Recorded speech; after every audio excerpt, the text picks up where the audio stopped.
Hello. Hello. How's it going? It's going good. Good. So I wanted to start off before you start reading the stuff, even the extra stuff, is just to give a synopsis of why, that I wanted to bring this up. So I also wanted to tie in to now and in general looking at the past. So there's obviously, I support trans rights. I mean, Right. yeah. So Yeah. well, I'm an I think that's anarchist. been I made think clear all multiple anarchists times. should. So I mean, yeah, that's right. but anyways, going back to the thing. So you had some stuff in Canada. We're always having shit against trans people in America. I mean, I would have to have a large list, but this Yeah. show's not all about only that. So, but Right. there's something recently in Canada. I mean, not that other countries don't have things. Yeah, it the seems 1 to million be a march for disgusting fact, children. Yeah. right? It was the 1 million march for children across Canada. There was in various cities this gender critical, these fascists marching against trans rights. Right. And so Fucking what I gross. wanted to bring up about that also is when I say like male genetics and female genetics, I do not believe there's only male and female. Right. So, I mean, I'm intersex, so I know that there's not that. I also believe in trans people, and I also think that in a sense, it's something you need to understand too, that this is not like just mine and Corey's, anarchist, leftist opinions. So on that note, I have a thing where archaeologists say it's not scientific to assume gender of ancient human remains.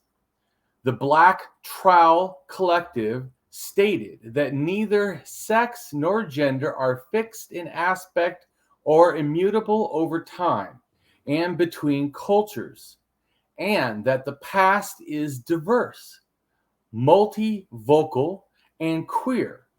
The group added that scientists, which I'm assuming they may also mean archaeologists, but have a long history, and historians have a long history of imposing modern patriarchal gender and sexual norms into the past.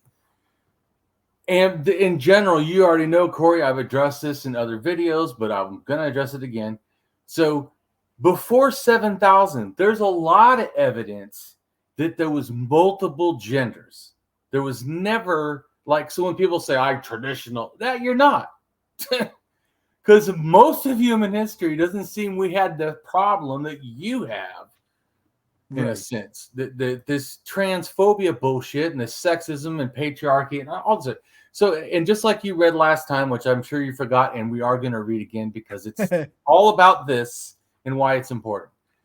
So, because that I told you, I don't want to just put out a blog and people don't grasp like why this relates to this, like why this happening means this. So I want to, and also, like I said, I was trying to explain. And by the way, too, I was just last time when I talked about using an ethnic group of an area to, like, say, China, to figure out what's the major ethnic group, and then figure out what's the male DNA, in a sense, the X and Y is. But anyways, the DNA, but only in the sense Y relates to the what's considered the male line, whatever, in genetics. But so that doesn't. But we already talked about that. Actually, doesn't mean that people can't be intersex and people can't be even if it looked like it was a male or a female. And sometimes anyway. So my point is, the people really need to understand that all this relates to,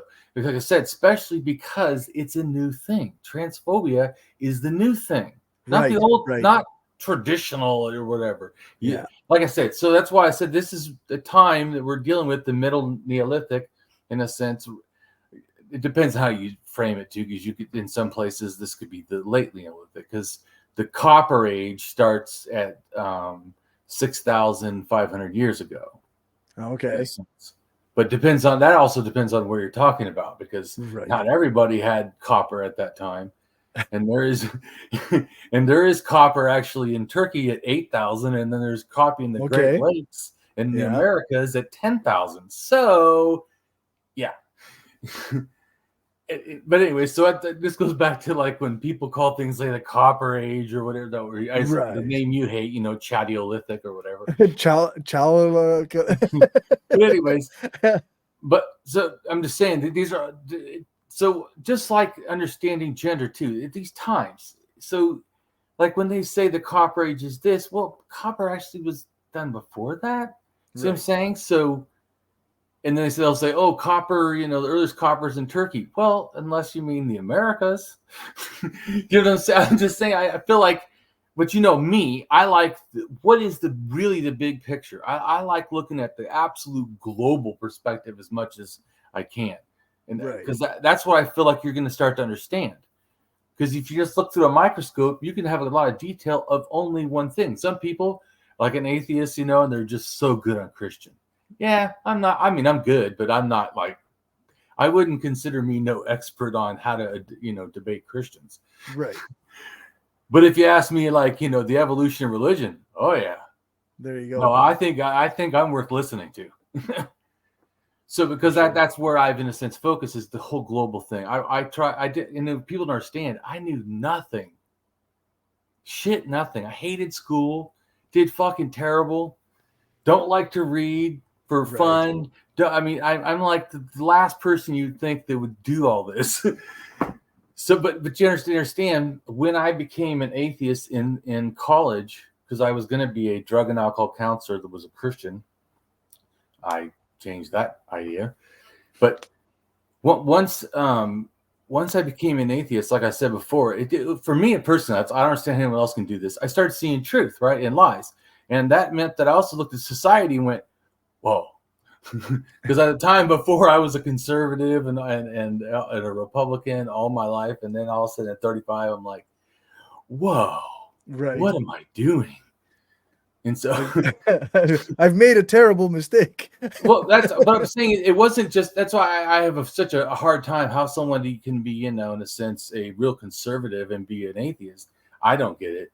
Yeah. I'm just saying personally, because for me, once I realized the God question, immediately everything else started like, oh yeah, oh fuck, it's like the bridle had been pulled out of my mouth or whatever, and I was ready to run.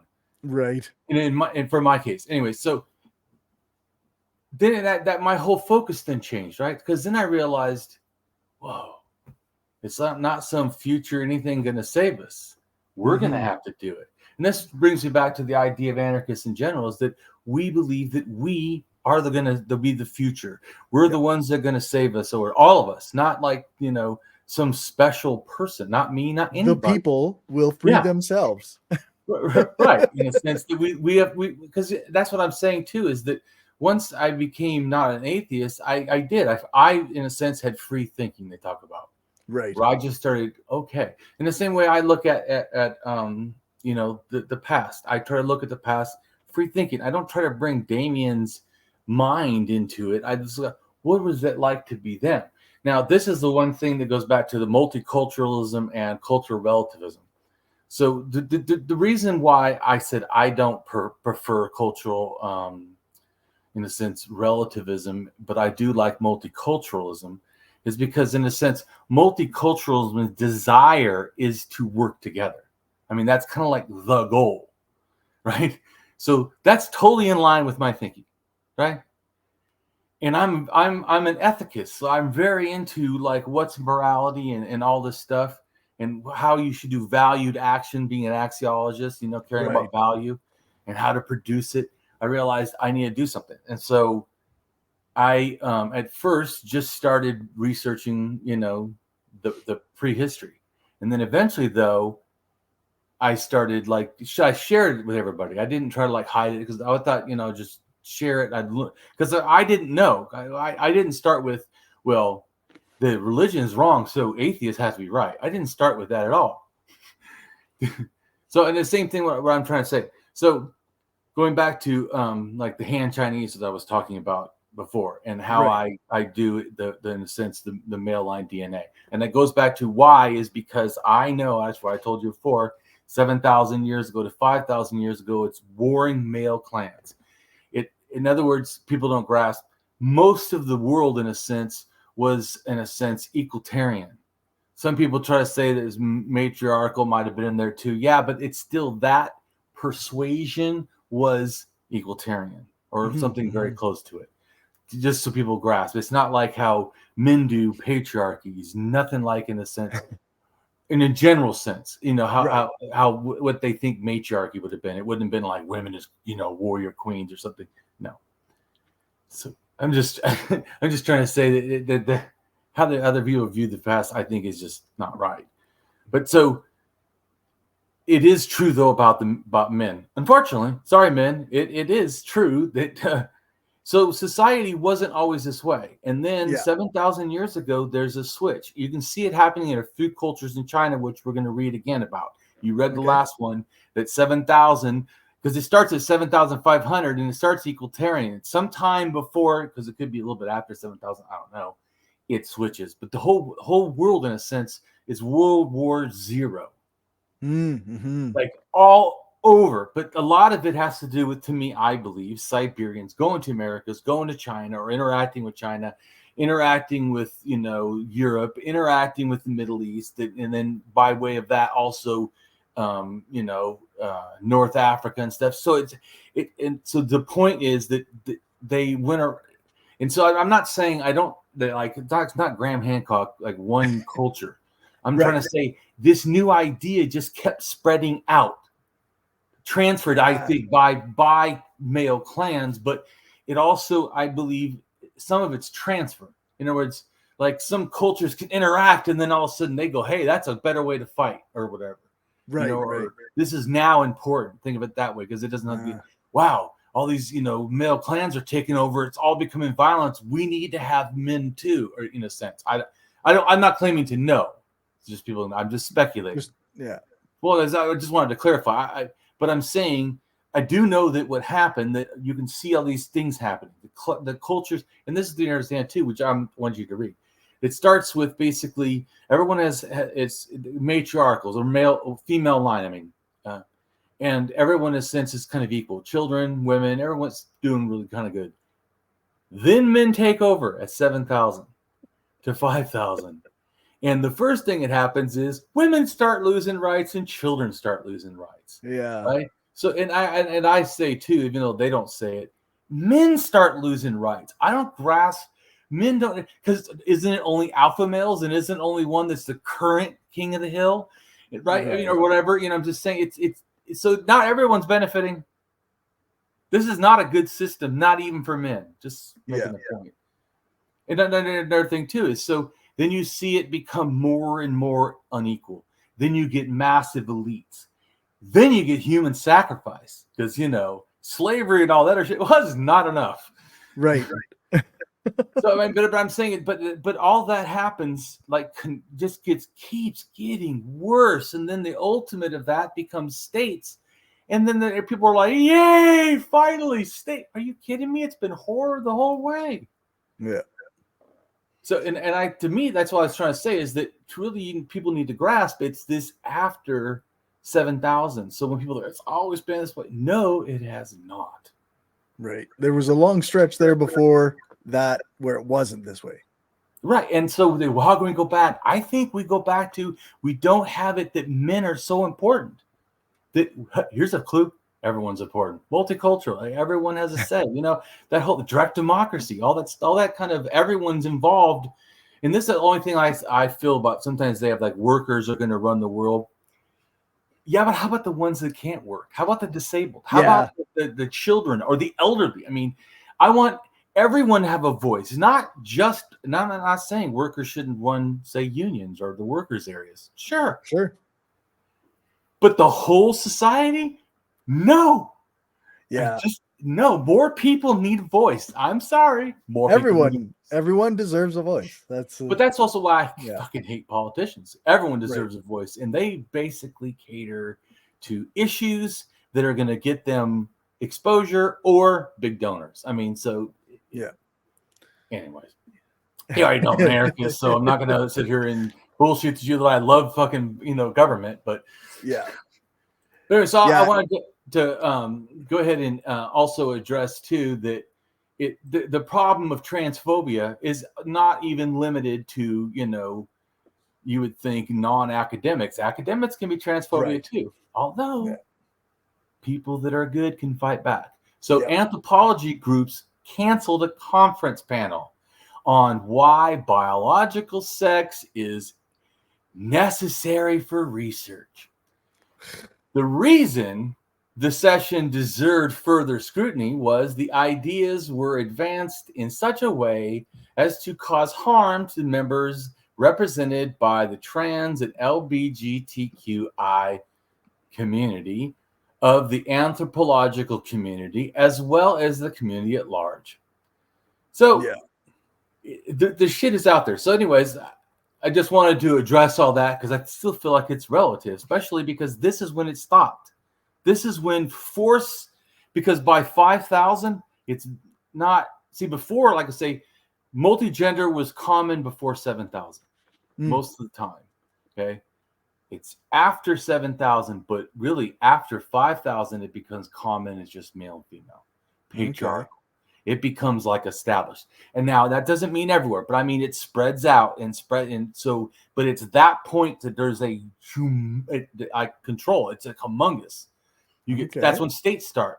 That's when real power from that point down, in a sense, government or state-wise or massive chieftains or whatever you want to call it, type of societies. But it's not about the people. It's not. And I'm like, once again, I'm not saying there couldn't have been, small pockets of people that were still anarchists or still socialists. Yeah. But I'm just saying but it's so weird. Does our society glorify, since we're so about freedom in America, especially, does our society glorify when we didn't have states and we had true freedom? And how the last best no. Oh, sorry. Yeah. In fact, I told you almost the definition they have, a lot of people, and it is, I think, changing in new archaeology in a sense, but is the opinion that these, things they actually, mean something. Like and I know, like I said, a lot of it's changing, like Neolithic, the whole or they used to call it Neolithic revolution in a sense, but it's not a revolution. It actually probably started 22,000 years ago, and it's slow. And then 16, it's more like an evolution. Pita bread, and they found, and then by 14, they're taking it from Mount Craggett or whatever, and that's the origin of all wheat. Oh yeah, but that wasn't the first wheat used. So, anyways, so I think that in other words, I think that we think things happen all at once because we just can't imagine that people were smart so long ago or something. You know what I'm saying? Like a bigotry. That's why I also think I think it's real important to explain all this stuff. So speaking of that, let's go back to the Chinese. So Han Chinese, or the Han people, are an East Asian ethnic group native to China. They are the world's largest ethnic group, making up about 18% of the global population. Han Chinese comprise various subgroups speaking distinctive varieties of Chinese. So, and one of the things that the Han Chinese are known for is folk religion. And so folk religion in China, so I'm just trying to explain it. It's more involved in this, but this is just, so folk religion in China generally involves a combination of Confucianism, Taoism, Buddhism, placed on top of Chinese, in a sense, shamanism. And to me, the shamanism is Neolithic shamanism that we're talking about. Mm-hmm. Like, definitely, a couple cultures we talk about, they have a massive impact. Okay. Yeah. So, and also, people don't know, in a sense, that Chinese shamanism, which is alternatively called Wuism or Wu religion, shamanism, some people call it witchcraft, because once again, shamanism is just a loose term that relates to a kind of behavior. Because you could say sorcerer or whatever, right, or priest, but it's shamanism. We're talking about people who carry out rituals and right, but the reason that the shamanism is a little bit different Is shamanism, it has to do with like fortune telling or controlling the weather, or I'm just making a generalization too, by the way, right? Because some things don't do that. But say, talks to spirits, either sends their astral projects, does soul travel to, the higher realm where the in the sense of stars, where the heavens or whatever, to the, talk to the, the gods, or go to the underworld, the dead, and talk to them, or, whatever. Or sometimes they become demon possessed, or just possessed with some spirit. They don't call it a demon. Okay. They become possessed with a spirit, and that's why they dance or, do something weird or whatever. Anyways, my point is, and I'm not judging any of that. I'm just stating it. So I'm just saying shamanism. So, but like I said, so it's not exactly like, and I also believe in healing. So it's commonly more positive in a sense. And shamanism as a culture is definitely pro-trans as a just a general kind of thing. Multiple shaman cultures were very positive of, anyways. So and so these are, in a sense, shamanistic practices. We're talking about, in a sense, very traditional or arcane or whatever. But when I say arcane, I just mean old. I don't mean like a judgment of its what they're doing. So, anyways, the features in a sense, Chinese shamanism are connected to, I'm reading from Wikipedia, are connected to Neolithic cultures, which is what we talk about, such as the Hong Sang culture, which is the one that's about 6,500 years ago. And they make 5,000 years ago one of the first, in a sense, pyramids. Okay. But like I said, in their worldview, a square world in a round heaven is like a Chinese sort of like a belief. So in a sense, just like this is important because like the first Noah's Ark, like the one like in the Epic of Gilgamesh, is a little more like the way it describes it is almost like squared or something. I can't remember exactly, but it's almost like a little pyramid or something. Okay. But the boat, in a sense, so that's why it can't get rained on or whatever. But anyways, but it all goes back to this concept of land and mountains, like I talked about before. And religion, it's like, and also like I told you, the Sumerians they built their ziggurats, and they believed they were, in a sense, the mountain of God, and how God's house is on top. So, and there's all kinds of other like beliefs that mountains are where the gods are, or the souls or spirits, right? Like Mount Olympus and stuff. right. So it's all. But anyways, to me, so that's how I see, in a sense, religiously kind of similar mythologies or concepts to mountains and stuff, because even like the Egyptians, their belief is a little different. It relates to their creation myth of the mound of creation, which is, once again, square, which, like I said, goes back to same as China. I'm not saying that there's exact beliefs, but there's to me a similar mythos, like these ideas.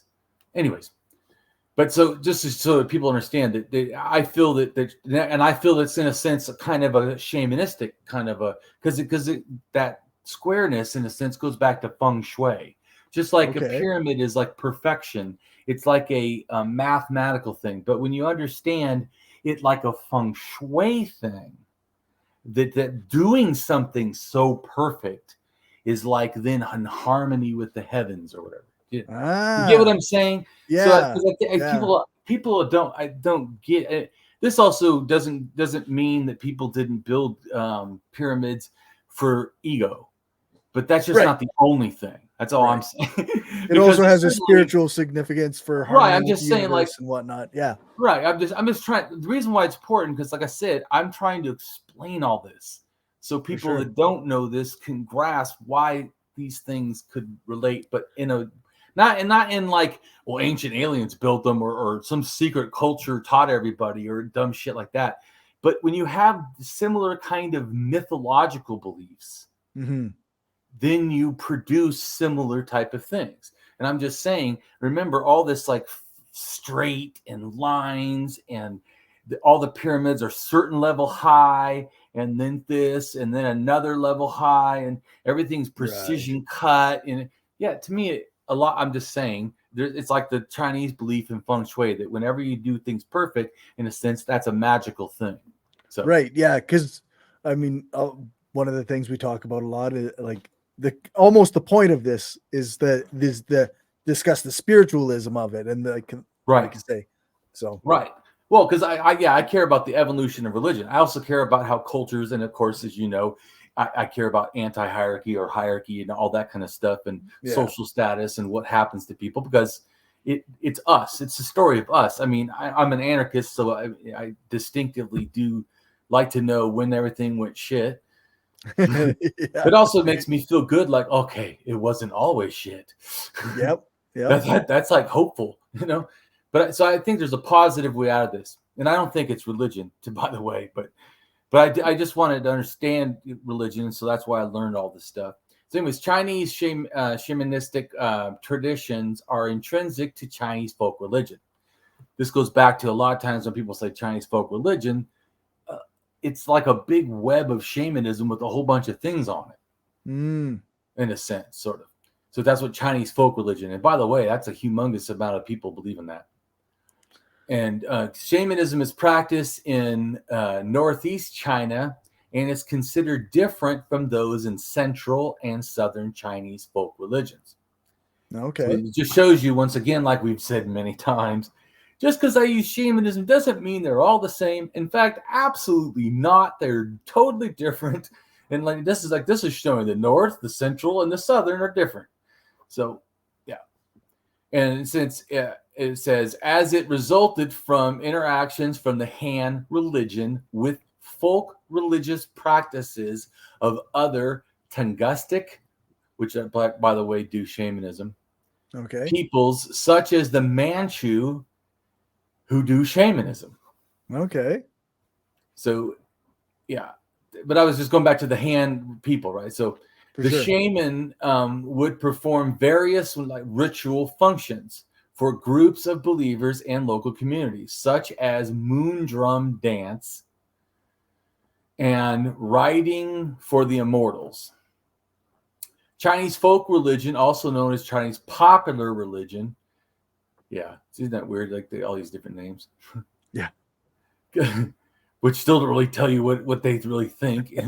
Right. Comprehends a range of traditional religious practices of Han Chinese. Well, it's also people beyond just that.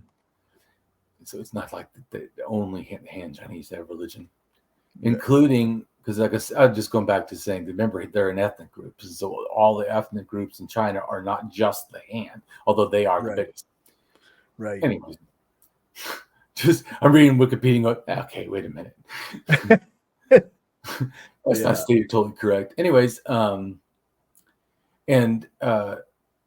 this one person describes it as an empty bowl, which is variously filled with the context of institutionalized religions such as Buddhism, Taoism, Confucianism, and centric religions for Chinese.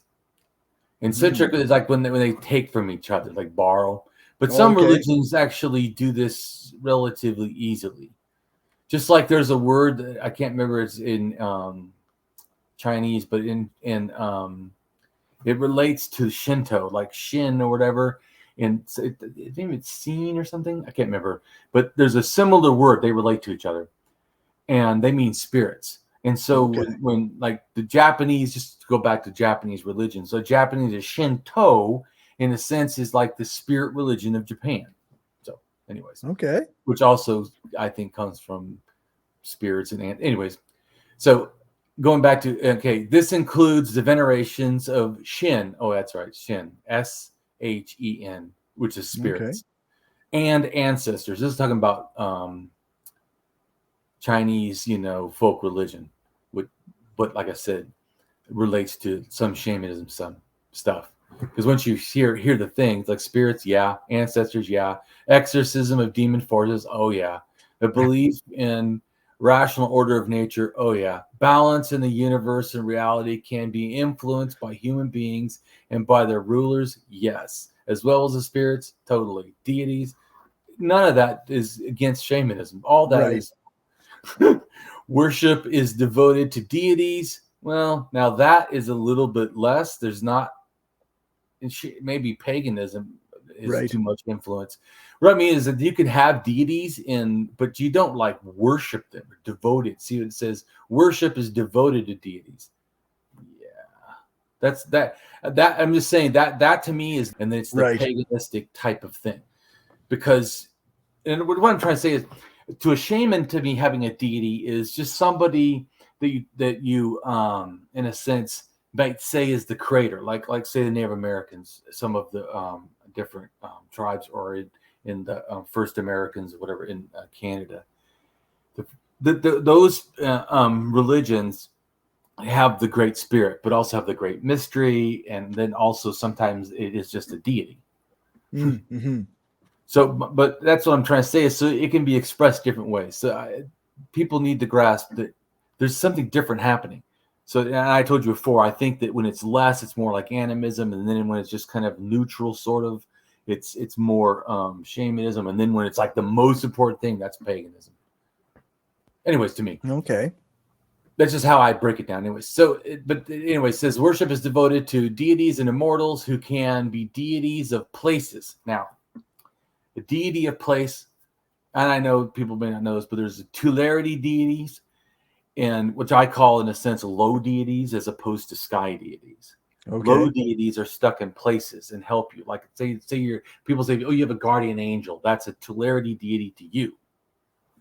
Because you can also have, my clan is this thing. Well, that's a tularity deity to this area. Or people say the land of Israel is holy, right? The holy land. In the sense, they've made the land the tular deity, kind of. Right. In a sense, kind of like, but that's, so tular deity says, who can be deities of places. That's or natural phenomenon. That's a different one. That's more of an animistic type of a deity. Mm-hmm. Mm-hmm. So the one about places, like I said, Holy Land, to me, or only cares about this area. The God only cares about this area. Seriously? But I mean, so it's different than the natural phenomenon God. But like I said, anyways, I don't want to explain the God stuff right now. But anyways, I was just saying, but to grasp that this is all different. It's not, so I know you read it fast. It sounds like, oh, it's all the same thing. And you can already, to me, see this is a mix of ideas. Yeah, anyways, for sure. Anyways, founders of family lineages are also worshipped, in a sense, or devoted time to. Okay. Or given be deities. Stories of these gods are collected in the bodies of Chinese mythology. Anyways, in 1931, Hugh Xinshi, I'm probably saying it wrong, anyways, but argued that two great religions played tremendously important roles throughout Chinese history. One is Buddhism, which came to China probably before the Christian era, but which began to exert nationwide influence only after that to the 3rd century. And anyways, the other great religion, which this goes back to people in a sense, if you could call it shamanism, but shamanism is not exactly a religion, just like totem and animism kind of aren't exactly religions. It depends on how people, in a sense, do it, but I mean, or how much they believe. Because you could, in a sense, be involved in it. Like, see, you could believe in ghosts, but not have a ghost religion. Right. Right. Okay. Right. So that's all I'm trying to say is that I'm not saying it's beliefs that I agree with. It's belief in ghosts, but it is possible, saying logically, it is possible to have a belief in ghosts and yet not believe in ghost religions. Because in a sense, spiritism or some kind of a ghost religion. Yeah. Right. So anyways, and the person said the great religion has no generic name, but that person was proposing it be called Syntheism. It is native ancient religion of the Han Chinese people, and it dates back to time immemorial. This person says over 10,000 years old, and includes all such later practice and development as Monism, Confucianism, as a state religion, and all the various stages of the Taoist religion. Now, I don't know if I 100% agree with everything that saying. Right, right. I don't think it was native, first off. So I think the religion came in, like I told you, to me, 14,000 years ago from Siberia. And, but I mean, so it is definitely an old religion in China. So when it says over 10,000, yeah, I think so. And so I can agree with that. And it says it includes all phases of development. Yeah, it's sort of. Well, because I don't think every single part is, people like, so some people would say no people have new ideas. And I would also say, yeah, and there's constantly new ideas. They're just is. Both, but in other words, I do agree that it's not very often that people have new ideas, but new ideas do happen. But anyways, but so I don't want to say, and I don't think it's correct to say that all the Chinese, in a sense, religions that come out of China or whatever relate to China, that all of them are just limited to shamanism. Right. I mean, things can evolve. That's not what I'm saying. So what I do kind of agree with, that's what I was saying, is that there are elements, like say, in other words, someone has a belief in ghosts, in a sense. That by itself could say relate to animism. Sure. But it doesn't mean other things. But then you say, oh, well, that ghost, I could talk to him or whatever. Okay, now it sounds like shamanism. Okay. And now that ghost is being part of my religion. This could become a deity. Now to me, it's paganism. Right. So it transitions depending on what's going on. That's to me. I'm just saying.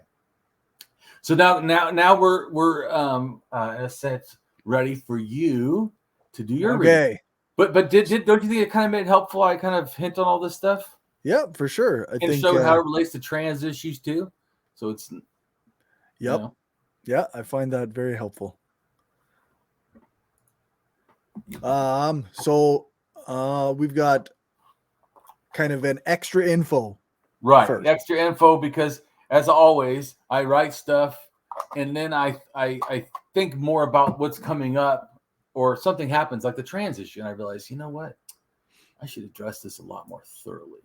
Right. Because I also don't want people to watch this show and think, oh, Damien could be a, transphobe. Nope. Right. Yeah. Because you use the words like male and female when you're discussing something. Right. Yeah. Especially when I talk about genetics or something. But so I wanted to clarify. Okay. I don't. Nope. Yeah. Nope. Don't include me with those people over there. No, but then I also wanted to, like I did, bring in archaeology and anthropology stuff. So it's not just like I said, me and these other things, they care too. Yep. Okay, so the Hemudu culture, 5,500 to 3,300 BCE, or around 7,700 to 5,300 years ago. The early Hemudu period is considered the maternal clan phase. Descent is thought to have been matrilineal, and the social status of children and women comparatively high. In the later periods, they gradually shifted into patrilineal clans. During that period, the social status of men rose and descent was passed through the male line. Hemudu's inhabitants worshipped a sun spirit as well as a fertility spirit. They also enacted shamanistic rituals to the sun and believed in bird totems. A belief in an afterlife and ghosts is thought to have been widespread as well. Some authors propose that the Hemudu culture was a source of the pre-Austronesian cultures. And I think the evidence is pretty strong. Okay. Yeah. Or at least it definitely influenced. It may not be the only influence, but it definitely influenced. It was part of it anyway. Correct. Okay. They did not have a definite communal burial ground for the most part, but a clan communal burial ground has been found from the later period. Two groups in separate parts of this burial ground are thought to be two intermarrying clans. There were noticeably more burial goods in this communal burial ground. Right, and so the fact that we can see the clans, right, is showing you that totemism is at least that old. Like I said, I think it's 50,000 years old, or somewhere 45, but it's older. But even totem poles, I think, are probably the oldest one found is 12,000, but I think it could be even say 20,000 or something.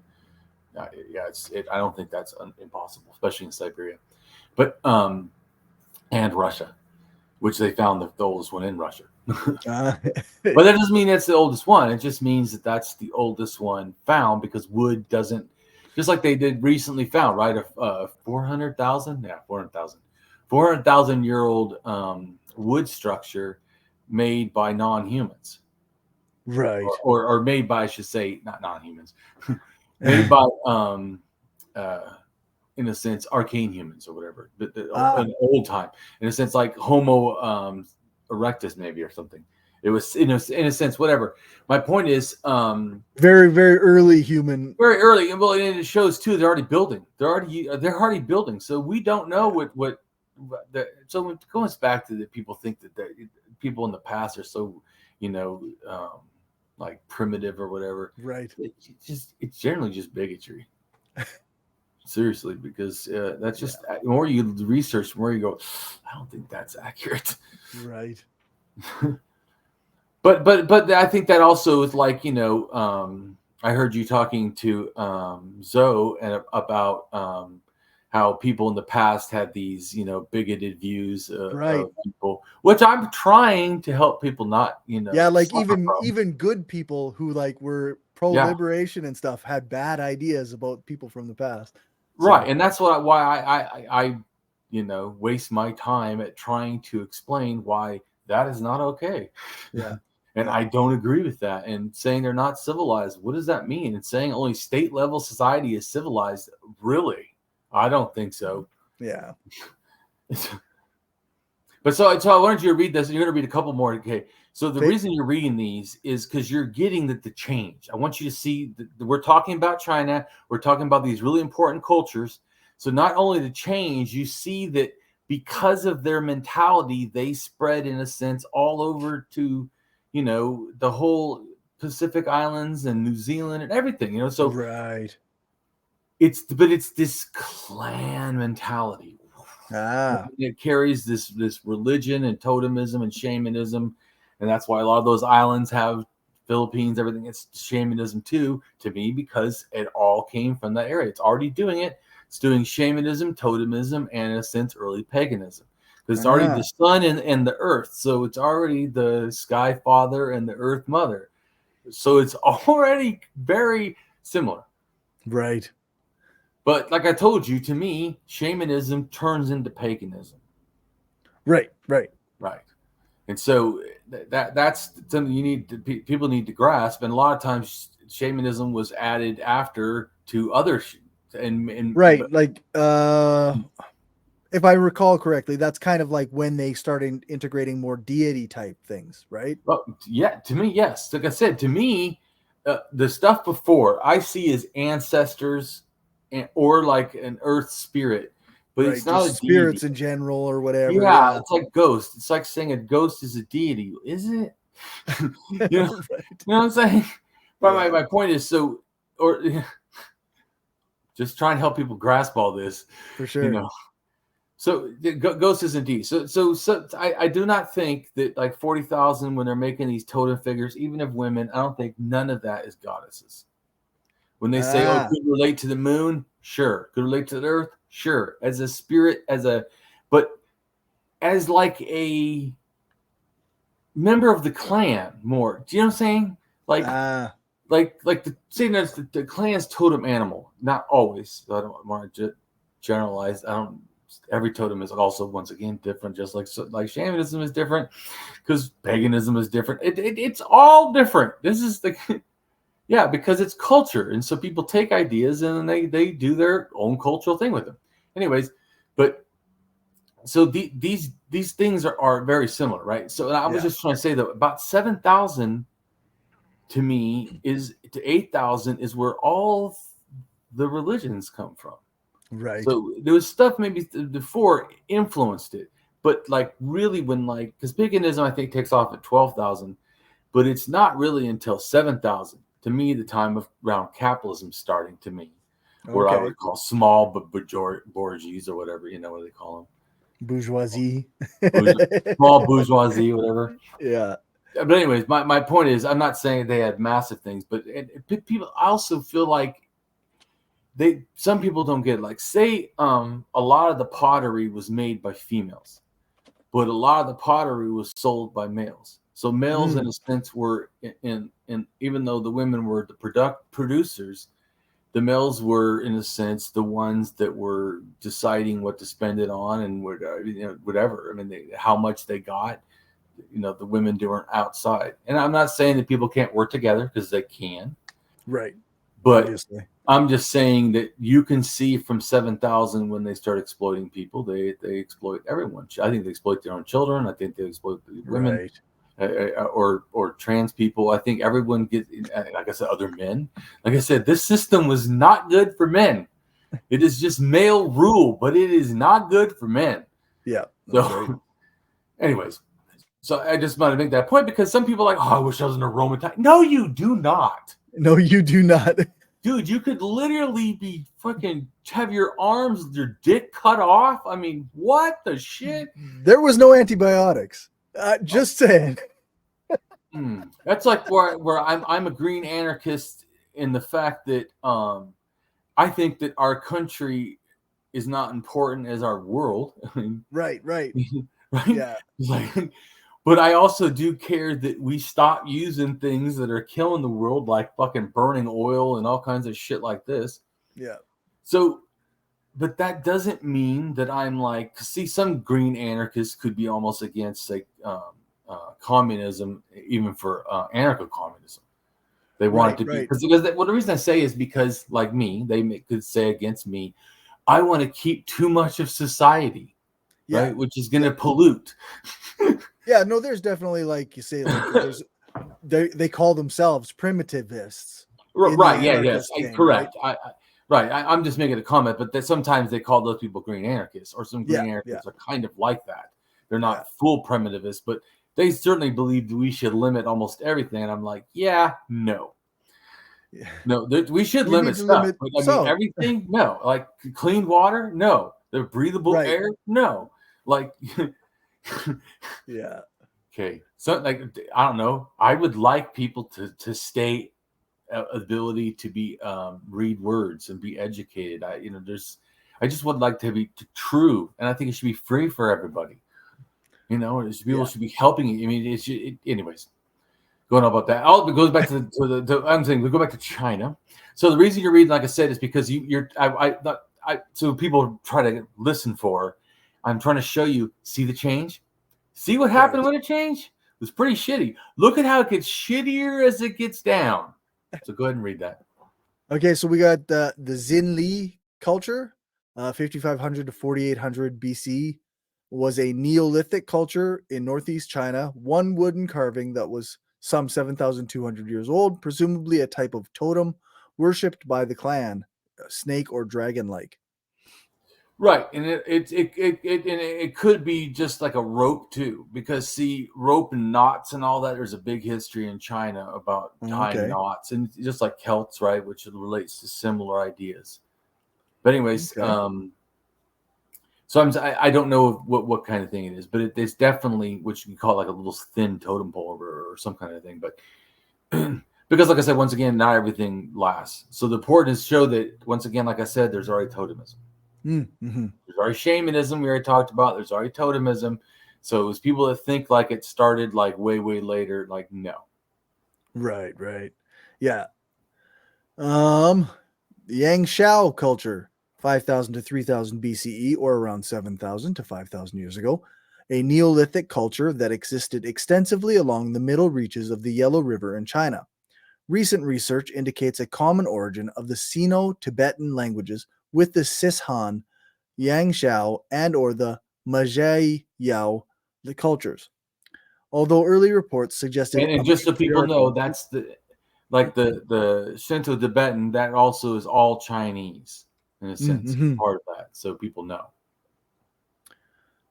Although earlier reports suggested a matriarchal culture, others argued that it was a society in transition from matriarchy to patriarchy, while others believe it to have been patriarchal. The debate hinges on differing interpretations of burial practices. The discovery of a dragon statue dating back to the 5th millennium BCE, around 7,000 to 6,000 years ago, in the Yangshao culture makes it the world's oldest known dragon depiction, and the Han Chinese continue to worship dragons to this day. So then we got the Hongshan culture, 4,700 to 2,900 BCE, or around 6,700 to 4,900 years ago. Hongshan culture to a Trans-Eurasian or Altaic linguistic context. Included just so you know, that language is Japanese, Korean, Turkic, Mongolic, Tuscan. Okay. Yeah. So a lot. Lots of, yeah. Included on its walls are mural paintings. Housed inside the goddess temple are clay figurines as large as 3 times the size of real-life humans.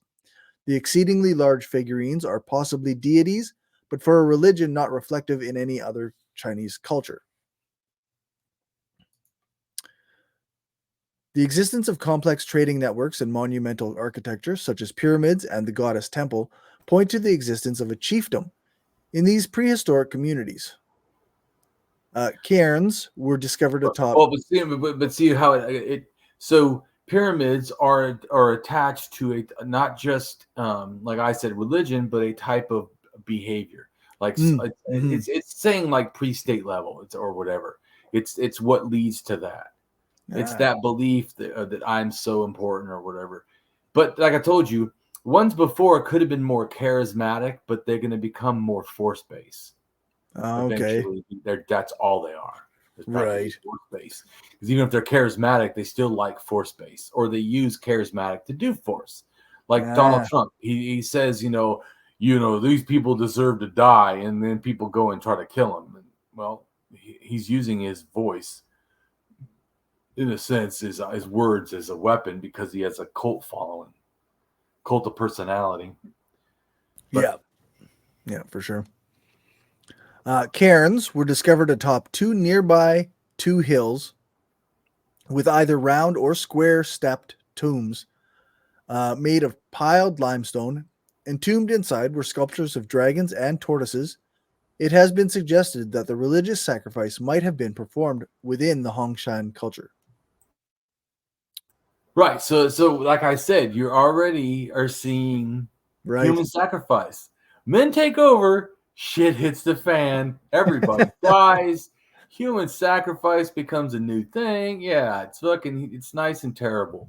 Like I said, it's definitely not a winning subscription for statism to me. Right. This whole kind of, or like single rule, or no. It shows actually that's not the way to. If you want to fuck the world up, that is the way to do things. Right. Yeah. Y chromosome DNA haplogroup based N subclade. It found that DNA samples from 63% of the combined samples from various Hongshan archaeological sites belonged to the subclade N1, X, N1A, N1C of the paternal haplogroup NM231, and calculated N to have been the predominant haplogroup in the region in the Neolithic period at 89%, with its share gradually declining over time. Today, this haplogroup is found in northern Han, Mongols, Manchu, Orogen, Zeb, and Hizi at low frequencies. Other paternal haplogroups identified in the study were C and O3A or O3A3, both of which predominate among the present-day inhabitants of the region. The O does for the Han Chinese. And so it could be probably a little bit of some as a C and the N too, but definitely the O, I think, is the highest. Okay. Of their DNA, like their lineage or whatever. Right. Their clan, in a sense. Okay. A 2020 study discovered substantial genetic changes in the West Liao River region over time. An increase in the reliance on millet farming between the Middle to Late Neolithic is associated with higher genetic affinity to the Yellow River Basin, generally associated with speakers of the Sino-Tibetan languages. while a partial switch to pastoralism in the Bronze Age, Upper Jiadian culture is associated with a decrease in genetic affinity. After the late Neolithic, there was a sharp transition from Yellow River to Amur River related genetic profiles associated with speakers of Tungusic languages around the West Liao River. Right, and they were shamans. So I'm just making a comment. So when they come in, they're going to bring more of their ideas. Once again, to me, when people move, amazing. They don't leave their ideas at home. Believe it or not, their mind goes with them. Yeah, they don't leave those. And they ideas remember at home, their culture That's of weird. their youth. That's Shocking so as it is, yeah, to believe. But anyway, so just trying to help people understand like who these cultures are and what it's doing. Right. This increase in Amur River affinity corresponds with the transition to a pastoral economy during the Bronze Age. A 2021 study found that Yellow River millet farmers from the modern-day provinces of Henan and Shandong had played an important role in the formation of Hongshan people or their descendants via both inland and coastal northward migration routes. Archaeological evidence discovered at the Miao Zigu site in Ulankab, Inner Mongolia, a northern branch of the Yangshao culture from the Yellow River. The Yangshao culture is speculated to be the origin of the Sino-Tibetan languages. So that evidence demonstrates similarities in the material cultures between the Yellow River and the Liao River cultures. Whatever the linguistic affinity of the ancient denizens, Hongshan culture is believed to have exerted an influence on the development of early Chinese civilization. Right, and so that's why I'm saying it's important to understand. Then you're already getting at that this is important culture built pyramids. Yeah, it's important too that the round stepped and the square step. So the round step matches England. Salisbury Hill is in a sense, I call it like a pyramid mound or something, but it's a round circle with, in a sense, step pyramid stuff on it. And then now it doesn't look like that because they buried it. Interesting. Some reason, but now it just looks like a hill, but it's not. It's really like a chalk thing that they made. But anyways, I'm just making a comment that people always. So that's why when I talk about it, like say pyramids and stuff, I don't stick to pyramids because I know that they're not really that important. Mm-hmm. You know what I'm saying? Like people like, oh, the pyramids. Not to me. They look cool. Yeah. Well, yes, but my point is they don't matter that much. Is that I know that they're just same as dirt mounds. They're same as like this one. It was step dirt mound that was square. Yeah, like the square pyramids. A step mound that's straight. Oh, you mean like England? Right. So you get what I'm trying to say is that in Americas they do the similar thing. You know, make pyramids out of dirt. I mean, they're all over the United States. I mean, and there's shell mounds, but not people think shell mounds. Some of these are like 100 and something feet high. You have to put effort to get to the top, meaning that they, if dumping it, would have had to put effort to get to the top as well. Right. So when people try to say this is just some, trash, no, absolutely not. Anyways, but so in some of them are actually even the shell mounds are made like in shell rings and probably had like religious things going on. And then some of them they make whole like towns and like temples and pyramids out of shells. They did that in Florida. I'm just making a comment. So yeah, I don't limit dirt, stone, whatever. I know these are relating to similar like cosmological beliefs or whatever. Right. Like, yeah. I mean, we've covered this sort of in various ways in like many other episodes, right? Like, or videos. Right. So, like because I'm trying to explain something that most people just don't understand. Yeah, like because too common the belief is that it's trash or something discarded, right? Right. And it's clearly just not. It absolutely is not. Now, there's sometimes that it is, but usually those are not piles like big mounds. Those are just usually like low, like in the ground, like they just dig a pit and throw something or whatever. Right. That's nothing to do with what this is. I'm like, seriously, come on. And some of them, can, like in a sense, so high it's almost like it's a pyramid. And like I said, some are actually made in a similar shape. Right. So, yeah. And I heard this one person say before, well, that's the easiest way to build things. Yeah, but they were building these for religious reasons, with religious thinking in mind. Put it that way. Right. Like say a Christian wants to have a bunch of crosses and angels statues and whatever. Right. Or whatever. I'm saying is, so people are they're making their environment. So. Yep. But anyways, keep reading. You can read how it gets worse, because it keeps getting worse.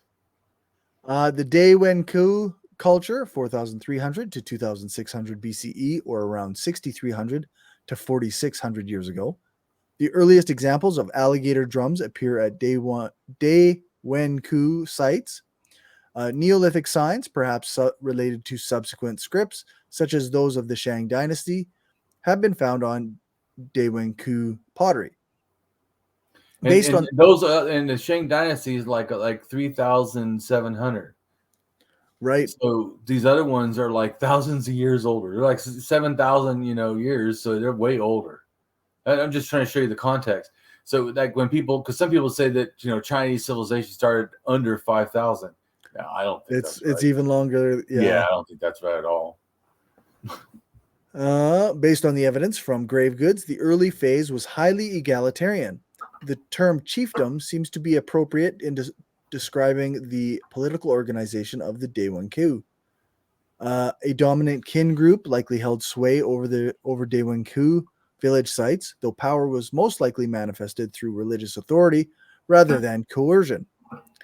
Unlike the Biexin culture from which they descend, the people of the Daewen-ku culture were noted for being engaged in violent conflict. Scholars suspect, well, because the violence starts, and then that's what I'm saying. The other one chose to switch, and then this one, it seems to, like, violence starts maybe with other clans. Like I said, males. Just going back to my speculation of why that's reasonable or could be reasonable.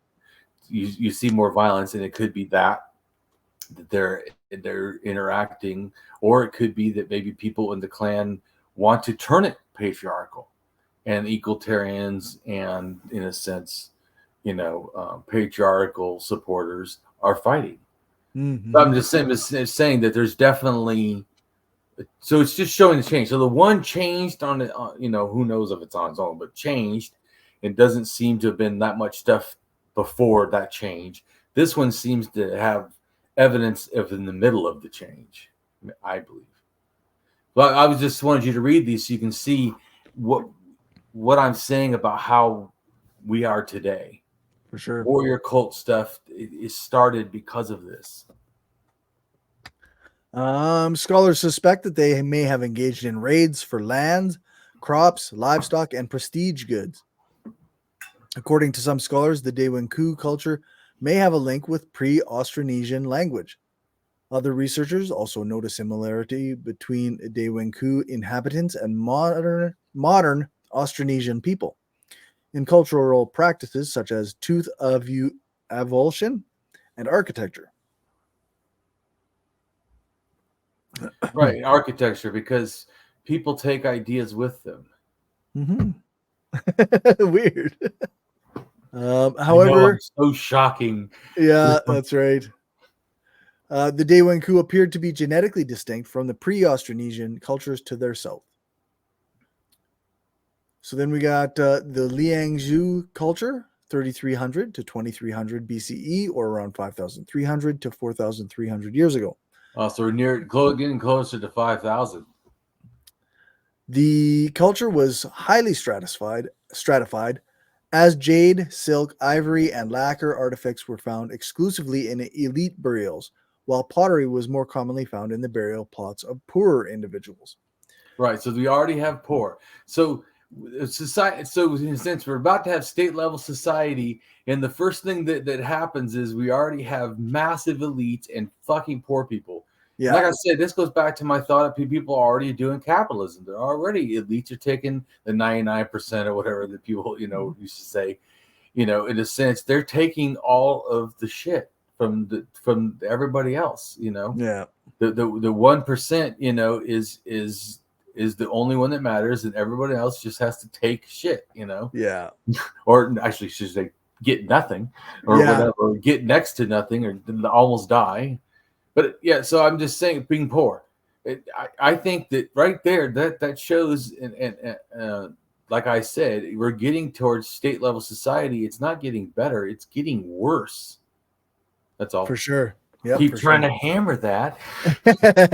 Yeah. This division of class indicates that the Liangzhu period was an early state, symbolized by the clear distinction drawn between social classes in feudal structures.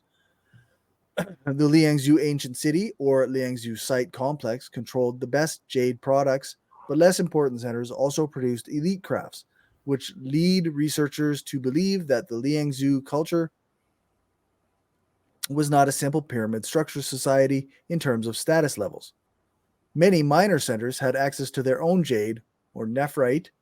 However, the Liangzhu elites at the ancient city communicated and exchanged goods with elites from other parts of the Liangzhu world, and also in other regions of the Longshan era in China, and set the criteria of what jade should look like.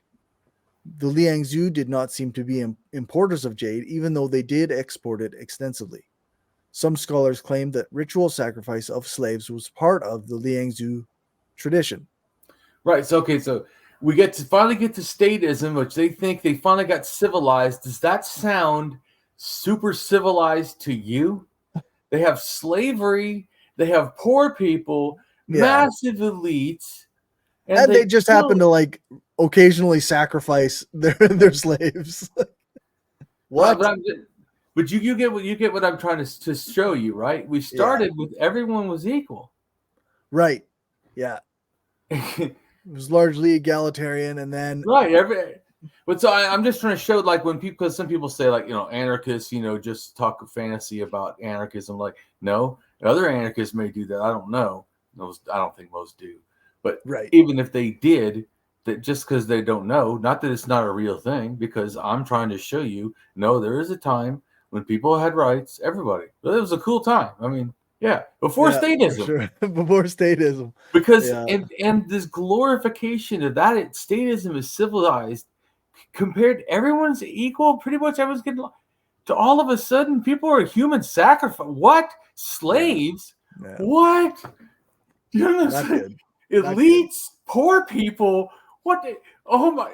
Wait, I thought states were supposed to solve the no poor people. Yeah, that's right. Pre-state civilization was supposed to be the war, the grotesque, brutal war of all against all, right? But that seems to have come with states.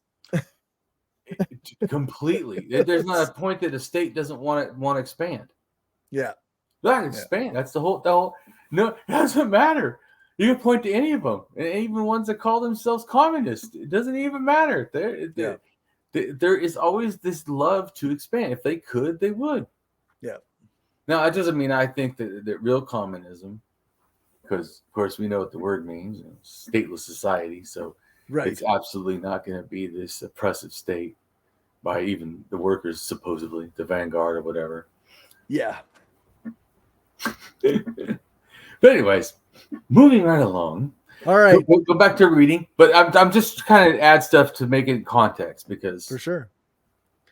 It's just so important to grasp this, and that's why I said that I can look at hand DNA, an ethnic group, look at the male line DNA, look at the highest, check that person's religion, check a couple of them religion. If they all are saying the same thing, like most of them say shamanism, well, hey, then that DNA was connected to shamanism. Anyways, and I know this because of understanding this, but this is when, for as an anarchist to me, we should know this is when society turned shit. And it wasn't always this way. For sure. Yeah, so Damien said last time in our video that how he looks at ethnic groups like the Han Chinese and goes to the DNA and only looks at the male Y DNA.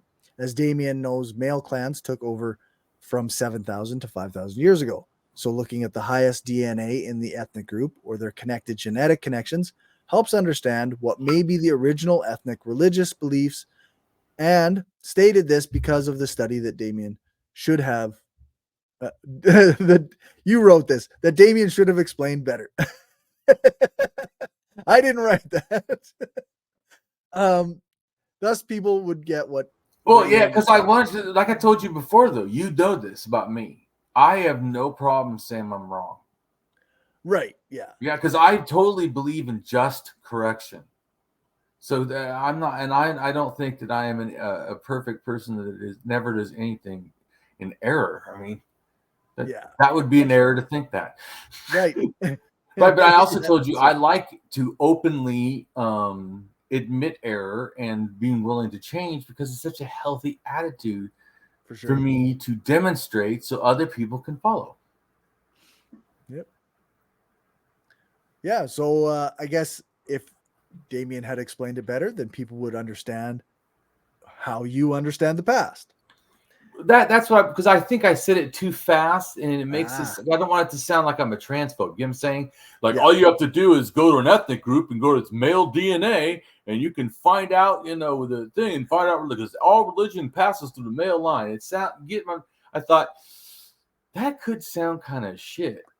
Right. Yeah. Like it says here, like this is your shorthand way to try and research faster.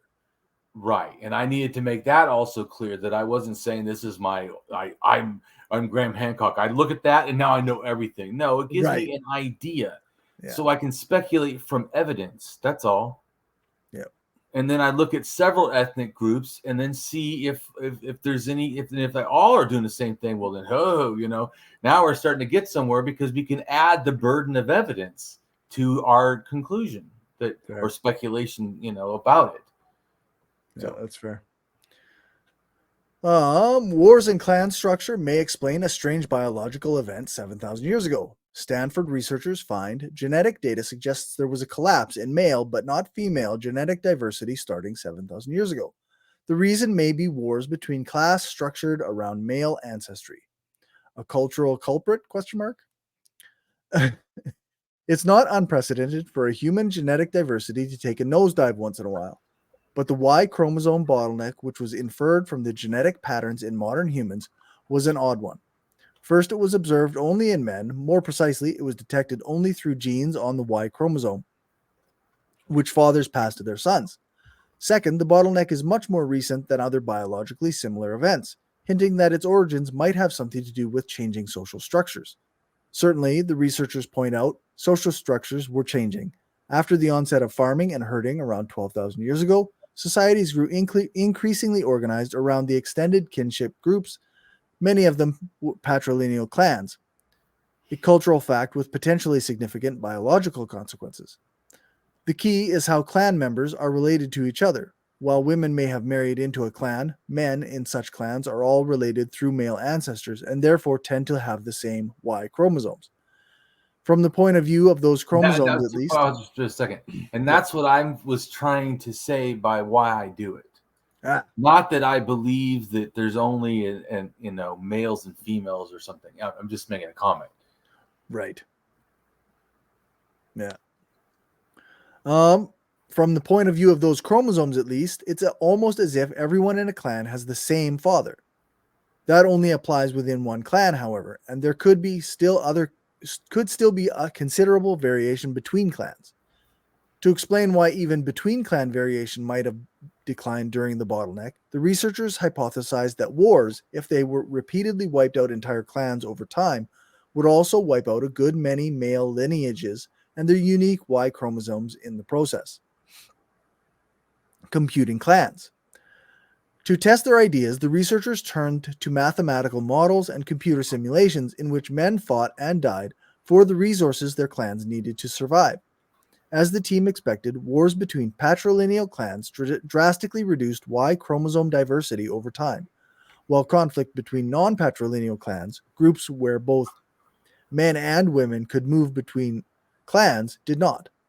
Zhang, and Feldman's model also accounted for the observation that among the male lineages that survived the Y chromosome bottleneck, a few lineages underwent dramatic expansions, consistent with the patrilineal clan model, but not with others.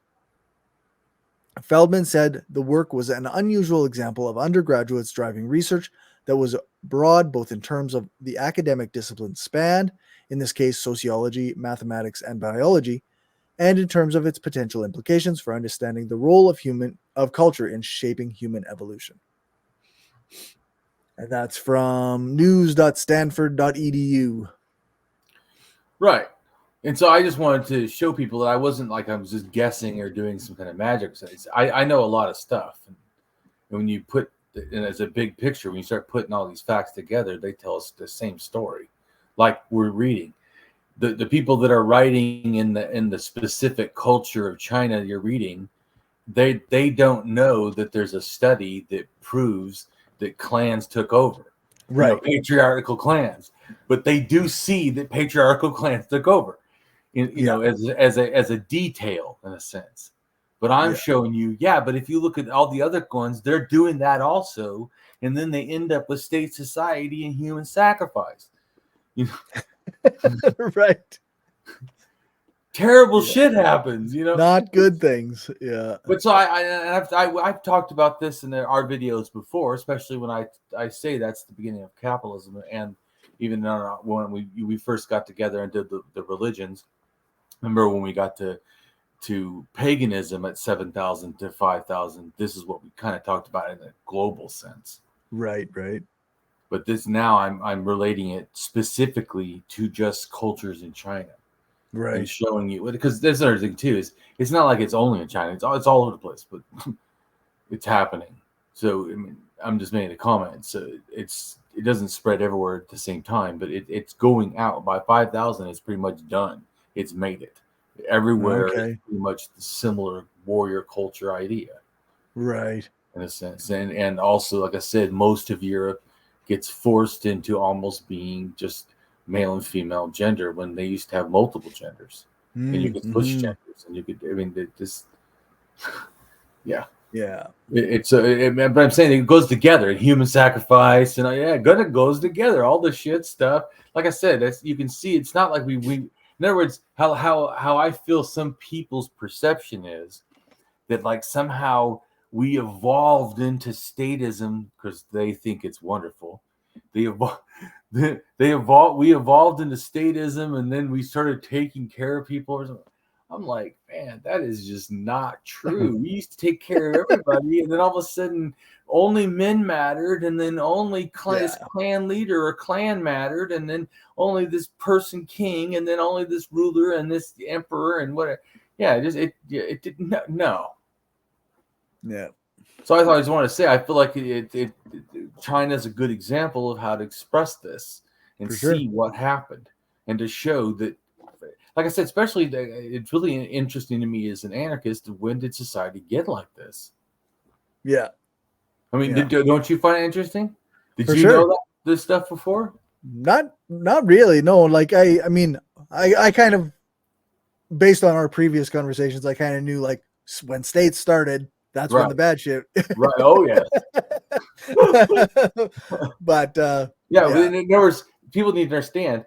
I don't know the exact number because I forgot, but it's 4,000 something. I don't know. Right. Years ago is when the first, in a sense, nonstop war in the world. So ever since 4,000 whatever, I can't remember, there's been a war somewhere in the world. It's nonstop. Right. So in 5,000, I told you states, and then by 4,000, there's never peace in the world. I mean, how disgusting is that? How in the hell is that civilized, Corey? I'm just throwing it out there. Really? Yep. No, that's pretty messed up. Statism has brought us nonstop never-ending war somewhere in the world. Yeah. Ever since. It's literally the most hideous thing humanity's ever done to itself. Yeah, no shit. Silliness. Yeah, well, and like I said, I don't even think it takes an anarchist to acknowledge that that is what happened. Right. It is the fucking facts. It's not. That's all I'm trying to say too. I think it is championing for, of course, our cause, but it's also just the absolute facts. But once again, I know that people that are conservative and far right, they're really not fact, No, centric. that's right. Yeah. Even one could even say that many liberals or centrists are not very fact oriented.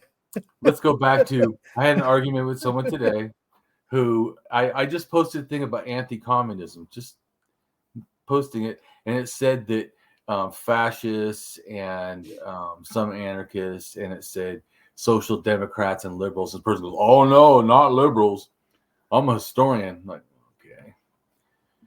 Well, he goes, in Europe, maybe if liberal means libertarian, like it literally does not mean that. In Europe. What do you? No, what? then I had to send him that. Well, liberalism is a right-wing ideology. Yeah. Here's the thing of Biden and Trump. I mean, have you seen it? I actually said it to you again. I don't know if you've seen it. Have you seen it? Biden's just barely to the right of the center, like right? 2 little spaces from Trump. Yeah. The only difference is less authoritarian. That's all. Right. Yeah, if you're looking at like the left-right spectrum, like but if you're acknowledging reality, he is not some like, oh, he's a full-on communist, dude. The guy is like barely away from what Trump is. Yeah. So who was the person that was saying that like that? Are they a liberal saying that liberals were not anti-communist, or are they a conservative? I think it's a liberal because it was on what is that, Macedon or whatever? Okay, is that what it's called? I can't remember now, but whatever that site. Anyways, so I don't know. I don't ask people because I really don't care. I don't. And how people use words, why should I care? What the fuck does that even mean? Because see, I could say I'm liberal. I have liberal ideals, but it's because I believe in freedom. I believe in the ability of multiculturalism, the ability to change. I mean, but if you mean that I believe in representative democracy, no, I do not. Yeah. Do I like this political system? Yeah. Fuck no. This so-called democratic republic. Just like they did a study, I can't remember, Berkeley or something, but they did a study and it said it's like, I think it's like 3% of what the country wants, the government does or something. Yeah, that's right.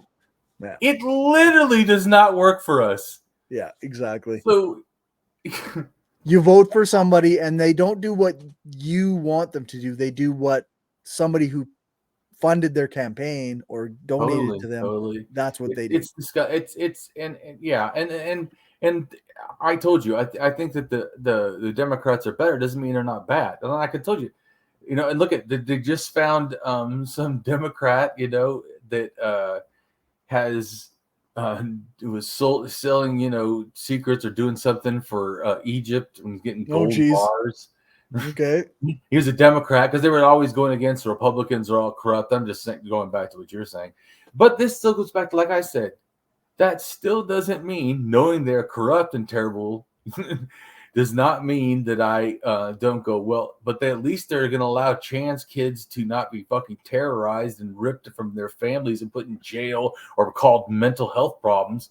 Right. And like I said, they're gonna make sure that we at least teach some Black history, and sort of care about Black rights. I mean, it's the idea anyway. As opposed to absolutely disenfranchising, all people of color and just being racist, white bigots, which to me, our Republican Party is. So that's why I told you, I'm in Florida. There's only 2 chances to make hope. So I don't think anything else is possible. I'd like anarchism, but we can't get that. And I'm just saying that this guy is terrible. And I will vote Democrat because it's the only other and a possible choice to not have that bigot. Right. So, but that, once again, I told you, I don't go on and talk about how wonderful they're not wonderful. Just like it's so irritating to me he likes to call himself, that the Joe Biden likes to call himself, the union president or whatever. They just love fawning over him. Literally, a couple months ago, when the railroad wanted to strike, he literally took their right to strike away, which to me is absolutely disgusting as shit. Well, and now, he went and he spoke at the UAW strike, right? Like the United Auto. How about he does it to all of them? How come he only that's picks, right. How come he only picks what? Just think of this. I care about all unions, but I show up and speak at one of them. Yeah. Really? It seems pretty like I'm trying not to be cynical, but it seems pretty opportunistic, and like it's very clearly it's about raising his status within the election coming up, and like I totally agree. So, but here's try not to be cynical, but what I would also say, and that also still is a reason why I vote for Democrat, because I know they're at least going to pander to be nice. Mm-hmm. The Republicans flat out want to be as disgusting and horrible as possible. So, yeah, that's right.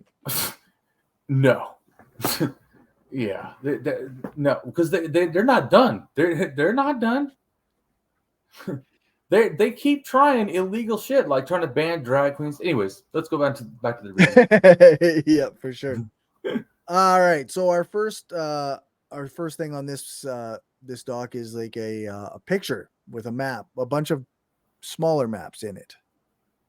It says the original Arctic dwellers relate to the Sami reindeer herders in Russia. There are several similar lifestyle groups, including the Nesans, Nenets, and the Chukchi. Right. So this picture is trying to show movement. All these different maps are showing different things. Like the one in the corner is in DNA to show you the darker the color is the different percent. Right. See, could be a really high percent, so you can know where they're at, and then you look at where the arrows. Number 1, number 2. See where it's moving. This relates to where it starts in China at number 1. And when it starts there, that's where pottery starts. Right. And then D takes it to southern Japan, which splits off of, I don't remember now what, maybe N or maybe O. But then O splits and also takes pottery. So N, O, and D all have pottery, because I don't usually talk about this. I usually just say N. But it's actually important for me to explain. It's a little more complicated than that. A lot of stuff I say, just so you know, I try to simplify as much as possible, because Corey knows I get to sit here and talk about all kinds of subjects. Right. So I'm trying to simplify this a little bit. So on this thing you're looking at, so 1, 2, and 3, this talks about movement. And it also talks about 1 is the first 21,000 years ago. And then the red, number 2, it's 12,000 to 14,000 years ago. And then that kind of more pinkish color, number 3, is 8,000 to 10,000 years ago. They get there. Right. And it's showing that little DNA goes down. It becomes the bow tie. Bow tie are the first people to do the horse. I told you before, I think, that the reindeer herding and sleds for dogs and probably reindeer, right? Because they rode them like horses. Comes probably about 10,000 to 7,000. Well, that's the time that they make it almost over to where the bow tie are, who about 5,500 tame the horse. But see, I think they already had the concept of riding reindeer or moose or whatever up in the Arctic, and also dog sleds and stuff. So they already had this mentality of how to use animals. Anyways, so. Yep, for sure. And then it's just showing all that little picture below. It's just showing the ice levels, that little blue and the white. Oh yeah. That's showing. So at the time, it's just saying from 25 to 10,000. That all that was in ice. So you understand that people couldn't have been in Sweden because they would have been on top of an iceberg. Right. And that's also what this other one is showing, where it shows nDNA, and this whole purple is nDNA. Right. So you can see they go from that little blue thing right there is hard to see, whatever, but it's Lake Balka, and all the way in the one corner, and then the other corner says 13,800 years ago nDNA. Yep. So and the all the little red arrows are just showing movement.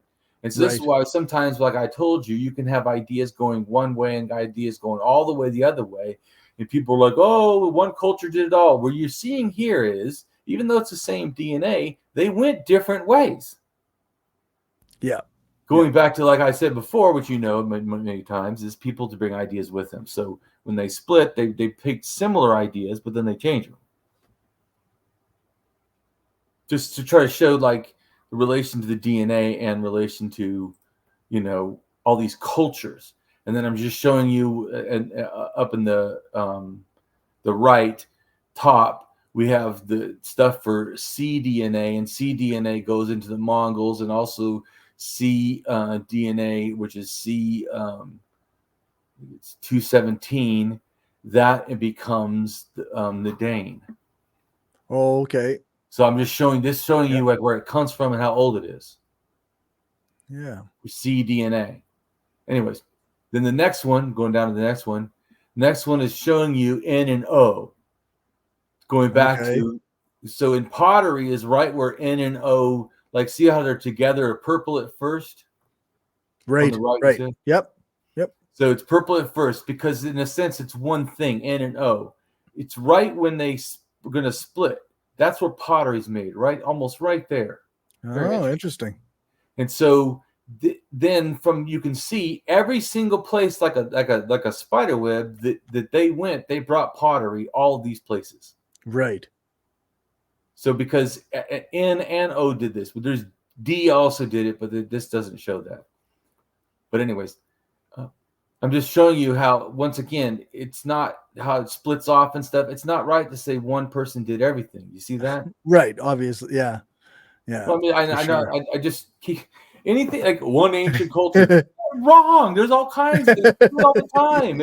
Yes, they can be related, but no. I go, you see one in one area, one in another, it's all the same thing. No, it is not. It's not. Yeah. It's more complex. Once again, it's not simple. And so, anyways, the one below that's also showing R and Q, where there I'll see P goes, and then Q and R. Q goes to America. I think it's 90% or 80% of people in the Americas have Q as the Y DNA, the male DNA. Oh, okay, interesting. Or something like that. I can't remember exactly, but it's pretty high. But anyways, and this just shows where it comes from. Mm-hmm. Cool. So because you see Lake Balka, so it's almost like around Lake Balka. Anyway, so then the other ones are just showing the pottery, which I've talked about before. How it starts one in China and it moves, and then it shows it going over to Europe and the Middle East. All claims to me relates to China. It's not like exactly one people. That could be spread from culture, hunter-gatherer culture, transferring to another. But anyways, and then the other one all the way in the left bottom is showing the Arctic Circle, and it shows all these different languages. And so it just helps the Sami and stuff see how it's all one kind of thing. Right.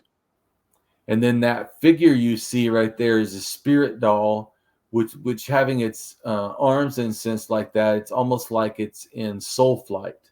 So it probably relates to shamanism, and it's like 4,000 years old or something like that. Interesting. So you can go now and read the below part. Okay, so the shaman is above all a connecting figure, bridging several worlds for his people, traveling between this world, the underworld, and the heavens.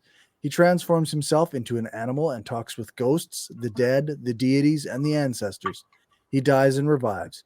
He brings back knowledge from the shadow realm, thus linking his people to the spirits and places which were once mythically accessible to all. That's from anthropologist Barbara Meyerhoff. Right. So just giving you an idea of what, because we've used the term multiple times, and just, I mean, because like you said before, right? And me too. Believe me, it's not like I knew about this stuff. Right. Before I thought shamanism was like TV, like you said. I mean, I didn't have any understanding, but it's a lot more involved and complex than I ever could imagine. Yeah, for sure. And then we got another picture. It says, here is my rough thinking and reasoned speculations on the early migrations of paganism, 13,000 to 3,000 years ago, and a cultural transfer. Right. Just what I'm doing is I'm trying to show like 1, 2, 3, what I think happened for language and what I think happened for paganism. Okay. So you can kind of get, so in other words, to me, paganism, it starts in the Middle East, and I think it shoots up to China, and then from and in Lake Balka, you see, like through the Iran. They go to me. They went down to Iran, and then they went up or they might have also gone up the Cossack Mountains and over there. I think. Okay. At least ideas. I'm not saying it has to be like, once again, I'm not talking about Graham Hancock. These are like one culture doing this. Sometimes it can just be that the ideas are transferring. I'm explaining when they moved around. And as you see, there's different colors. The darker color is from 13,000 to 8,000. So it's a time frame. I'm explaining how they moved around. Right. And then the next one is explaining another time frame, the red. And it's right. So it's not all this happened at the same time. Just grasp this. It's a lot of years. 8,000 to 6,000. I think the people were moving around these areas, which you notice still a lot of movement. Yep. And then from 6,000 to 3,000, a lot of movement. So what I'm trying to get you to understand is a lot of movement. So we have to stop. Well, and so then we have to stop this thinking that people were like us. Yeah. So why are ideas so similar all over the place? I don't know. Look at the arrows. Do you think they could have shared ideas? Somebody was sharing something as they moved around the world. What I'm saying. Look at that, right? Yeah. Ideas are coming in all over the place. So so when they say like it's not simple, that's what this is trying to, in a sense, express. It's not simple, and it didn't happen just one group or one time. No, you need to stop that. It's way more complex. Anyways, and then I'm trying to show also in relation to times when cattle was done. The yellow and the black circle. Okay. Yep. That's the age and the area of cattle domestication. The first was in China. Interesting. At 10,660 years ago. Right. And I'm showing you where in China. See? So it's almost, in a sense, in Korea. Anyways, or that one area where the Han Sun culture becomes. Right. Anyways, which we talked about made the pyramids. Anyway, so then the next one, number 2, you see is over there in the Middle East, and it's 10,500 years ago. See, and then they go down to number 3. They go down to the Middle East, and the people that from the they go to from people from Iraq or Turkey and Israel, whatever. These people, Middle East, they go down into Egypt. And they bring Egypt, in a sense, cattle, and see it says 9,000-year-old evidence. Right. See, so I'm trying to explain what happened. And see, and then it says here there's cattle remains also at Wadi al Arab. Then they are 8,500 BCE, which is in 10,500. Mm-hmm. So it's just showing that a little bit earlier, but the domestication was a little bit after that. But I'm just saying that, so it's showing very quickly. So when in a sense Middle Eastern ideas, to me, the paganism comes with it. When these people learn how to do these animals, the religion comes with it. They start worshiping the bull. So right. It's not like it didn't do anything. It's in then 8,500 years ago, cattle, number 4, gets over to Pakistan, India. Mm-hmm. So and then I'm showing how the colors are relating to the movements as well. Yeah. Anyways, then I show you here the ones of the stars, right? The 1, 2, the stars and the questions and stuff is because they don't exactly know. I think a lot of these relate to each other, really, to me. So I don't think they're that different, because I think that the language stuff starts somewhere between the Amur region of China and stuff, and Russia and Siberia, and then also the Altai Mountains and Lake Balka, somewhere in that region up there, which we've talked about many times, I think is the origin of, me personally, all these languages, or somehow related to them.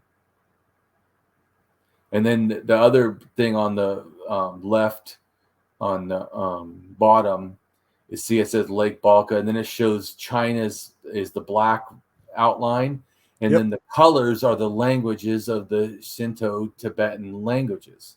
Oh, okay. Yep. So you see that they're kind of in China, but they're also not. Once again, like I told you, states. Right?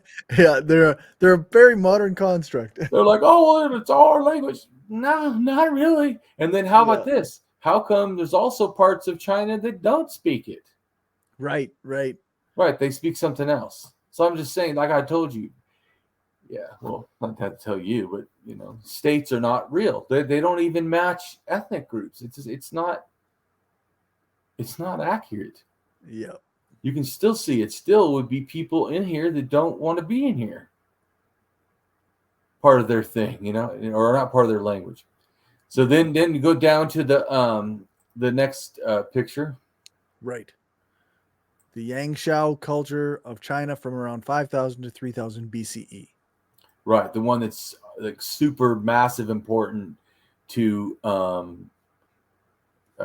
Chinese culture, along with the Hang Song.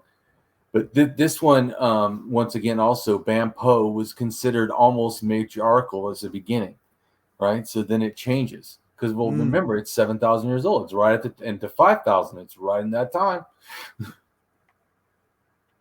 So go ahead and read about it. Okay. The Yangshao culture was a Neolithic culture that existed extensively along the middle reaches of the Yellow River in China from 5,000 to 3,000 BCE, or around 7,000 to 5,000 years ago. Recent research indicates a common origin of the Sino-Tibetan languages with the Sishan or Sishan, Yangshao, or the Majayao cultures. The main food of the Yangshao people was millet, with some sites using foxtail millet and others proso millet. Though some evidence of rice has been found. The Yangshao culture crafted pottery. Yangshao artisans created fine white, red, and black painted pottery with human facial, animal, and geometric designs. Unlike the later Longshan culture, the Yangshao culture did not use pottery wheels in pottery making. Excavations found that children were buried in painted pottery jars. Pottery style emerging from the Yangshao culture spread westward to the Majayao culture, and then farther to Xinjiang and Central Asia. The Yangshao culture produced silk to a small degree and wove hemp. Men wore loincloths and tied their hair in a top knot. Women wrapped a length of cloth around themselves and tied their hair in a bun. Although early reports suggested a matriarchal culture, others argue that it was a society in transition from matriarchy to patriarchy, while still others believe it to have...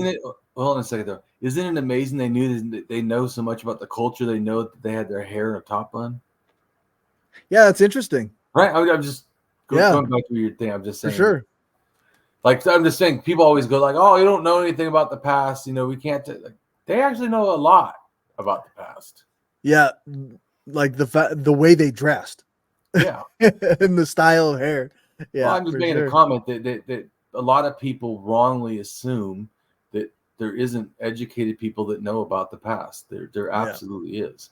Yeah.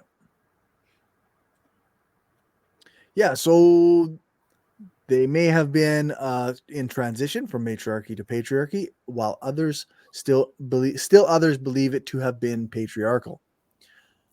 The debate hinges on differing interpretations of burial practices. The discovery of a dragon statue dating back to the 5th millennium BC in the Yangshao culture makes it the world's oldest known dragon depiction, and the Han Chinese continue to worship dragons to this day. The archaeological site of the village of Bampo near Xi'an is one of the best known ditch-enclosed settlements of the Yangshao. Another major settlement called Jiangzai. Oh, hold on a second. Let's go back to Bampo. So Bampo, I have a video in this blog, right, from an archaeologist that swears and even jokes about it that they're matriarchal society. He's like, oh, well, women rule like my wife rules me or something.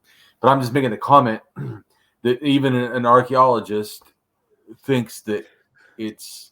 But like I said, I think it was, and then it changed. Right. And that's what I'm trying to explain. So it's not that I'm not disagreeing. It was better.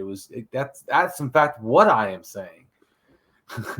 And then this is when it went bad, and this is why it went bad. And it just, as you see, the more domination and more coercion just got worse and worse, and then you get statism, which then that's the whole goal. Yeah, that's right. Another major settlement called Jiangzai was excavated out to its limits, and archaeologists found that it was completely surrounded by a ring ditch. Both Banpo and Jiangzai also yielded incised marks on pottery, which a few have interpreted as numerals or perhaps precursors to Chinese characters. But such interpretations are not widely accepted. The Yangshao culture is conventionally divided into three phases. The early period, or Banpo phase, 5000 to 4000 BCE, is represented by the Banpo, Jiangzai, Bisholing, and De Diwan sites in the Wei River Valley in Jiangxi. The middle period, or Maya Digo phase, 4000 to 3500 BCE, saw an expansion of the culture in all directions, and the development of hierarchies of settlements in some areas, such as Western Henan. Right, so hierarchy. So what happened, Corey? How did we go from equalitarian to hierarchy? Well, you know that the middle phase is after 7,000 when the shit hit the fan, which we even know genetically, and that's what their study was saying. And these are just facts about the culture, but this actually is a bigger problem. And so it wasn't like statism. In other words, like someone could say, well, maybe statism was just bad in China. No, it was bad everywhere it was done. Because guess what it generally does? Just like now, like we were talking, it caters to the who? The elites. Right. That's literally what it's always done. Yeah. Literally. Yeah. Still doing it. Yeah, exactly.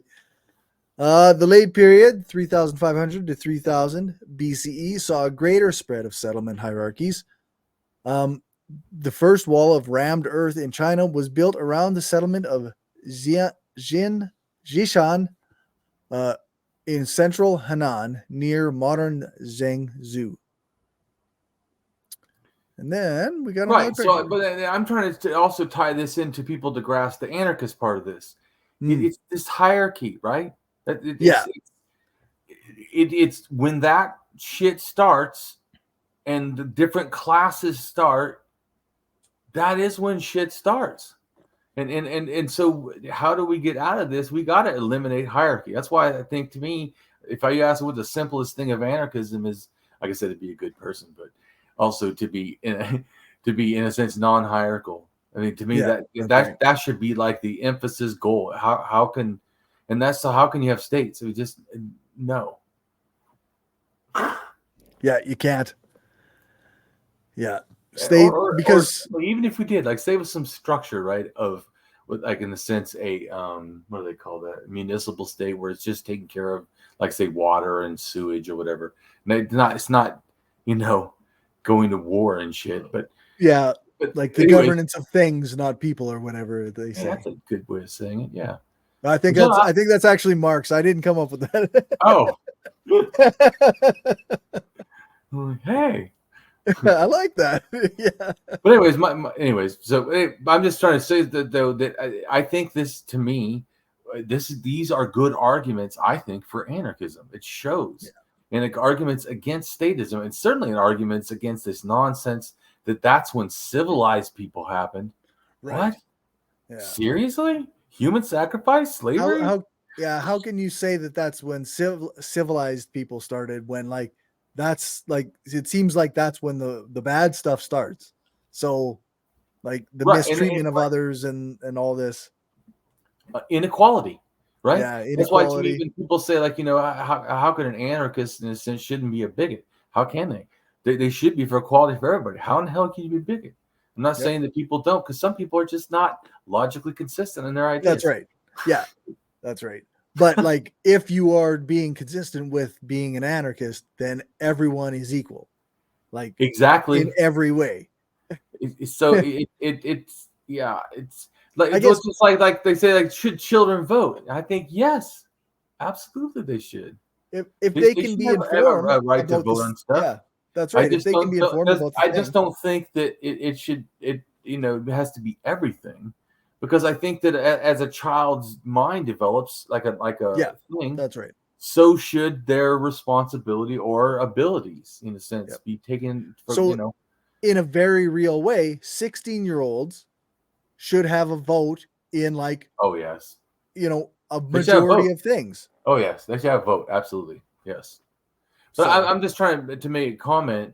Maybe till 13, they should have a vote. Maybe, But anyway, what I'm saying is, I think that the whole issue is that our society has normalized how we like.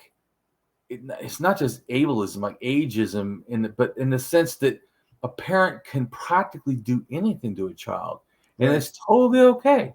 It's like if that was done to any other human being, they would put him in jail. Yeah. it somehow, because it's a carryover, right? Actually, like because children used to be the property of their parents, right? And Rome did that, so I know that for sure. Rome, the father owned; he could kill the kids. It's a relatively new change, actually. Like that, children are not owned by their parents, at least in Canada. Like it's just was in the 70s or something. It's not that long ago. Yeah, it's but there's tons of things that are still bad. Circumcision against children shouldn't happen. No, that's right. What the fuck? If an adult wants to do that, go do it. Hell, cut your damn dick off. You want? I don't give a shit. It's exactly your body. That's autonomy. But doing it against a child's will. So this is the child didn't even ask for this. Oh, come on now. Not you only are cutting a physical piece of their body, and they didn't even have a say. Oh, hell no! I don't support that. Yeah. No. Fuck no. But I know I told you I suffer from that. I think that people, are their own autonomy, or their own sovereignty. That their own body is theirs. So that's right. So to me, that's like like, well, how could you make the society better even if you didn't change everything? I said, well, let me tell you the first thing I would do. I would eliminate hierarchy. There would be no such thing as a single leader. That's just simple, right there. No more presidents, no more mayors, no more governors, no more single leaders. To me, that would help. Yeah. Nobody with power to make a decision without the consensus of the people around them. They go, well, it would hardly do anything. Well, then maybe things shouldn't happen.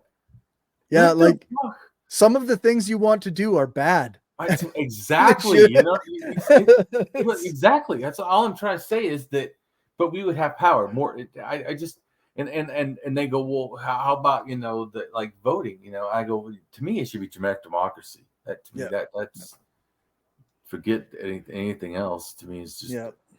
But still, that's why it's fucked up. It's already rigged, and then it seems like the people on the right in America want to rig it more. Like it's not rigged enough. Exactly. Yeah. Like what the fuck? Yeah, because it's already set up in such a way that, like, okay, so you vote for a representative, but that representative does what they think is right. And it's not like they just impose, like, it's not like they just do like trade deals or like, try and set up building roads or whatever. They make laws about what you can do with your person. Yeah. Like, I think it's absolutely ridiculous. I told you, I think all drugs should be legal. Then we should have, if we're worried about mental health, then you should have mental health facilities. Yep. Worry about drug addiction, have drug addiction facilities. How about? But I told you to me. If you're worried about crime, solve the social issues that lead to crime. Well, I told you, like, but when I was a kid, we ran the streets. We fucked people's cars. We stabbed people's hoses. I just did all kinds of aggressive shit for no reason because we had nothing else to do. But then they built a what do they call it, like a youth center or whatever, right? and sort of near my area, and I was able to walk there, and we did less crime. Even me, because I wanted to hang out there because all the other people are there, chicks are there, and whatever. So I mean, I wanted to go where I wanted to be. So I'm just my point is, they talk, oh, youth to us. If you give youth positive shit to do for free, believe it or not, they'll choose to do that. Yeah, that's right. You know what they instead they thought that this was a product of like dilapidation. Like, so if there was a broken wall or a broken window, then that's why youth committed crime. It wasn't because there was nothing else to do, because they drained the social structure of society. But so that's why I go back to where I don't like the thought of we get rid of all society. I'm not anti-society. Right. Yeah. I'm pro-society. We need to have, like I said, positive social structure. Yeah, exactly. Right. And we need more people involved. And I would always say, even if they're going to have the same system now, get more people involved. There's not enough. That's right. More. Oh, it's 2 senators for a state. Well, it should be 200. Now I would feel a lot better about 200 than I would about 2. 2 sounds like they could be bought off. Or holy shit. That's right. You know, all I'm saying is, and I don't, like I told you, I really prefer none. But I'm right. telling you, if I have to try to work in their paradigm, ways that I would still be able to make, I think, more positive, is these things. Yeah. These simple things. And also, everyone owns themselves. No laws should be made against someone's right to their own fucking body. No, that's right. So done. Stop talking about it, because that's it. Either you do or you don't. And if you don't, then you're in the wrong place, because what the fuck? This is if you value humanity, this has to be part of it. Yeah, that's right. So I'm just saying that, to me, ethically. So that civilized, these are not civilized places. We don't even own our own bodies. This is not civilized. That's right. Anyways, keep reading. All right. So now we've got a map of Yangshao and Longshan with right, and that's just to show you that these cultures influence each other and are actually somewhat in the similar areas. And then I have the one below. It's the Shang Dynasty capital, and then also the red is showing the area of the Shang Dynasty. Now you notice the Shang Dynasty is not all China, and so neither are any of these cultures, right? So I'm just showing you also that all of them, though, are in similar areas. Yeah. All right. Over the course of those 6 millennia leading up to the Xia dynasty, Neolithic communities became more diverse and complex. For instance, the period 5000 to 3000 BCE, archaeologists have identified at least 8 major regional Neolithic cultures located along rivers and coasts. They did so by examining pottery styles and village settlement patterns. One example is Yangshao culture, which was concentrated along the middle reaches of the Yellow River. Over 1,000 sites left behind by millet farming village communities have been discovered. Jiangzai, 4000 BCE, for instance, was a moated village settlement that occupied roughly 13 acres. It was composed of related lineages and tribal organization.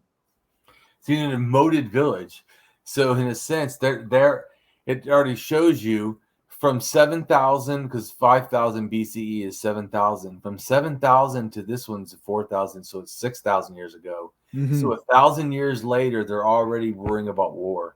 They're moating for safety. They're already trying to, make little castles, moat the village. Yeah, I'm just just showing you how it keeps getting. Go ahead, keep reading, but. Yeah. During the 3rd millennium BCE, Yangshao culture was gradually supplanted by Longshan culture, 3000 to 1900 BCE, which emerged further to the east along the middle and lower reaches of the Yellow River. Archaeologists excavated a site near the town after which Longshan Longshan was named. They found evidence for a culture that had laid the foundations for the kingdoms that emerged in the second millennium BCE, including the ruins of the numerous walled towns with cemeteries outside. The rammed earth walls protected urban areas with public buildings, roads, and drainage systems. The cemetery's arrangement suggests that people living in the towns were buried alongside clan members, but also that some members were wealthier and more powerful. While most graves had nothing but a skeleton, others contained numerous artifacts such as pottery and jade. Based on this evidence, and archaeologists have concluded that during the 3rd millennium BCE, population grew and some of it shifted from villages to walled towns. These walled towns developed into political and economic centers, exercising control over and serving as protection for surrounding communities. Individuals with more elaborate graves were more likely political and religious leaders and served as chieftains. Hence, numerous competing chiefdoms emerged, providing the foundation for more powerful kingdoms to follow. Ancient Chinese histories identify the first major kingdom as the Xia dynasty, 1900 to 1600 BCE. However, these were written many centuries after the kingdom about which they speak, and lacking written evidence from the dynasty itself, specialists have been unable to definitively establish its location. Nevertheless, most agree that the Xia capital was located along the Yellow River at Arlito. That's what it's actually pronounced, Arlito. At its peak of activity from 1900 to 1600 BCE. This town looks like something more complex than a chiefdom. Arlito included a central walled palace, complex workshops for the production of bronze and pottery, and elite burials containing bronze weapons and jade, suggesting a socially stratified Bronze Age civilization and kingdom. This is why many historians identify it as the capital of the Xia dynasty. With the Shang dynasty, 1600 to 1046 BCE, we formally step into China's historical period. A Chinese scholar came across mysterious bones that were being ground up for use as medicine. He immediately recognized that the Chinese characters inscribed on them were very ancient. Subsequently, the origins of these bones was traced to fields in Anyang, China, where excavations were carried out. Similar to the discovery of the Indus Valley Civilization, a lost civilization was revealed on the North China Plain. The one difference being that traditional histories of a later time had documented this one. The Shang dynasty capital was Anyang, and boundaries. And by the way, the Shang dynasty mentions Wu shamanism. And so they're written on the oracle bones. Those they said they were being ground up. They're like about 3,000, 500 years old or whatever. Okay. The Shang centered on the North China Plain along the lower reaches of the Yellow River. The other labels indicate names given by the Shang rulers to tribal peoples surrounding the kingdom. The findings were substantial. A diverse array of settlements with a royal capital at the center covered nearly 30 square kilometers. Archaeologists have identified 53 pounded earth foundations as the floors of royal palace temples, and the ruins in their vicinity as residential areas for elites and commoners. Sacrificial pits and workshops for the production of bronze, pottery, and stone. Also, a royal cemetery with 8 large tombs and dozens of smaller ones lies to the northwest. The larger graves were roughly half the size of a football field, each accessible through 4 ramps whose orientation to the cardinal directions gives them the appearance of crosses. Deep down at the bottom of each tomb's central shaft, wooden chambers were built to house the dead bodies of Shang kings. Shockingly to us, dozens of human skeletons were placed above and below these, presumably as servants to accompany rulers in the afterlife. View reconstruction. Right. Means they were sacrificed. Right. Killed and shit, like I said, because that's what states do.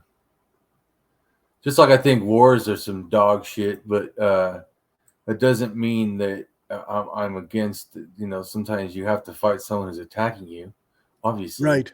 Yeah. But it doesn't make war even in good. But anyways, so this right here, this next picture is what you're at, right? Yep. Right. China's civilization between 5,000 to 3,000 years ago was a time of war and class struggle, violent transition from free clans to a slave or elite society. Right. And haven't you already read that a little bit? Yes, I think so. Right. You read it enough to figure it out. And then this right here, the little picture in the corner on the left top is showing the Hong Sen culture, where it affected, where the Hurmadu affected, where the Yan shows. So it was showing these different cultures. Right.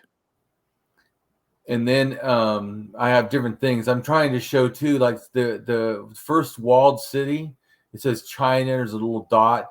Then it has a little box that blows it up. That's what it looked like, a little walled city.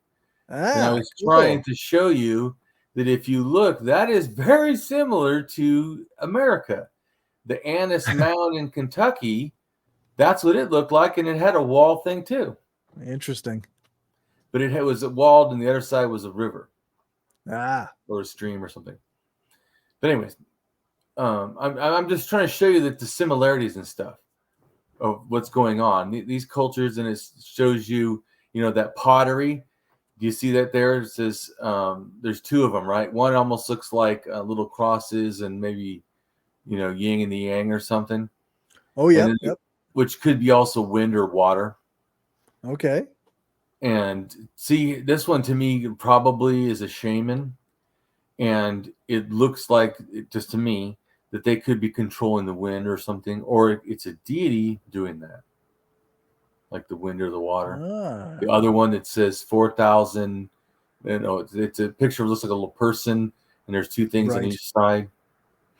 Yeah, 4,090 to 3,620 years ago. And it's showing where that was, and it just that has to do with that culture that they said was the first dynasty. And you see how the walled city is like right in that same area. Yeah, for sure. Right. So I'm just showing you that it was already there, and that's before that dynasty. Okay. So it's showing they already are walled city. That's like, anyways, one of the first walls. It's just showing you that they're already doing that behavior. And then the other one is just showing you, like, over here in the middle on the right, it says the Yansho culture, and then it says Yellow River. It's just showing you the area it was in. And then that right there is like a pot lid or like just a ceramic figurine. I think could be like a deity or something. Okay. And then the bottom on the right, that's actually Arkansas and the America, U.S. And you see that it has, those are mounds of dirt. Okay. They look a lot kind of like pyramid sort of things. You know what I'm saying? Mm-hmm. So it's not like dirt like you think, oh, it's just a mound of dirt. No, it was actually more like detailed than that. And they have those little pyramid-like, house structures. Right. And then it has Ohio, and it's just showing also a walled city and house structures. I'm just trying to show you that a lot of this is kind of similar. Just like there's long, in a sense, people think Longhouse, right, is related to Vikings or something. But Longhouse is actually all the way in Japan and all the way across to they were in the Balkans 7,600 years ago, I think, or something. Okay. So they've been there a long time, and then I think they relate to China and stuff, but back and forth, like through Siberia, the people. Okay. Anyway, so it's just showing it. And look at here's an elite burial, right? And that one culture. Look how many things they put in there. 1, 2, 3, 4, 5, 6, 7, 8, 9, 10 jars of food. Right. Or whatever, items. Those are his items inside there. Ridiculous. Yeah. For one freaking person. and everybody else has nothing. It's like, anyways, I don't think elites are a great thing. Then over in the bottom left, see it says the Yanshan culture, and it shows where that little arrow.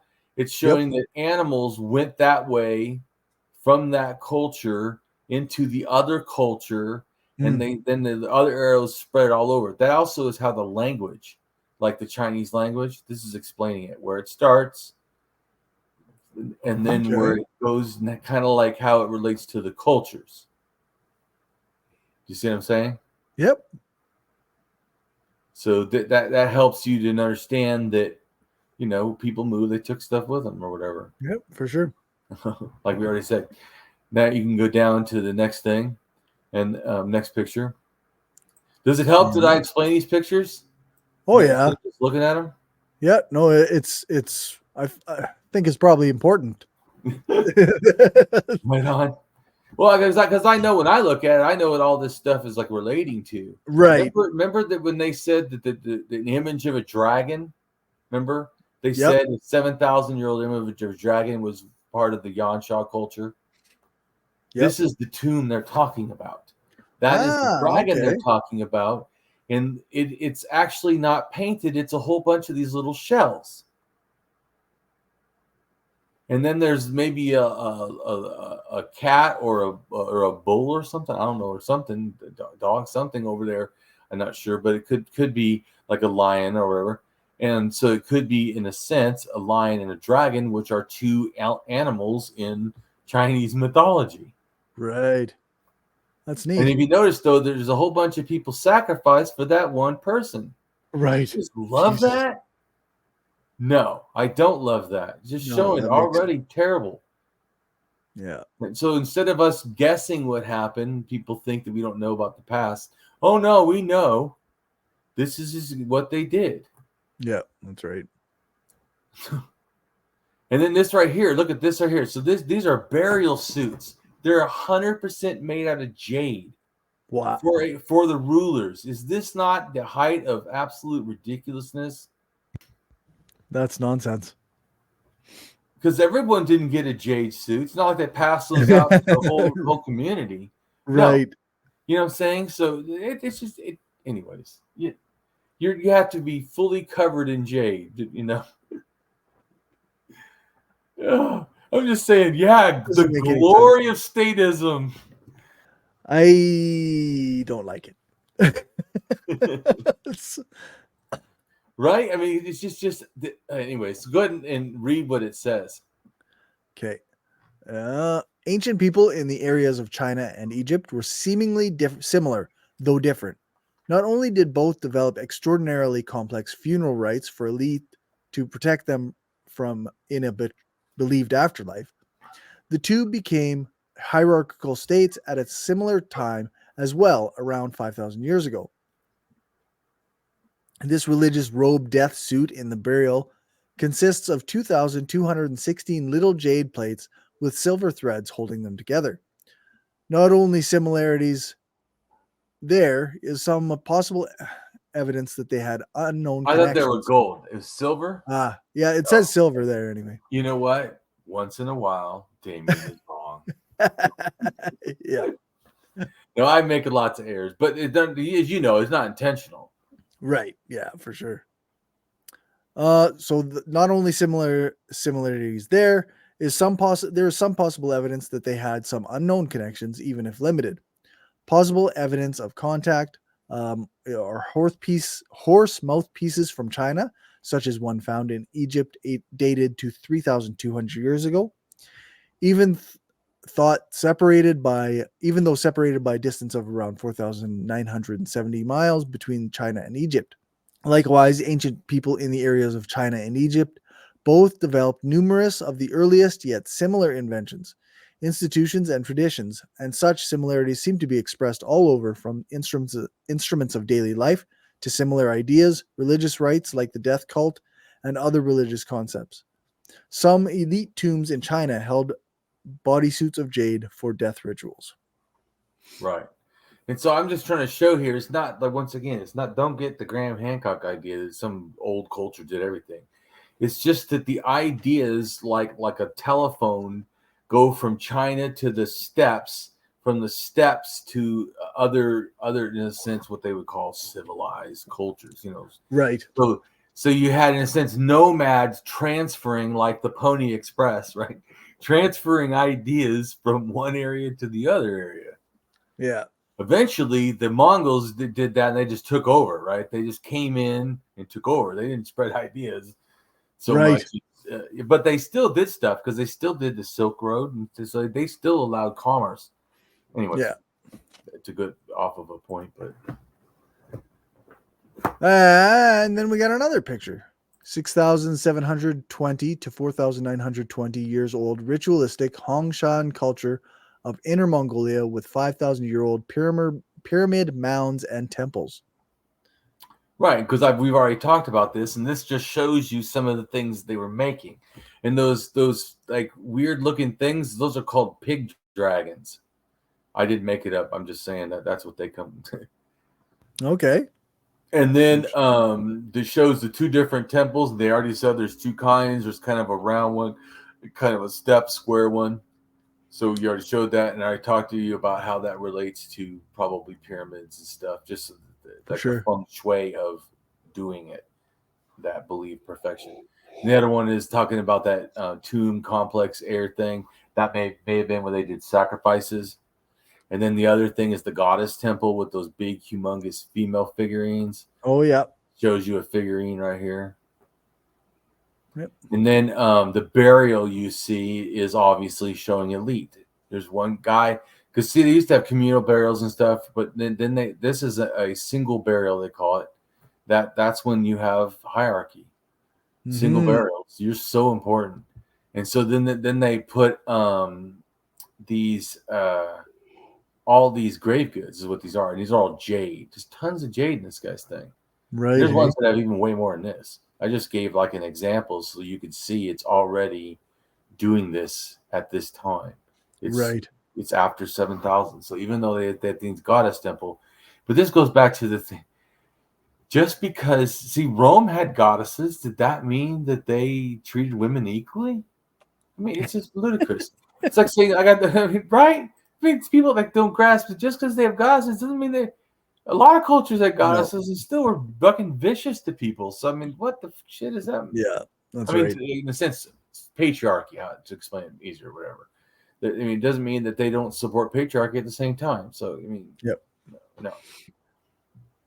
You can't think that about the past either. So, anyways, I'm trying to show you is that what's going on. So, and then this is explaining also that even though this is a younger culture, there's actually ones even older. These little ring things, these are older. By the way, these are all BC. So, in other words, this culture is, I think it's 4,700, BC or something. Right. So that's why when it says here, it's 4,500 to 3,000 BCE. And so that's why these other numbers, like you see these rings, right? What I'm trying to show you is this concept of these bracelet leader rings, I think, or something which eventually I think almost become money or relate to something like this. But it has to do with, so these to me are about status. And they're like, elite, I think, type of things. These, items or whatever. But I'm trying to show is they also start some more simple. See the 7,450, that first green one, and then they have a white one, it's 7,100, and then 6,002, and then 5,000. All of a sudden it looks like a slug or something, right? Right. But the point is, it's starting to get a face. It never had a face. Right. It was just a ring before. Right. So, anyways, that's all I was just trying to show is that once again about immediately. Or I say it all the time, in a sense, everything's of evolution. Yeah. And this is just showing even these ideas. And then later, that's an older one. Then the younger ones that are 4,500, they start looking like pig dragons. They don't look like a slug no more. Right. Much. Anyways, just showing you the ideas change. So And then that little picture, the map that is H and is Z. See right there. This is explaining that one is the Hong San culture, and the other one is that that with the Z up there. Yep. And it says 3,800. That's that culture is related to the Hong San culture. This culture you're looking at right here with the pyramids and all this. So and then it went down to that little part right there, and then it goes into Korea, right? You see that? Yeah. And eventually it goes into Japan, and that's where all Japanese language is. And that's why the Korean languages and the Japanese languages and the N, right? H, not N. The H right here, this is the same place that the Turks and the Mongols come from.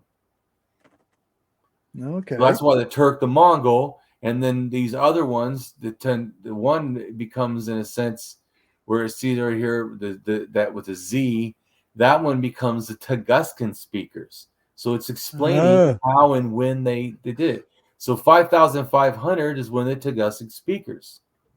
Cool.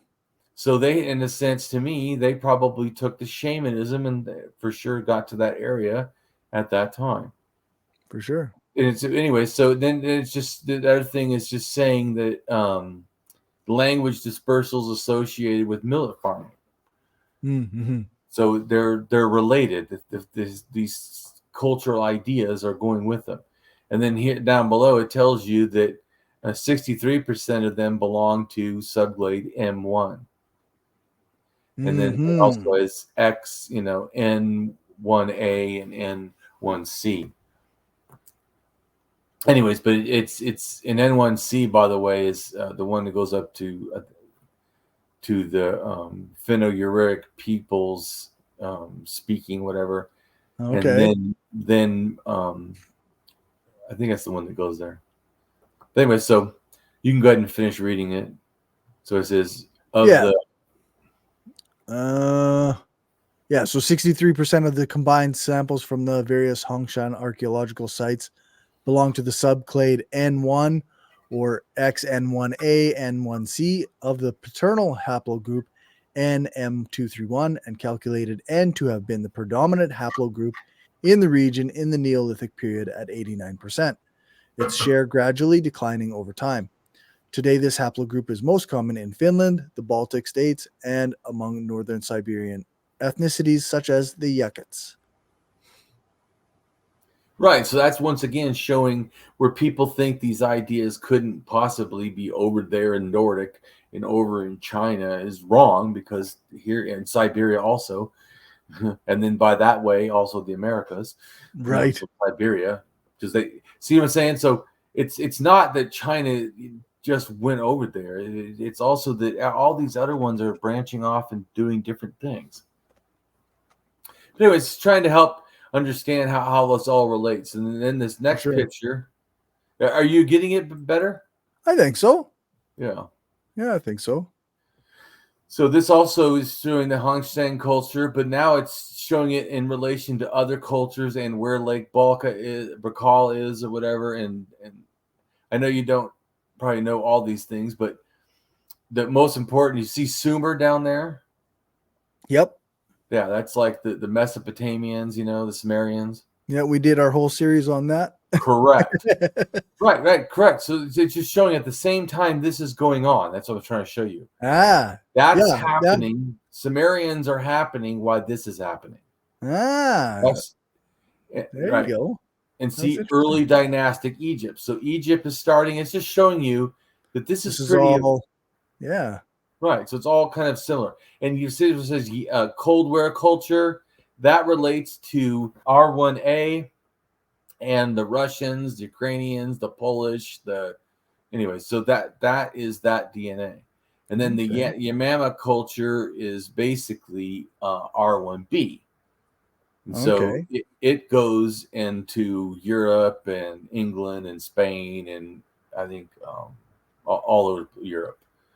But anyway, so and a little bit in the Middle East. They're the ones anyway. So and then the bow tie culture where I showed you, remember on the other one, they're the ones that do the first probably horse domestication. Right.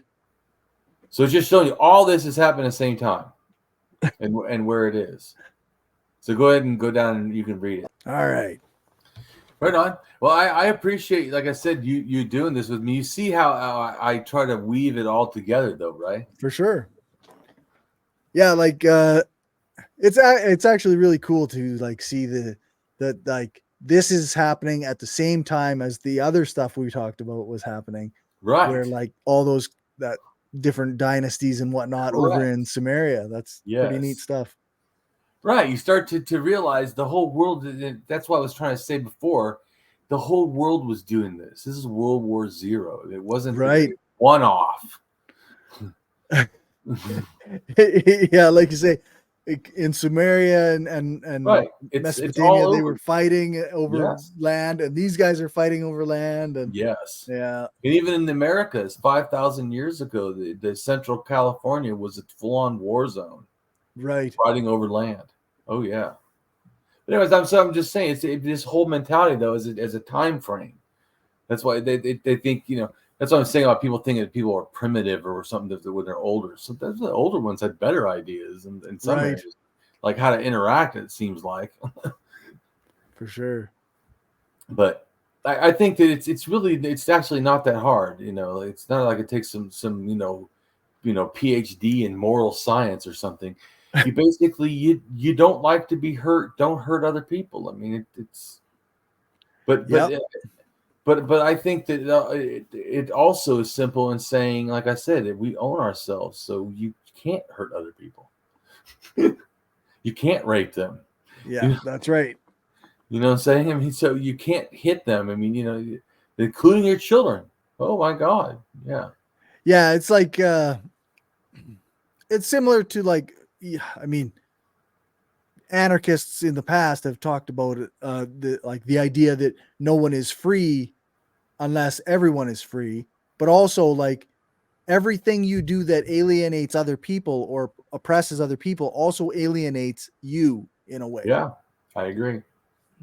But I thought I was trying to say that even the society, the patriarchal society, is not healthy for men.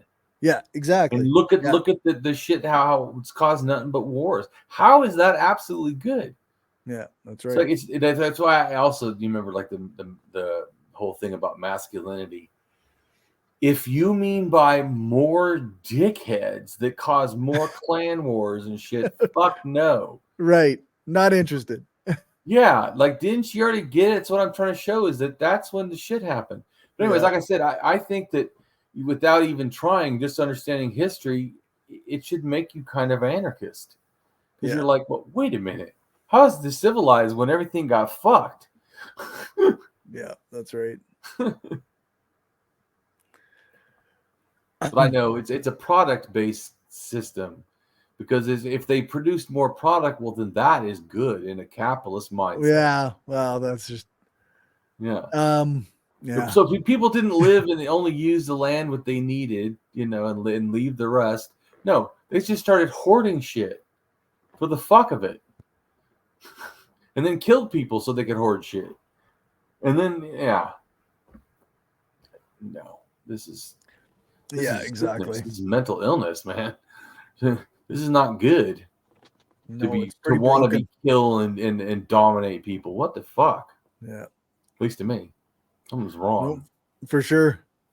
Yeah, and I was talking to Pam last night about because I've really after reading this book that Means and Ends, this one that's kind of above me, and talking to Zoe, like I'm really trying to frame like things in the way of this the theory of practice, in the way that like the culture, the society that we exist in builds the kind of people that we are many ways, right?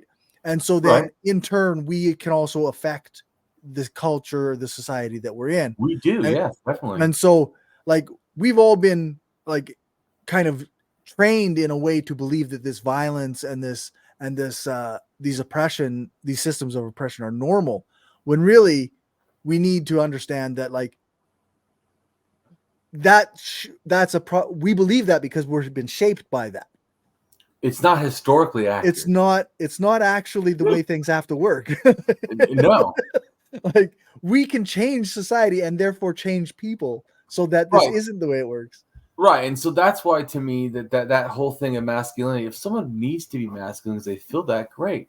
If you feel that to do that, then you need to oppress other people. That's fucking horseshit. Yeah, then that's not good. I told you, nothing wrong with people wanting to be masculine or feminine or whatever. Do it, do you? But force other people and shit, fuck off. Yeah, that's right. Anyways, so but I think that it's important to understand all this stuff. This culture stuff, this archaeology is helping, I think, historically to back up our point, especially to me as an anarchist. Yeah. It doesn't make you go, wow, how wonderful states showed up. You're like, oh, right. Yeah, that's right. Hierarchies. Oh, good. Yeah. No. Oh, human sacrifice. Great. Slavery. Great. Wonderful. Slavery. Great. Yeah, wonderful. Yeah. Fuck, eh? I suppose I'll continue reading. Yeah. The Hong Shan culture, circa 4,700 to 2,900 BCE, or around 6,700 to 4,700 years ago in China. A genetic study by Yin Kui et al. From 2013 analyzed the Y chromosome DNA haplogroup based in subclade. It found that DNA samples from 63% of the combined samples of various Hongshan archaeological sites belong to the subclade N1, or XN1A or N1C. Of the paternal haplogroup. Just to clarify really quick, remember, N starts in southern China 20,000 years ago with pottery, and then it moves up to this. This is in North China. Right. Because up by Korea is not southern China. So I'm just saying it gets there about 14,000 years ago. But anyways, so I'm just somewhere over there. But anyways, I'm just saying, so N gets over there. And then they're just saying from that point, N took over. That's what, in a sense, because it spread. Right. There you go. It spread. 60, yeah. Like you say, 63% of the samples from these sites belong to the N1 subclade. Right. So then that goes back to that story that they said with the DNA. Remember the Stanford study? They figured it out because you put these different characteristics together. And I'm just showing you this is also explaining that. Right. It's like, or I don't know if they use this, but this is definitely would be good. But there's ones in Europe too, and ones in the Middle East, like you were talking about, some areas. So there's other. There wasn't isolated. Right. Yeah. Of the paternal haplogroup NM231, and calculated N to have been the predominant haplogroup in the region in the Neolithic period at 89%, with its share gradually declining over time. Today, this haplogroup is found in northern Han, Mongols, Manchu, Oroken, Xibe, and Hizi at low frequencies. Other paternal haplogroups identified in the study were C, O3A or O3A3, both of which predominate among present-day inhabitants of the region. Nelson et al. 2020 attempts to link the Hongshan culture to a trans-Eurasian or Altaic linguistic context. According to a study on genetic distance measurements from a large-scale genetic study from 2021 titled Genomic Insights into the Formation of Human Populations in East Asia, hunter-gatherers of Mongolia and the Amur River Basin have ancestry shared by Mongolic and Tungusic language speakers, but they did not carry West Lao River farmer ancestry, contradicting the trans-Eurasian hypothesis proposed by Martin Robitz et al.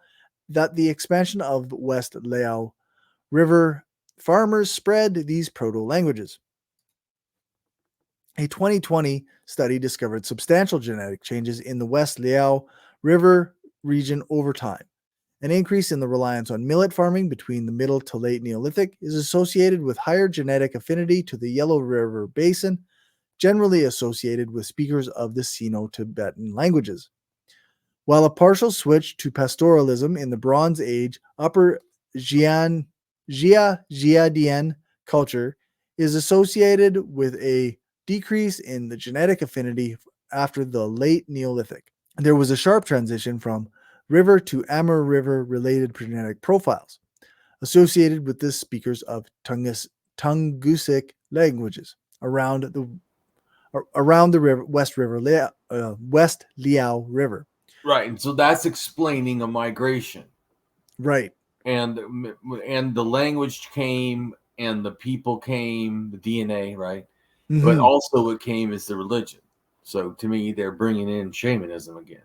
So I'm right. Just, because remember, there's different kinds and different people. Once like it wouldn't be right to say all shamanism in Siberia is the same. Even the stuff about Lake Volga could be a little different. Even this, you know what I'm saying? So, and different through time too. Because if you look at the stuff now, like some of the pictures, could be, look different than the older ones. But see, some of the older pictures too, like of shamans sometimes, like there's a famous picture of a supposedly a Ket shaman. But okay. I watched the whole thing about the Ket people. They're up in Siberia. They're the ones that relate to the Destain. They're Yansian language. And their religion, though, matches the Mongols and Turks. But anyways, this kind of shamanism it is. They worship, in a sense, the sun god or this great sky or whatever. Okay. Anyway, but these people, that the picture, it says, I've seen it before. It says Ket shaman. It is not a Ket shaman. That is the son of a shaman. Yeah. And the guy is dead, and they told him for the picture, can you put the shaman's hat on? So he just put it on like this. And so, anyways, my point is, some of the pictures, like the old stuff, people, like nowadays, believe it or not, like things that are called reality TV may not be completely reality. Right. Yeah. So that's not a new thing. That is an old thing. Yeah. This increase in Amur River affinity corresponds with the transition to a pastoral economy during the Bronze Age. A 2021 study found that Yellow River millet farmers from the modern-day provinces of Henan and Shandong had played an important role in the formation of Hongshan people or their descendants via both inland and coastal northward migration routes. Similarly to the Yangshao culture, the Hongshan culture cultivated millet. Isotope analysis revealed that millet contributed up to 70% of the human diet in the early Hongshan and up to 80% in the late Hongshan. The Hongshan culture is known for its carved jade. Hongshan burial artifacts include some of the earliest known examples of jade working. The Hongshan right. So culture, pause for a second. So people, we talked about this before for Mesopotamia. Right. The reason why grains that can be dried and stored for long periods of time equals hierarchy is because somebody can hoard wealth or food. Yeah. And so these cultures and you can get slaves to do the work, and then you just take the stuff and put it in your storehouse. Yeah. Or whatever, because you're the ruler or powerful or whatever.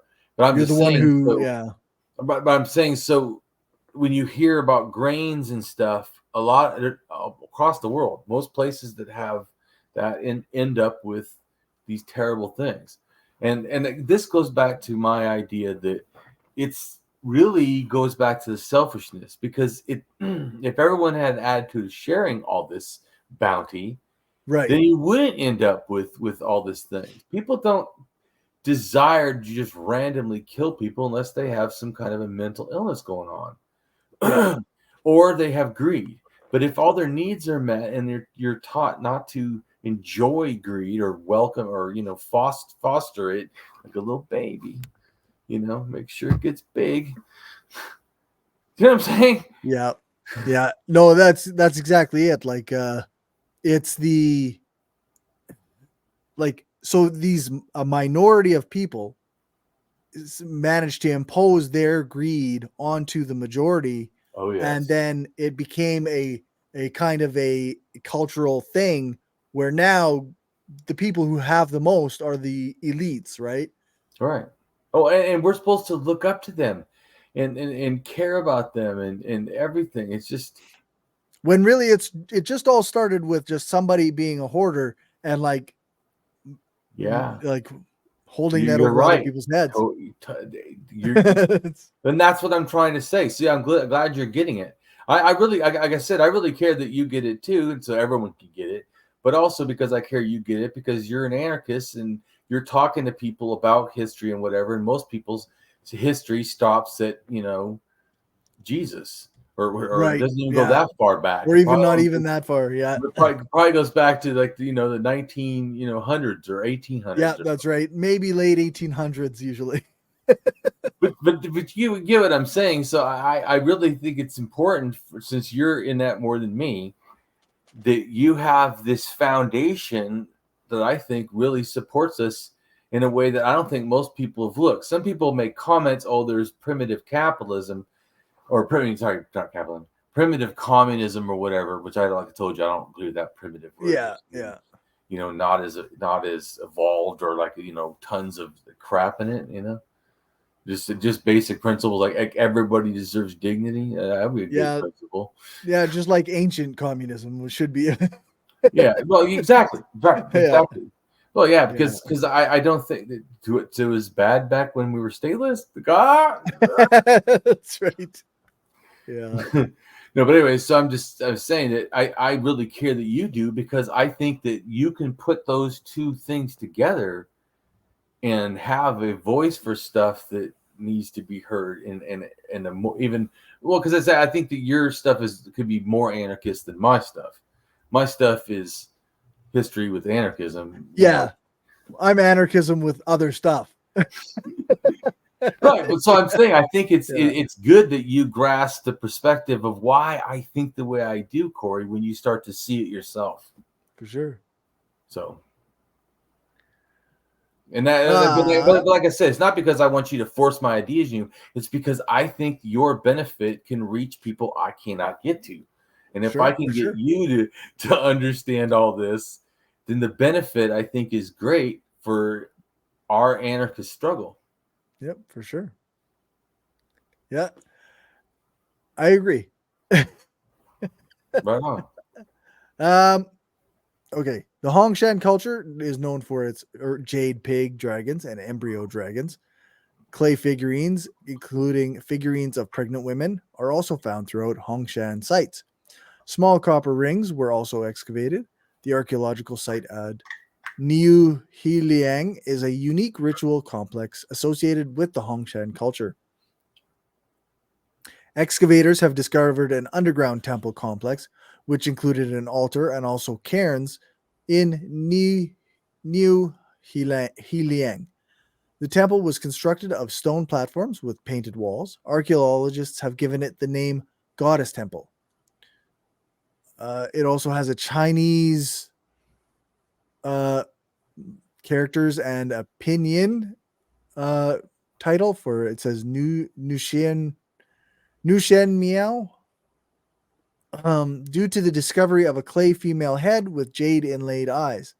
It was an underground structure, I'm guessing meter deep.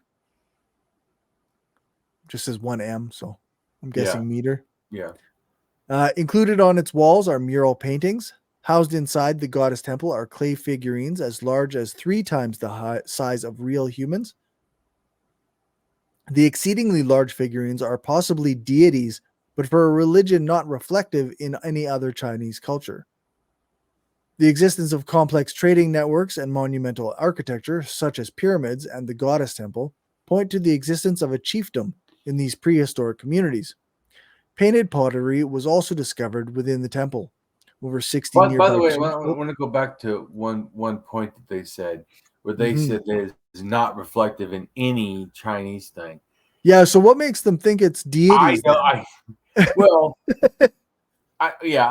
actually have a problem with it being a female deity. What the problem I have is them saying it's not reflective in any later culture. Oh, okay. Because the Hurmadu culture, remember, had an earth mother. They worshipped the sun, shamanistic worship of the sun. And then they also, which you see in the plains, they do that, shamanistic worship of the sun. Right. But anyway, so, but I'm saying, so it's actually is reflective. That's what I'm right. It's in more, and that relates to the Austronesians and stuff. So yes, I think it's like the Earth Mother, like Sky Father, Earth Mother, or whatever, or a Sky Mother and a Sky Father, or a Sky Mother and an Earth Father, because that's how it is in Egypt.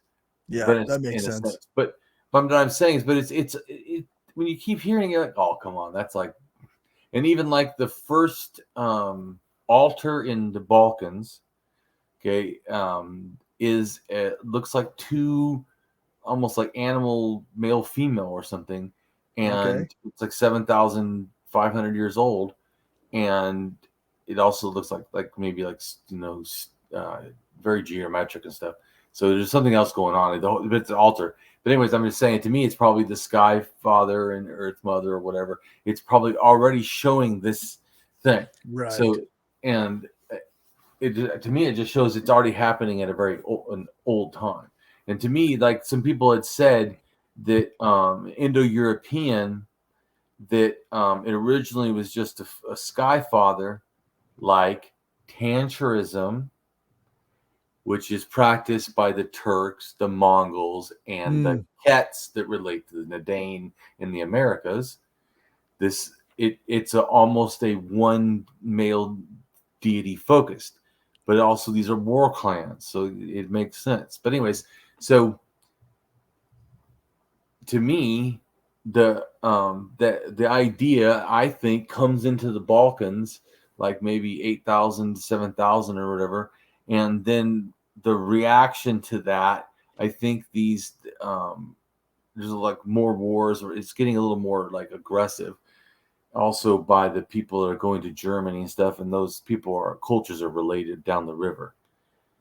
But anyway, so they start having all of this area start making these male deities. Never had done that before, in a sense, in a large way, especially. They start making different ones, and they look kind of similar, like the Thinker, almost all of them are kind of similar to this sort of. A male sitting down like on a throne or something. Okay. But anyway, so, and I do think they probably relate to the Sky God. So, and they got mixed with the Earth Mother, because to me, like going back to Indo-European. So the Indo-European people say there's some people that believe, I should say, because people could disagree, but that they only had one, like I said, like in Asia, just a Sky Father in a sense, sort of. Okay. Or a sky deity. And then when they met the farmers in the Balkans who had an Earth Mother, they got blended together. It's possible. All I know is it looks like they definitely got put together in the Balkans. Okay. But whether they were already there or somewhere else, I don't know, but for sure the Balkans, because then it goes out into Hungary and it starts spreading. It's in Greece. It starts really spreading, all over the place. These, male figurines. And anyways, and like I showed you, that 4,000-year-old one, remember, is from somewhere in Siberia. That one male figure. I'm just saying. So there's a bunch of these figures, and I think they do represent stuff. I think the other one has to do with shamanism and soul travel.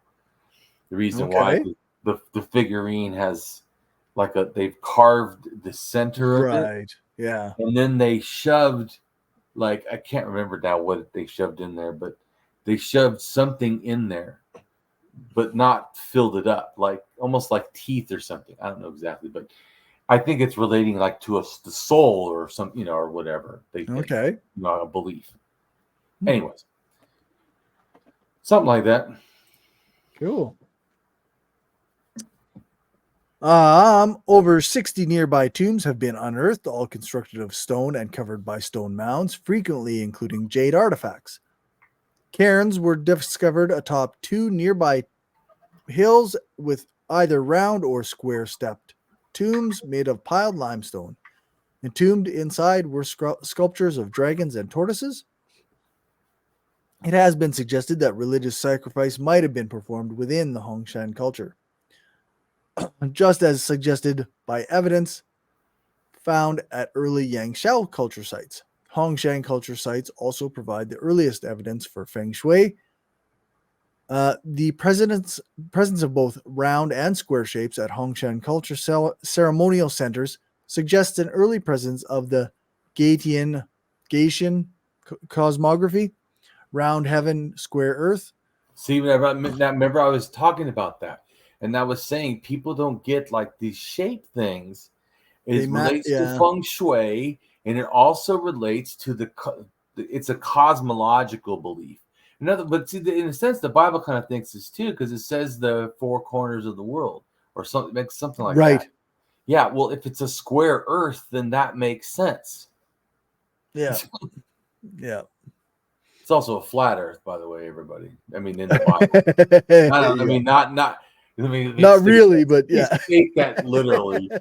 Literally, it's not flat. Earth is actually, but it's kind of round. But it's an my point is, it's not flat in any kind of way.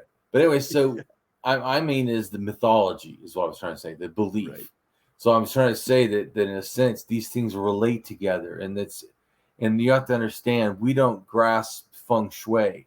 It's fortune telling in a sense, or fortune inspiring. Like I said, they say it's like getting everything in balance, with the fad that came over to North America is all about like putting your furniture in certain places so that you have a good vibe, basically. Like you're right. But it's actually a religious concept, and like I said, it's actually in a sense like related to shamanism, in the fact that if you do these, in a sense, ritualistic behaviors of how you design something, it's about designing things. That's why, like the square building and the round one or whatever, these type of designs into pyramids or whatever, it's because of a concept. The concept, and that's what they were explaining: square Earth. So remember, I told you the first Earth, the mound of creation, was a pyramid to the Egyptians. Right. Do you see how, in a sense, and then the pyramids for the Sumerians, they called them the mountain of God. I'm just saying it's not exactly the same, but you can see there's similar idea. They're about mounds.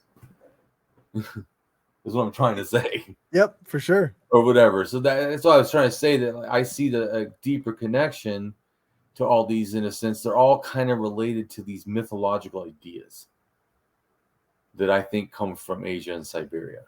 Okay. Or relate through there somehow. Yeah. Sounds reasonable. Which I think you can kind of see too, right? Yep.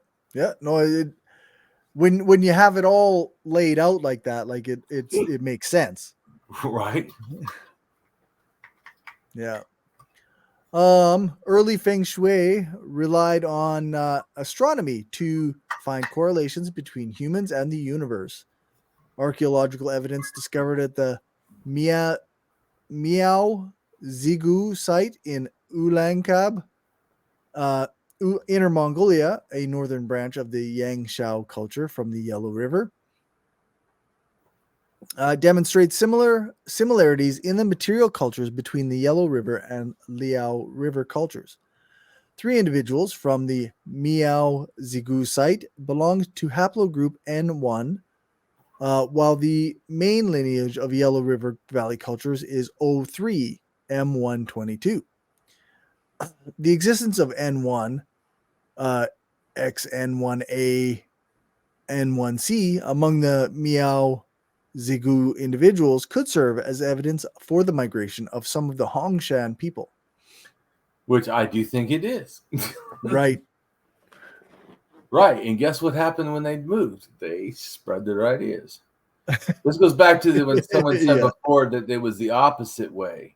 That, in a sense, that they thought that maybe the Shang dynasty had almost invented, in a sense, Wu religion or shamanism, and then it went north. But this is showing north people first came to the Shang dynasty, not the other way around. I mean, well, eventually ideas go out, but that's after it already came in.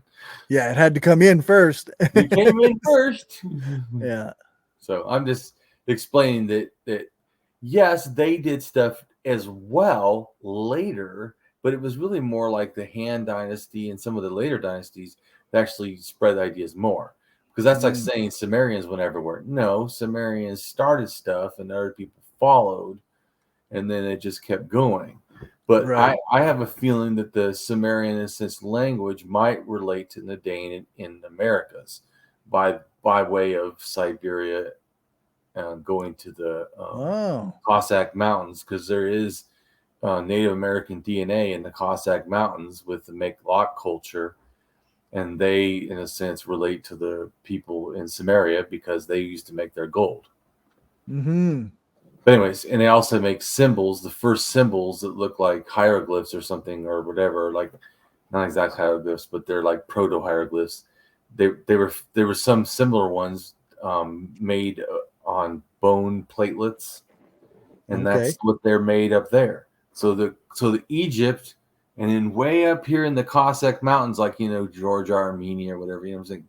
Way up here in the Cossack Mountains, you have near Russia, you know, you have these bone platelets with these little symbols carved on them, and then you have the exact similar, I guess it's exact, but similar, very similar. They're also bone plaques, so that they're also the exact, you know, medium. So they're similar mediums, and then they have similar like symbols on, or, you know, pictures of like animals, like just an animal or whatever.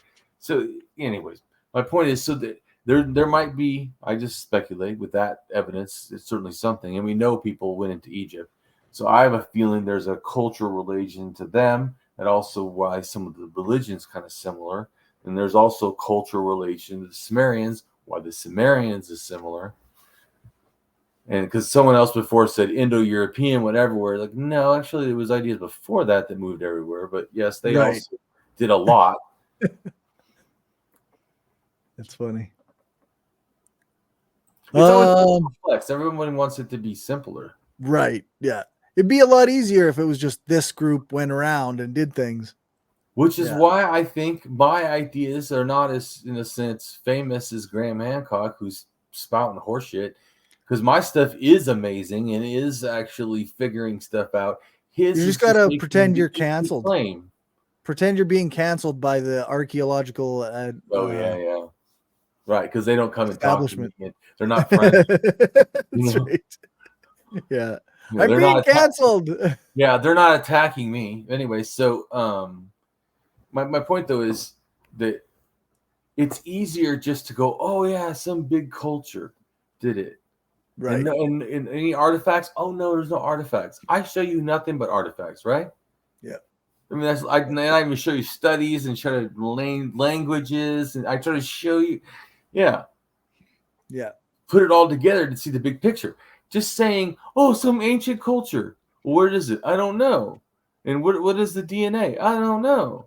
And what is their pottery? Because you said they have pottery. Yeah, we've never found any. Well, you know, so there's no evidence.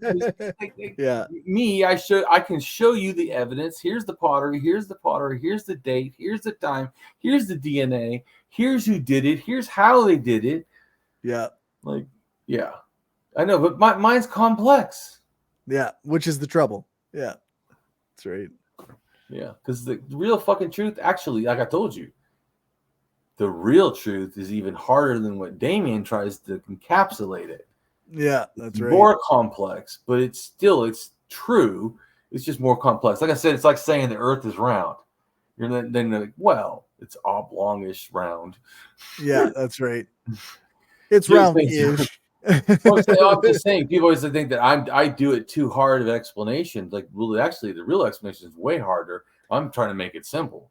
Yeah, yeah. And I try to keep coming back to the same point so you can get the main gist of what I'm trying to tell you. Right. So that eventually it actually maybe sinks in. What? Because I don't want you to believe me. I want you to understand. Yeah. Yeah. Right. And I feel like you are starting to understand. There is a connection to this stuff. Yeah, it's when you got all the different lines of evidence, like it makes it pretty, I don't know, it seems to spell it out pretty fairly, I think. Right. And even my saying about how it relates to anarchism or hierarchy and shit, it literally, or how, when and how it happened, it literally, the evidence is all over the place. Yeah, that's right. So all right. Some Chinese archaeologists, such as Guo Dan Dashan, see the Hongshan culture as an important stage of early Chinese civilization. Whatever the linguistic affinity of the ancient denizens, Hongshan culture is believed to have exerted an influence on the development of early Chinese civilization. The culture may have also contributed to the development of settlements in ancient Korea. However, the Hongshan culture is also commonly employed in Korean pseudo-history by some Korean scholars who seek to contest any connections between the Hongshan culture with Chinese civilization and assert that the Hongshan culture is only related to the Korean civilization. Yeah, that's just not true. Do we remember we already talked about in the first part where it said the people, in a sense, that go down into the Shang dynasty and the Han and all that is related probably to the Hangshang culture, meaning they went south. Yeah. And so, yes, they went into Korea, but no, they did not only just go to Korea, and they also went up north. Remember I showed you on that map? They go up north and they become part of the Tungusian languages. So to say it's only Korean is absolute nonsense. Yeah, for sure. Well, I guess, and that's why it says pseudo history, right? Like, right. I was just trying to explain what they mean by that, because some people act like if you say that, you're just like, picking on somebody. Right. No, there's actually, believe it or not, there's meanings for words. These words mean things. Yeah, that's right. No, I think when people say something like anarcho-Bidenism, I wouldn't even talk to that person. That person is a fucking fool. I mean, anarchy means a thing. You can't just. What I'm saying, sometimes the shit that people say. So I already get it. I already get it, Corey. People don't know what words are. Not only do they not only do they not read that many words, they don't even know the ones they're reading. That's right. But anyways, this goes ahead and shows you, as I have said, how things are connected and relate to peoples. This also relates to cultural ideas. But this right here, do you see where it says the next picture? Are you on there? Yep. Yeah. So it shows the fox millet cultivation, and then it shows that it went down here and it goes over. See, it moves with people. See, pre-Austronesians were right there, and then it says early Austronesians. See, this explains. It goes back, like I said, people act like we don't know things. They actually know a lot. Not to beat a dead horse either, but like it looks like it's not like it didn't happen in one day. Exactly. Right. Or one people. Yeah, or one group of people. Exactly. One generation. It wasn't just one people going around teaching everybody everything like the Graham Hancock thing. Yeah. You do. By the way, after we get to do the China and the Japanese stuff, then I want you to go. I know it sucks, but at least you don't have to watch the entire freaking program, okay? Because I just like one show and just tell me what you think about it. Sure. Because it's not really. I mean, unless you want to, but I did it because I just needed to know what this guy's saying so I can address it. But you can just watch one show. Just tell me what you think, because I want to get your opinion and without knowing all my you see here, I know a lot. So when you start talking about China, I'm like, yeah, I know a few things. Yeah, that's right. Yeah. Yeah, like you can actually like pinpoint what he's saying that is incorrect. Oh yes, I know stuff, and that's what I'm saying. But someone else, you're like, I don't know. But I'm saying, so I want to just see if you're just being a skeptic, or whatever. Just right, yeah. Listening to him, what? Because see, to me, as a rationalist, I hear people talking unrationally. I start to like. What I mean by that is they get too talking emotionally, especially if it's about facts. Right. You go like, It can be sometimes, especially if they're self-doing it. In other words, like, Corey, you need to understand that this, or that they try to do some kind of manipulating how they're talking, they're behaving, right? So they're like a con, where they're trying to sell something, and so to me, it's similar kind of thinking. It just relates to that. So, anyways, let's go on to the thing. So you see all these things that jump, right? Yeah. And you see, like you said, it's definitely different times too. So people need to get, and this just shows right here, like it says, the suggested early migration route of the Austronesians into Taiwan based on DNA. And that's female, supposedly DNA. Anyways, you can go ahead and read what it says. Yeah, it just says suggested early migration route of early Austronesians into and out of Taiwan based on ancient and modern mtDNA data.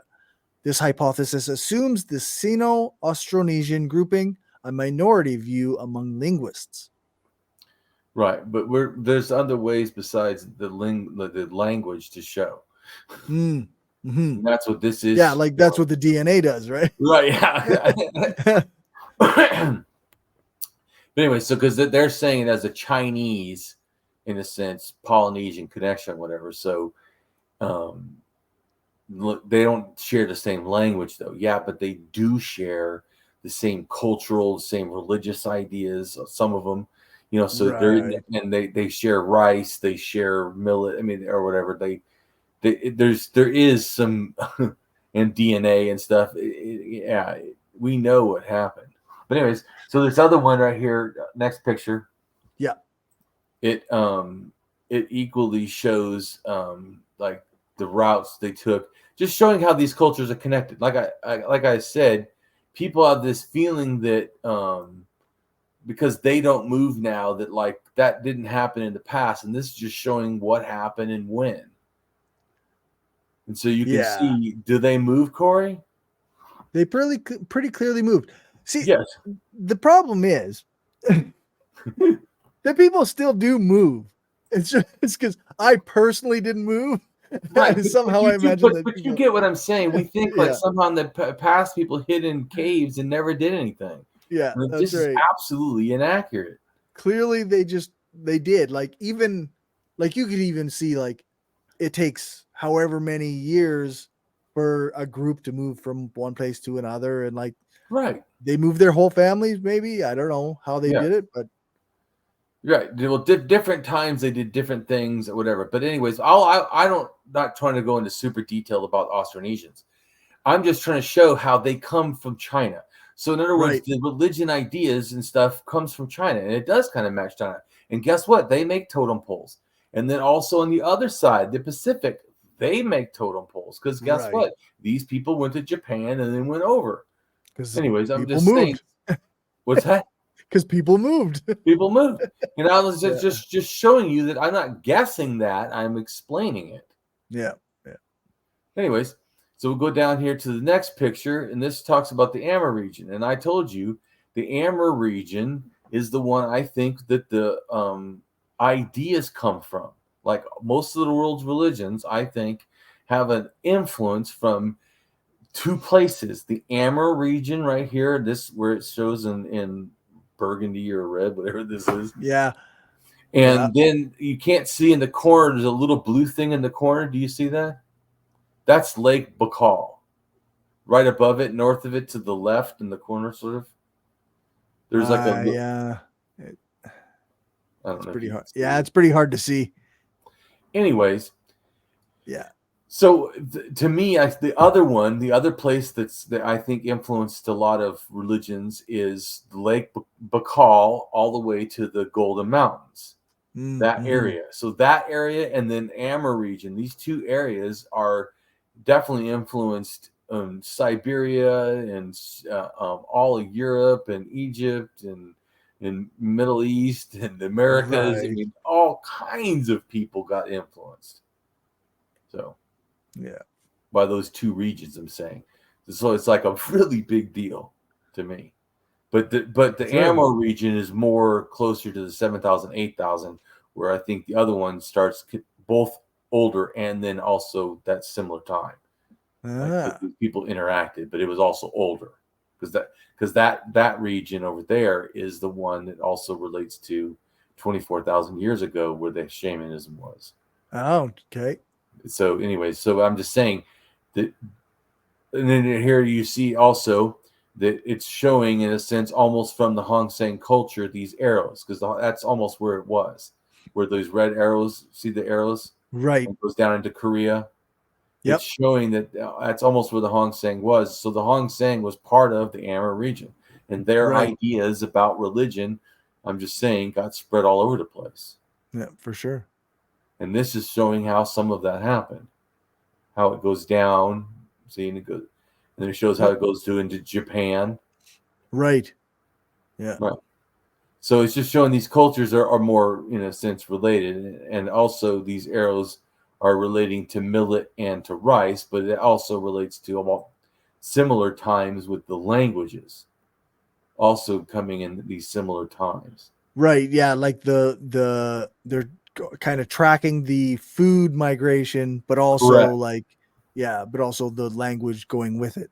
Correct. And so it's good to just understand. So everything in the Yellow River area is where the first, remember I showed Wall City and then the first dynasty. Yep. And then later the Shang dynasty and then the Han dynasty.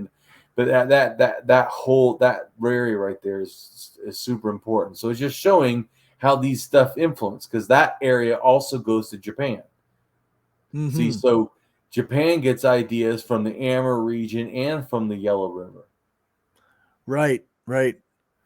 So yeah, anyway, because those things have already mixed, right? Right. So anyways, let's go down to the next picture.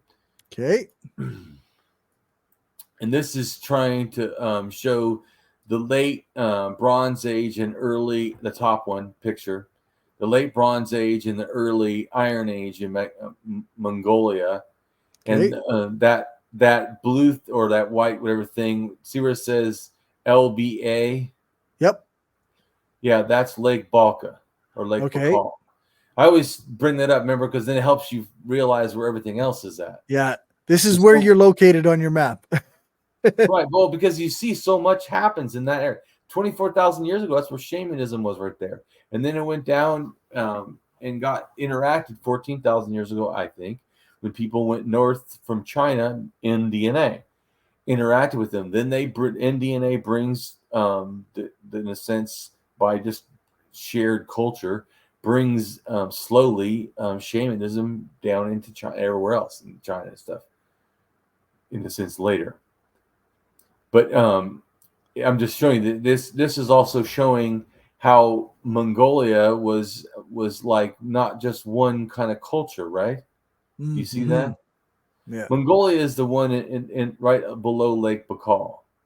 That and it's actually right above China. The one below it's China. Ah. And then the one on the other side with the purple dotted arrow is. Yep. Okay, that is actually Kazakhstan. Okay. So you have Mongolia and Kazakhstan, right where they almost point together.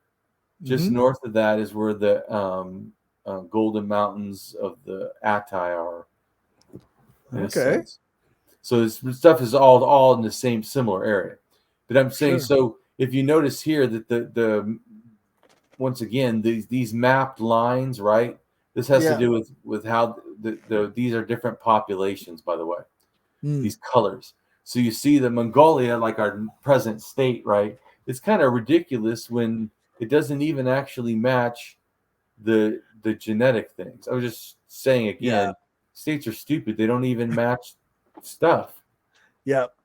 Because that slab grave culture is in China and in Mongolia. And then there's the single grave expansion, but then there's the other one coming from the other side. Yep. From the steppe. But anyways, then go down to the next one, and this talks about the rise of the Zhongyu Empire. And the important thing, once again, is to show, do you see how it has all these different colors like a rainbow? Yep. That's showing all kinds of cultural influence and stuff. Right. That's all the different people that comprise this thing. Right. And it's showing where they came from to give them that idea. This is showing where all these ideas are coming from. Sometimes far away. You see where it's coming from off the page. Yeah, the Sarmatian. Right. But my point is, so once again, people think like Graham Hancock's one culture did everything. Literally, that one culture knew all stuff. Literally, that's not true. And even if a culture did, they learned it from everybody else. Yeah. Yeah. So I'm just saying that's the norm. The norm is shared learning, which is why I think that it's important, to do shared teaching too. For sure. But so then let's go down to the and that has to do with the as it says below there, in the writing, it says 6,000 years of genetic history of the Eurasian Eastern steppe. But so then the next picture, this is showing like this the one in the center on top is showing the pink stuff is the Indo-European languages. Okay. Then the stuff in dark red, like squigglies with the little lines. Yeah. That's the Western steppe, just so people can grasp. That's how, in a sense, all grasslands. So it's like a freeway. People. Right. Yeah. Okay. Then the orange one is the Eastern steppe, the one on the other side with the Asians, the Mongolian, and all that. And then the other one in China. So and then it has the Terran Basin. You see that? Mm-hmm. It's just showing you that's where the mummies were found. Okay. And then it shows you that route to the Americas on top, right? That big yellow arrow. It's just showing the people from this area went to the Americas. And then you see right below it says Ket. Remember we talked about them? I said that they're the ones that do relate to the language of the destain and the DNA as well. But they also have what do you call it? Remember the shamanism that's like the Mongols and the Turks, just so you can grasp what it is. And they worship like the great sun or whatever. But anyway, so this also shows you on the right side, these are Neolithic cultures. It's just showing how all these different colors are different cultures. Mm-hmm. And if you notice how many of them happen in the Yellow River Basin, that's what like overlapping, right? Tons of them. Yeah. So to think they didn't have in their consecutive, like year after year, whatever, a lot of them. So and a lot of them were interacted anyways. But I'm just saying it just shows that's the major. So like when people think southern China is not as most known as it is all these different cultures in North China. Mm. And see, then right below that is the Proto-Turkcy tribes, and it says Proto-Mongolian tribes. It's just showing where they were at. Mm-hmm. And then it shows the Yangtze culture, and they make the Proto-Tibetans. Okay. Anyways, and then all that yellow is just showing you that's China now. Okay. In a sense. Interesting. And over on the next to it, in a sense, in the middle of the page, that's showing the Silk Road and then the Eurasian steppe, like early Silk Road kind of thing. So it just shows all these different, and then the other one going, in a sense, they branch off the Silk Road. But it just and the blue one's showing them going through water, like they would take a boat or whatever. Mm. So, but anyways, it just shows like people are connected, right? So I'm just going back to the same thing, that these ideas. And you see where it says the Great Wall, that little squiggly line, like an old phone cord. Yep. But anyway, so it's just giving you idea that our idea that everything is so like not connected is wrong. And then the one over on the left-hand side shows all the cultures and shows little arrows showing like how they were, interacting with the other ones. Oh yeah, yeah. And so that those male DNA clans are taken over. And then down here is just on the bottom. There's a couple little small ones, and the one on the far left, it's just showing like the Proto-Indo-Europeans. It's showing the date for the DNA and then the cultures they relate to. And so then it's down at the bottom, it's the Sumerians and Elam culture, and Elam is Iran. Okay. And then the Indus Valley culture, that's like Pakistan and India. Right. So anyways, it's just explaining the different stuff. And then the one next to that is showing the DNA and then showing culture. So it's showing the cultures of China, and then it's showing these two Siberian, in a sense, DNA that had come back from Europe. Right.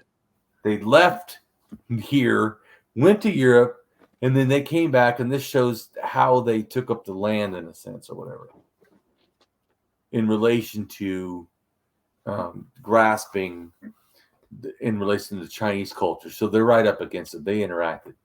Right. Is my point. And and so the next one, right, the next picture over is about, it says Proto-Sumerians. See that? And it's showing them where they were at, like in northern Iraq or something. Yep. Anyway, so they moved too. So just all this stuff is about moving. And then all these numbers are just the cultures, how they come about and what they do. But it's all kind of similar time, like pre-pottery and stuff. But so then below that, the green colors, that's relating to the type of DNA, J2, and the other one is J1. And once again, do you see how like they don't really match what we would think is normal borders? Right. Yeah, no kidding. Anyways, so it just tells you all these cultures that are numbered or whatever, they're between this time frame, 7,000, 500 in a sense, till 5,000 almost. So it's just showing that all these cultures are happening. And so the next picture tells you, explains the Terran mummies, explains how the DNA went down and becomes the Terran mummies. That's one of the actual little drawing of the actual mummy. Right. And it shows you what DNA, and it shows you the cultures in the area and the Mongol tribes, and it shows you where Lake Baikal is. And anyways, it's just to give you an idea of more cultural understanding. And anyways, then the next one down, next picture. This one is, as you see, you can go ahead and read top. China almost 5,000 years ago, and the reason it looks like South America is shared cultural connections. Right, which we've been talking about. Yeah. Yeah, they've got ritualistic carvings and evidence of human sacrifice were found in China dating between 4,320 to 3,820 years ago. Shamanistic paganism? Right, that's what I suspect. And that may be a deity, that picture, or maybe some other kind of thing. Okay. Like in that green, head could be a deity, could be a shaman. I don't know. Okay. Could be a sacrifice. It could have cut someone's head off. Right. And then I just drew like the temple. You see that earth-bound temple, right? It looks kind of like a pyramid. And then there's the other one, another picture with the green head. That's another kind of like a big mound temple wall thing. And I drew little shamans, dancing because, anyways. And that figurehead I carved right in the one on the upper right. Yep. That looks a lot like the Polynesian stuff. Mm-hmm. Like the tiki heads.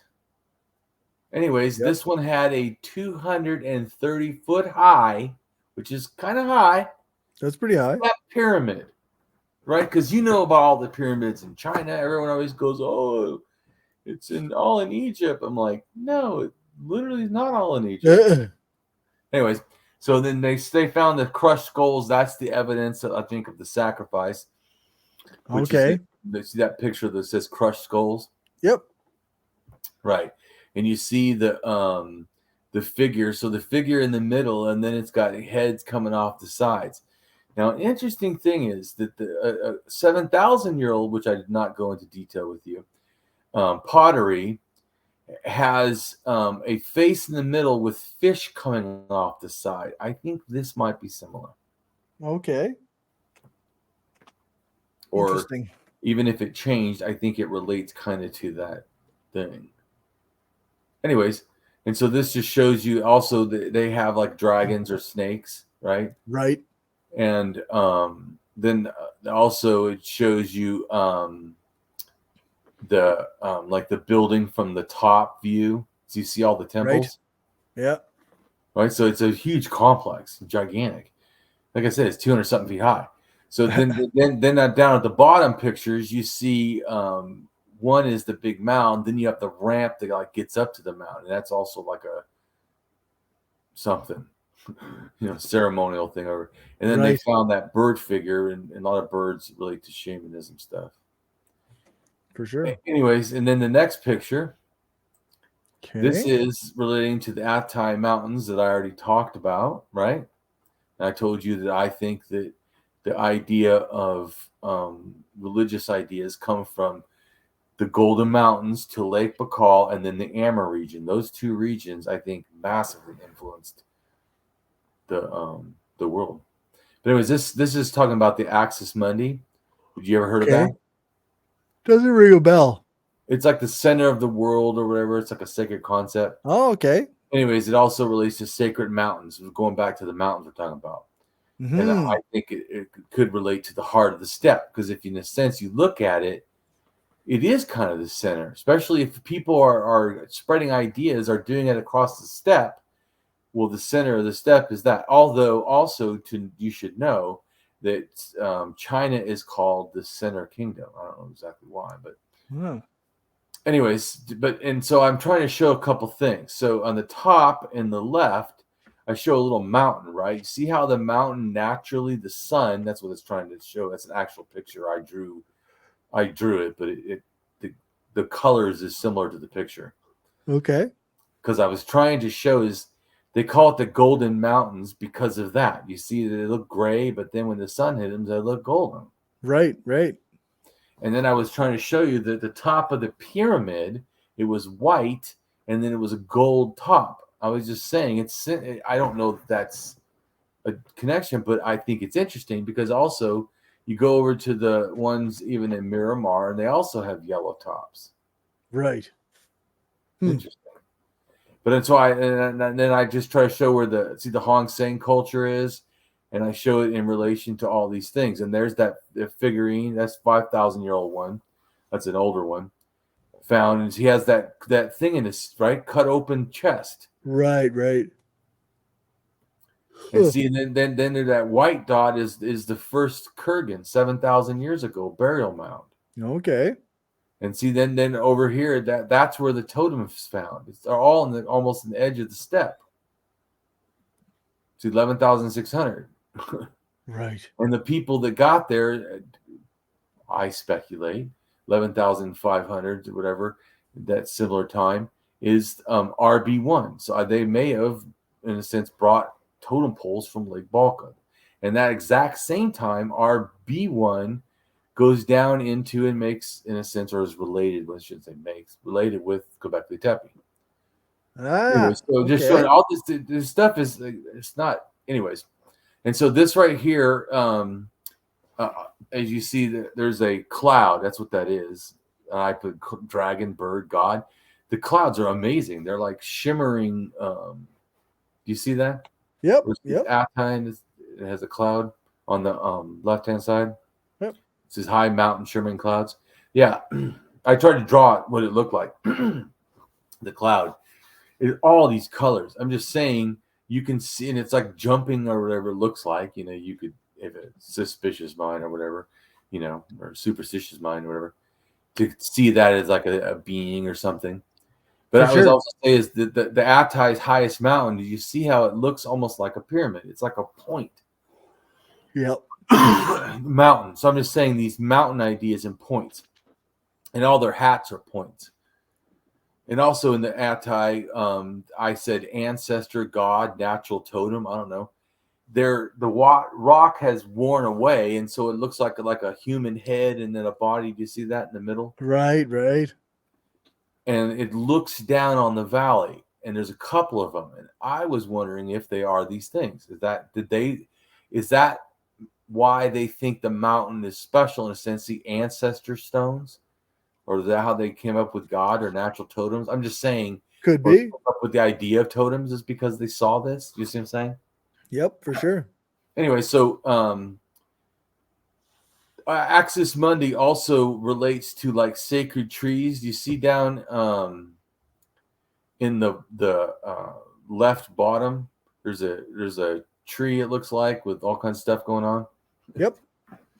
Right. So that's the sacred mountain, right? And on top of the sacred mountain is the world tree. And the world tree is both in the Americas and in, other, stuff in Asia and Europe. So this North belief, this right here also, because the Yaller's tree, see North mythology, the eternal tree in the middle of the world. Right. And it says that Yaller's basically means Odin's house. See, the house of God. What I already talked about, what do the Sumerians think the thing on top is? The house of God. That's their in a sense, pyramid. So I'm saying it relates to this. And guess what? Axis Mundi relates to, they already know, to the Americas, the cultures of why they did their stuff.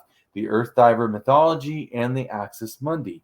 The center of the world being the pyramid. And that's also like in a sense, those medicine wheels, the center of the stuff, and then everything radiating out from there.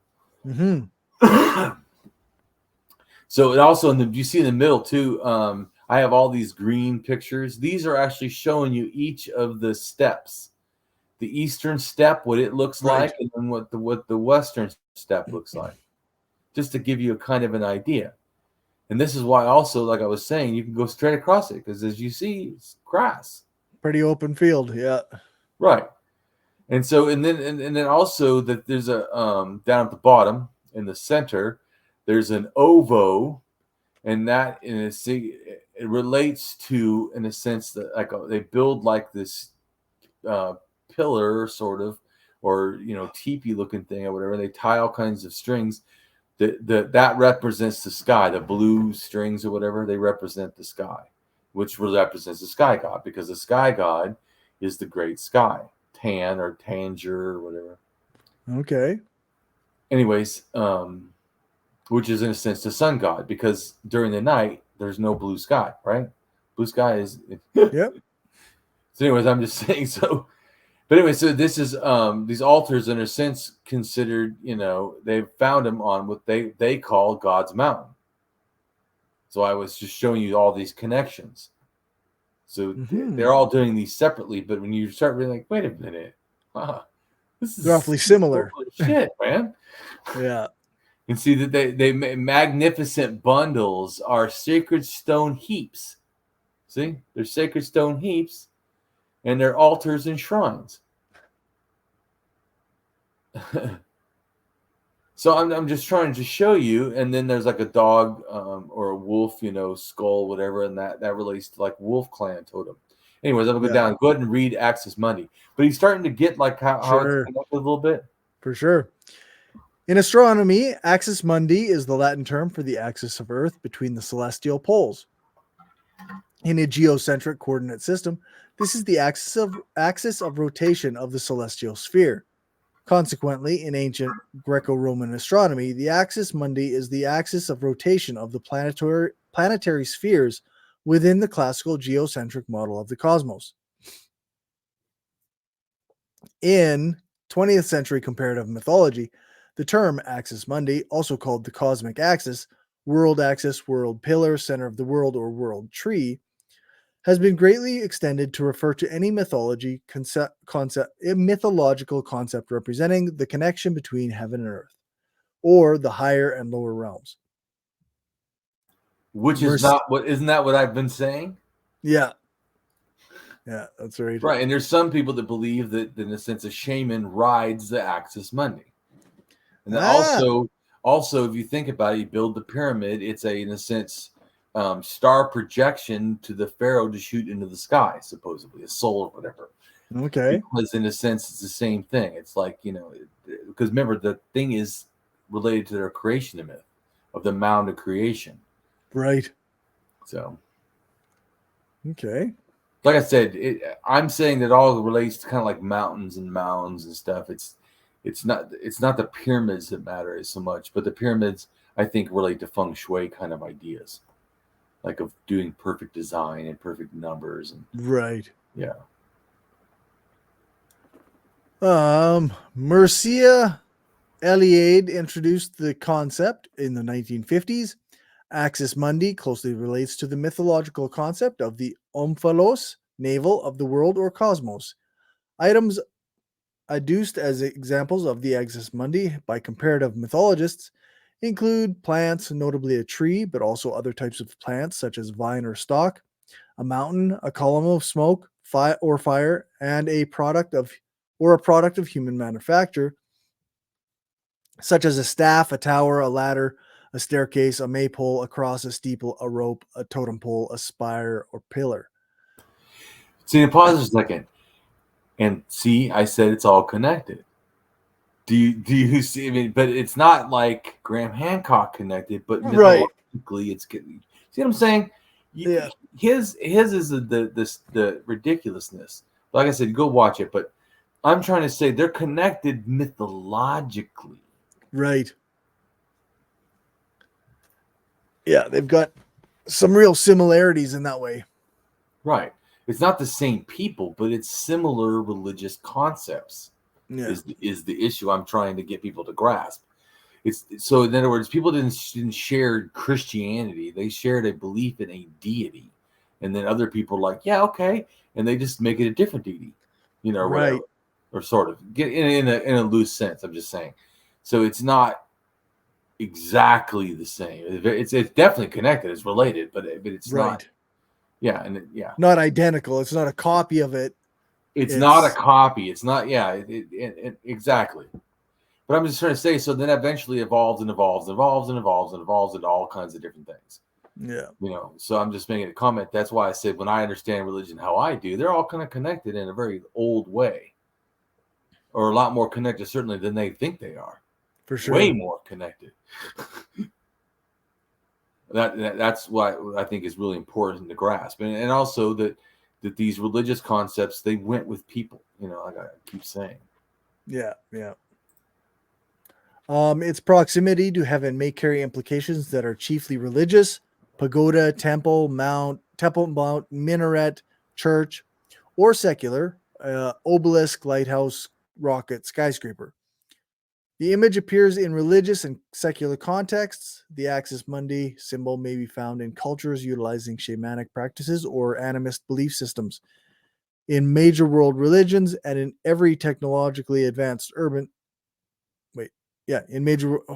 technologically advanced urban centers.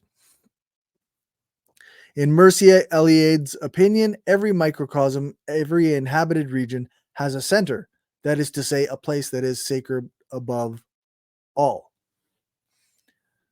There are multiple interpretations about the origin of the concept of the Axis Mundi. One psychological and sociological interpretation suggests that the symbol originates in a natural and universal psychological perception, i.e., that the particular spot that one occupies stands at the center of the world.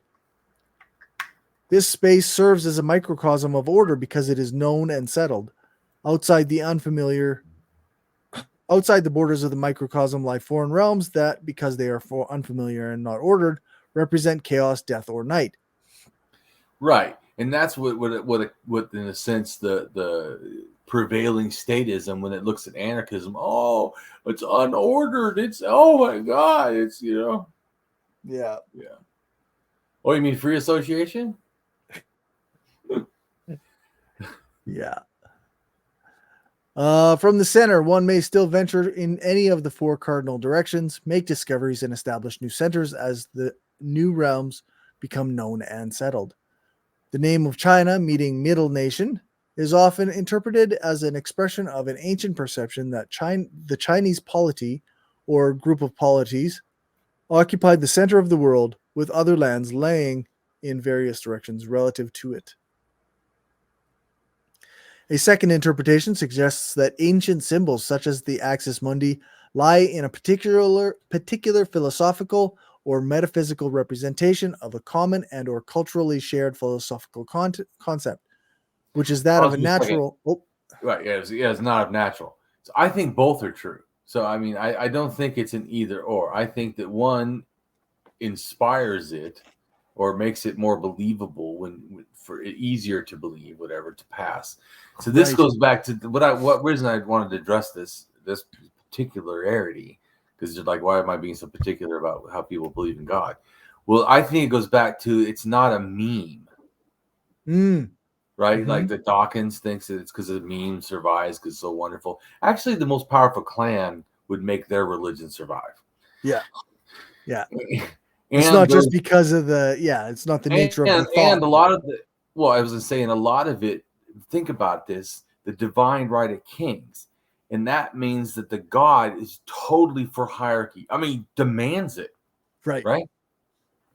He puts his emissary on earth, and emissary on earth says hierarchy, and they're supposedly talking to God. Anyways, my point I'm saying is that that to me, after 5,000 is when I told you before, and certainly 4,000, where culture tries to hijack religion and use it as its freaking bulldozer. In a sense, the statism, in a sense, capitalism, because I already think it already started, but.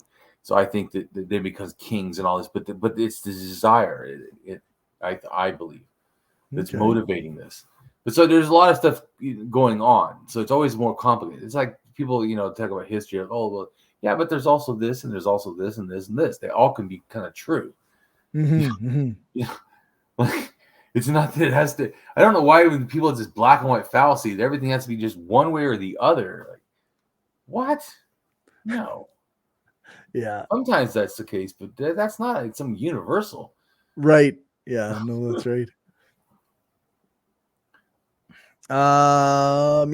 Which is that of a natural reflection of the macrocosm or existence at grand scale in the microcosm, which consists of either an individual, community, or local environment that shares the same principles and structures as the macrocosm.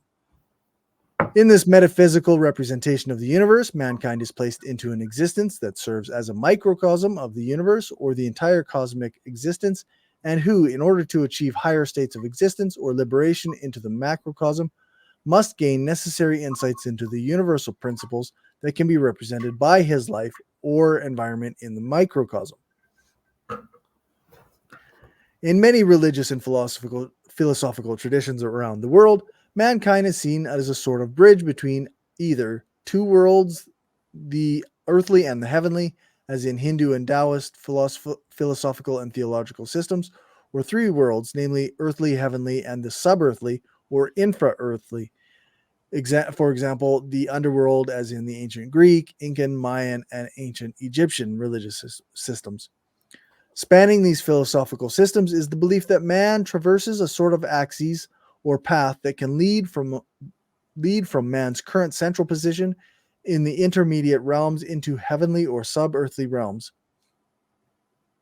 Thus, in this view, symbolic representations of a vertical axis represent a path of ascent or descent into other spiritual or material realms, and often capture a philosophy that considers human life to be a quest in which one develops insights or perfections in order to move beyond this current microcosmic realm and to engage with other grand macrocosmic order. In other interpretations, an axis mundi is more broadly defined as a place of connection between heavenly and the earthly realms.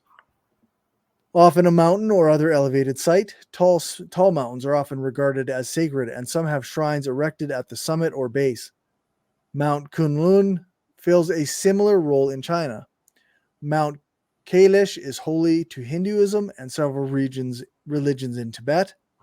The Pitjantjatjara people in Central Australia considered Uluru to be central to both their world and culture. The Teide volcano was for the Canarian Aborigines a kind of axis mundi. In ancient Mesopotamia, the cultures of ancient Sumer and Babylon built tall platforms or ziggurats to elevate temples on the flat river plain. Hindu temples in India are often situated on high mountains, Amaranth, Tirupati, Vishnu, Devi, etc. The pre-Columbian residents of Teotihuacan in Mexico erected huge pyramids featuring staircases leading to heaven. Pause it there for a second. Mm-hmm. So do you see what I'm saying? That there is a similarity, but you get that I'm saying it's a religious one. Yeah, for sure. It's not white people went and taught people in Mexico how to do pyramids. Like, what the fuck? No. Which is kind of what Graham Hancock's deal is. Of course, he says right. It's not racist, but yeah, I'm like, literally, he's like, well, there's a connection. Like, yeah, but that's not it, dickhead. Right. Yeah, that's not the connection. Yeah, that's not the connection. Me and Corey have been trying the long story of explaining. Yeah, right? That's right. Right, the long story. Corey, I beat up Corey every week, making him learn about. But anyways, I'm just saying. So yeah, it's the. Like I said, I know it's not. I think it's more interesting personally, but it's actually real. The real shit are the closest to it. It's the speculations I give are reasonable. Yeah, they're not freaking off the damn deep end. No evidence. No nothing. What the shit? That's not even worth talking to. Somebody doesn't have any evidence and or just points to pyramids. Go, well, look, there's a connection. Must be connected. They must be the same as the yeah. Yeah, it's funny. Like the idea, like it's got to be ancient aliens, is what it's got to be, right? Well, right. but you get what I'm trying to say. There is a similarity in connection, but the connection is not what people think. It's not ancient culture. No. It's an ancient religious idea that's spread around. Yeah, and it's just spread around through people moving and like right. you say, but it wasn't even the same people. And the idea, because it also does it not favor the ego? When someone sells the idea to you, hey man, you can make a big temple to yourself. Holy shit, what a great idea! Great. Yeah. No, I mean I don't really think it's a great idea. I'm just saying that I can see that, speculate that would be their answer. Like, holy shit, what a great idea! Didn't think of that. Yeah. Anyways, I'm just saying that though the connection though is mainly religion. I think religious similarity, to the thing. Yep. These Amerindian temples were often placed on top of caves or subterranean springs, which were thought to be openings to the underworld. Jacob's ladder is an Axis Mundi image, as is the Temple Mount. For Christians, the cross on the Mount Calvary expresses this symbol. The Middle Kingdom, China, had a central mountain, Kunlun, known in Taoist literature as the mountain at the middle of the world. To go into the mountains meant to dedicate oneself to a spiritual life. As the abstract concept of Axis Mundi is present in many cultural traditions and religious beliefs, it can be thought to exist in any number of locales at once. Mount Hermon was regarded as the Axis Mundi in Canaanite tradition, from where the sons of God were introduced, descending into Enoch. The ancient Armenians had a number of holy sites, the most important of which was Mount Ararat, which was thought to be home of the gods as well as the center of the universe. Likewise, Corey's like, I'm hearing a theme. Yeah, there's almost like this is happening over and over again in various places. Likewise, the ancient Greeks regarded several sites as places of Earth's omphalos, navel stone. Notably, the oracle at Delphi, while still maintaining a belief in a cosmic world tree and in Mount Olympus as the abode of the gods. Judaism has the Temple Mount, Christianity has the Mount of Olives and Calvary, and Islam has the Kaaba,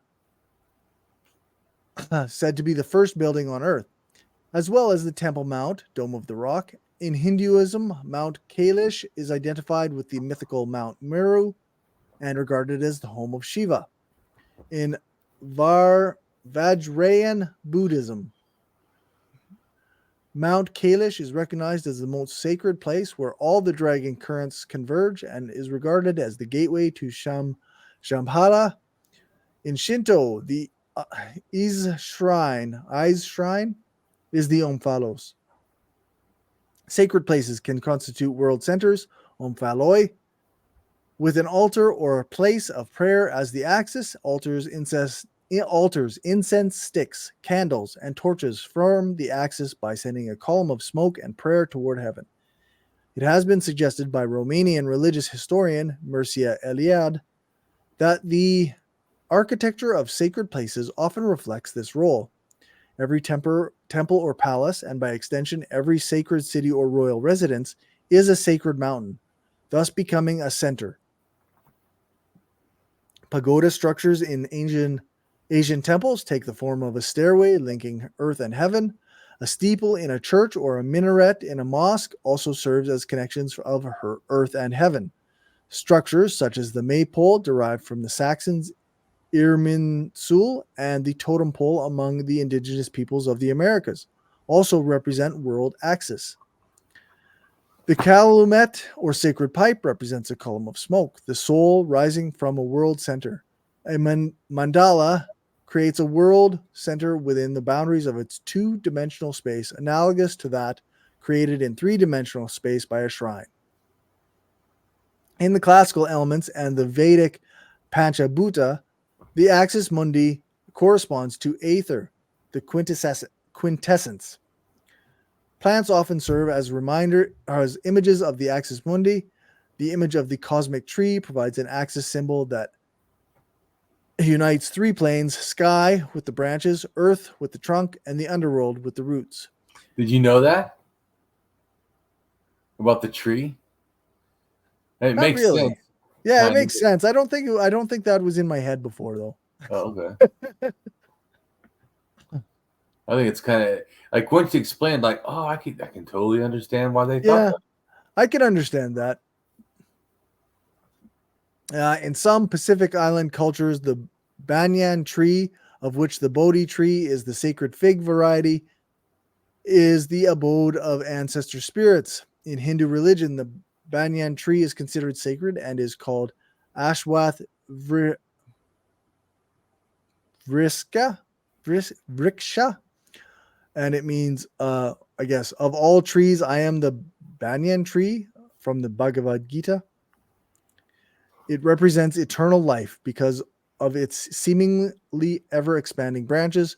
The Bodhi tree is also the name given to the tree under which Gautama Siddhartha, the historical Buddha, sat on the night he attained enlightenment. The Mesoamerican world tree connects the plains of the underworld and the sky with that of the terrestrial realm. The Yggdrasil of the world ash functions in the same way in Norse mythology.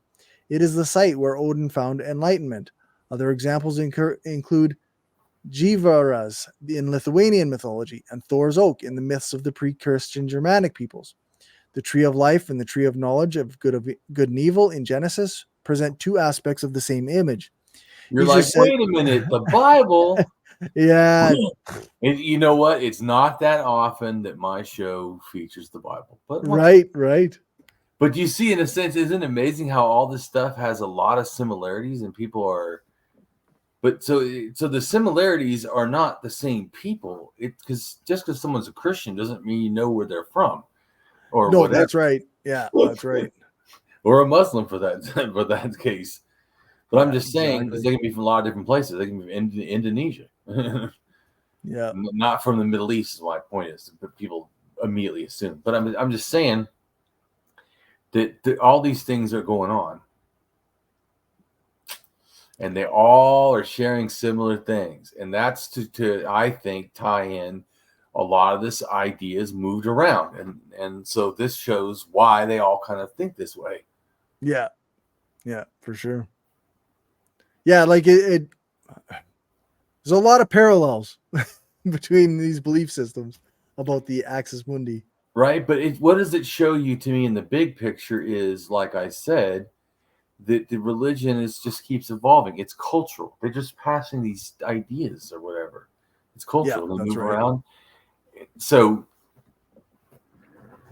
that's why, like I said, atheism is reasonable because religion is so obviously cultural. Yeah. All of it. Right. And they go, well, it make you believe. I'm like, dude, as much as I know, it ain't happening. Yeah, that's right. Nope. And don't you feel the same way? Isn't this strengthening atheism? Oh, I mean, yeah.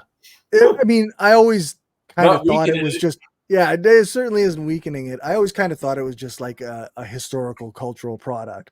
Right. But like now, like you say, like you can actually trace the roots all the way through it.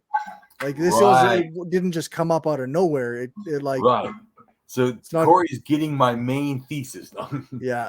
Yeah, like one of the things people often say is that like, well, it can't just be a coincidence that so many religions have a god or whatever, right? Yeah. And you go, well, no, it isn't a coincidence. Like it moved around. But now you can explain it, right? That's right. And you don't have to actually have all the knowledge. You can just go, hey, go to that video. Yeah, that's right. Yeah. That video will go ahead and set you straight. Yeah. But really, like, as you know, you kind of almost have to watch several of my videos, even though they're long, because then you will start getting what is being said. If you only watch half of one video, you absolutely don't. All the things where I say, you know, like because someone had commented on, I think it was the first video or something, or second video, I'm not sure, and said that I didn't show all the connections. Well, yeah, that one video, believe it or not, was not supposed to be one video. And no, it does not show every single connection. As Corey sees, I'm slowly adding the detail in the right layers, so you get that the DNA is moving, the rice, the millet, the language, the culture, Yeah, that's right. I'm trying to do it as a story to grasp the thing, not just hear random details being thrown at you. Because like I said, I think that can happen in the blog. Right. You're not getting Damien, you're just getting random details thrown at you. And like I said, that's why I think this is better, because I'm trying to give the context. Yeah. Because if you just read this but didn't know all the cultural facts, it wouldn't be as helpful. But when you know the cultural facts, the language, the DNA, the religion, all of a sudden, holy shit, then it starts making sense. It all adds up to a bigger picture, right? Right. And that's what I told you. I try to give like the full, or, you know, at least relatively full picture. Yeah. And you know, more than like some people focus on all these little details, and I'm like, yeah, but all that is part of the similar thing. Yeah, it's not by itself. Yep, for sure. So we're almost done. All right. Each is said to stand at the center of the paradise garden from which 4 rivers flow to nourish the whole world. Each tree confers a boon. Bamboo, the plant from which Asian calligraphy pens are made, represents knowledge and is regularly found on Asian college campuses. The Christmas tree, which can be traced in its origins back to pre-Christian European beliefs, represents an axis mundi. Horror! The human body can express the symbol of the world axis. Some of the more abstract tree of life representations, such as the Sephirot in Kabbalism, and the chakra system recognized by Hinduism and Buddhism, merge with the concept of the human body as a pillar between heaven and earth. Disciplines such as yoga and Tai Chi begin from the premise of the human body as axis mundi. See, did you know that? I didn't know about it as the axis mundi, but I did know that it was like. But you see how that idea is all over the place. Yeah, for sure. Yeah. The Buddha represents a world center in human form. Large statues of a meditating figure unite the human form with the symbolism of the temple and tower. Astrology in all its forms assumes a connection between human health and affairs and celestial body orientation. World religions regard the body itself as a temple and a prayer as a column uniting heaven and earth. The ancient Colossus of Rhodes combined the role of the human figure with those of the portal and skyscraper. The Renaissance image, known as the Vitruvian Man, represented a symbolic and mathematical exploration of the human form as world axis. Secular structures can also function as axis mundi. In Navajo culture, the Hogan acts as a symbolic cosmic center. In some Asian cultures, houses were traditionally laid out in the form of a square oriented toward the four compass directions. A traditional home was oriented toward the sky through feng shui, as a system of geomancy, just as a palace would be. Traditional Arab houses are also laid out as a square surrounding a central fountain that evokes a primordial garden paradise. Mircea Eliade noted that the symbolism of the pillar in European peasant houses likewise derives from the symbolic field of the axis mundi. In many archaic dwellings, the central pillar does in fact serve as a means of communication with the heavens and the sky. The nomadic peoples of Mongolia and the Americas more often lived in circular structures. The central pole of the tent still operated as an axis, but fixed reference to the four compass points was avoided.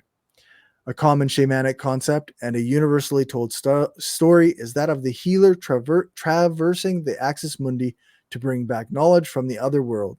It may be seen in the stories from Odin and the world ash tree to the Garden of Eden and Jacob's ladder to Jack and the Beanstalk and Rapunzel. It is the essence of the journey described in the Divine Comedy by Dante Alighieri. The epic poem relates its hero's descent and ascent through a series of spiral structures that take him through the core of the earth, from the depths of hell to the celestial paradise. It is also a central tenet in the southeastern ceremonial complex. Anyone or anything suspended on the axis between heaven and earth becomes a repository of potential knowledge. A special status accrues to the thing suspended. A serpent, a rod, a fruit, mistletoe, derivations of this idea find form in the rod of Asclepius, an emblem of the medical profession, and in caduceus, an emblem of correspondence and commercial professions.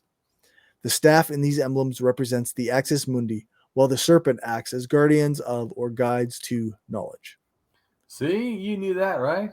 About the medical? Yeah, the medical thing. I remember that's what is it? The rod of Asclepius. That's like a Greek thing, right? Right. But so after this, now we're going to go into state societies. The next one, pretty much. Okay. But so you see the transition. That's what, to me, the second half of the Middle Neolithic is the transition from equality to inequality. And do you think that after learning this stuff? Yeah, I mean, it confirmed a lot of stuff, right? Like, and made it more specific with the dates and like we can pinpoint, like the states when they started around and became patriarchal and led up to the existence of the state. That's when things got worse and worse and worse. Like you say, yes. So. Yeah, it literally explains. And like I said, from the beginning, states have always protected wealth. Yeah. So how is that almost like not capitalism to people? I mean, I think it's so funny how they're totally accepting of primitive communism, but primitive, capitalism is unthinkable. Like, really? Right. Yeah. The fuck do you think everything just came from nothing? I don't agree with that. How the hell is hoarding money and only protecting elites not the same system I'm living in now? Yeah, that's right. Yeah. And you're calling that capitalism. I mean, I understand they're making more products, but they were also making products in these things. Look at all the jade they said they were making. Do you think that people made their own jade?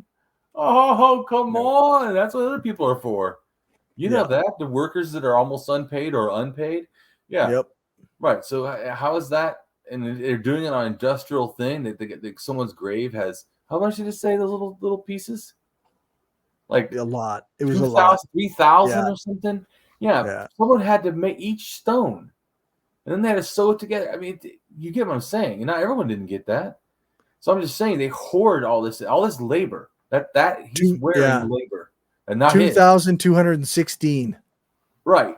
People, or one person made several, but I mean, people had to make that. So several workers, because like I said, that's why I hate when people say, "Oh yeah, the kings built this." They didn't build shit. Yeah, that's they right. They didn't even in a sense manage building this shit. So they're not even the manager of the builders. They're like the CEO that's off on a vacation while everyone's working. That is the king. That's right. Yeah. Somehow they get credit, but they don't do anything. Yeah. So and yet we worship, and then we worship up. I've been watching on I can't remember if it's Netflix or what, but I've been watching some show about ancient monarchs, and it's not as bad to me. I can still watch them, but to learn stuff about the past. But as it gets to like, as they did like one of the, I don't know, because I didn't pay attention that much, but one of the sisters of the Queen or something of England or something. Okay. And I just watch it and I'm like, why am I even watching? This is like the most brainless. Who gives a fucking fuck what she did, what she wore? Right. She, like, I'm watching. And not only that, it's always sickening to me seeing crowds of people because it was her birthday. Right. Yeah. And then she's carried around in a golden fucking chariot or whatever, or, you know, what do they call those? Whatever things. Buggies. Yeah, while people are having trouble paying their bills and like living, right? Right. This is like the 19th, I think it was the 30s or 50s or 40s or whatever, but it was around some similar kind of times or whatever. Anyways, maybe 50s. But yeah, and they're like standing out in like the cold while they just drive by and they're waving at. Are you serious? Yeah. Fuck. Nonsense. Yeah. For me, it's really hard. That's why, like I said, I really like to understand history because I think it's really helped me. Like I said, history. I didn't read any Marx. I read history, and you see what hierarchy's bad. Read history. You figure that out on your own. Yeah, that's right. Yeah. When did things get shit? Well, pretty much when hierarchy came in. Right? Yeah, that's right. Human sacrifice was pretty bad. Yeah, it was pretty terrible. Yeah, when you started placing people above others and letting them use that to coerce them into behaviors that's when things get bad. Oh yeah, and like I said, and the truth is that's not some story we have to make up. That is a fact. Yeah, and so that's why I do think it's important to understand, especially as anarchists, because there is some actual stuff that shows why it's important to not do that. Like, and they say, well, what does hierarchy do with anything? Get rid of capitalism, keep hierarchy. Like, isn't that what ANCAPs kind of want? Well, yeah. Keep the hierarchy. ANCAPs want to get rid of the state, but keep capitalism. Yeah. Some state communists, they think that there should still be hierarchy, but they want to get rid of capitalism. I mean, neither of those works as far as I can tell. Well, right. And the point, though, is that we can look at the thing, and hierarchy is what caused the greatest human suffering. Yeah. So, I mean, it literally is something we should be avoiding.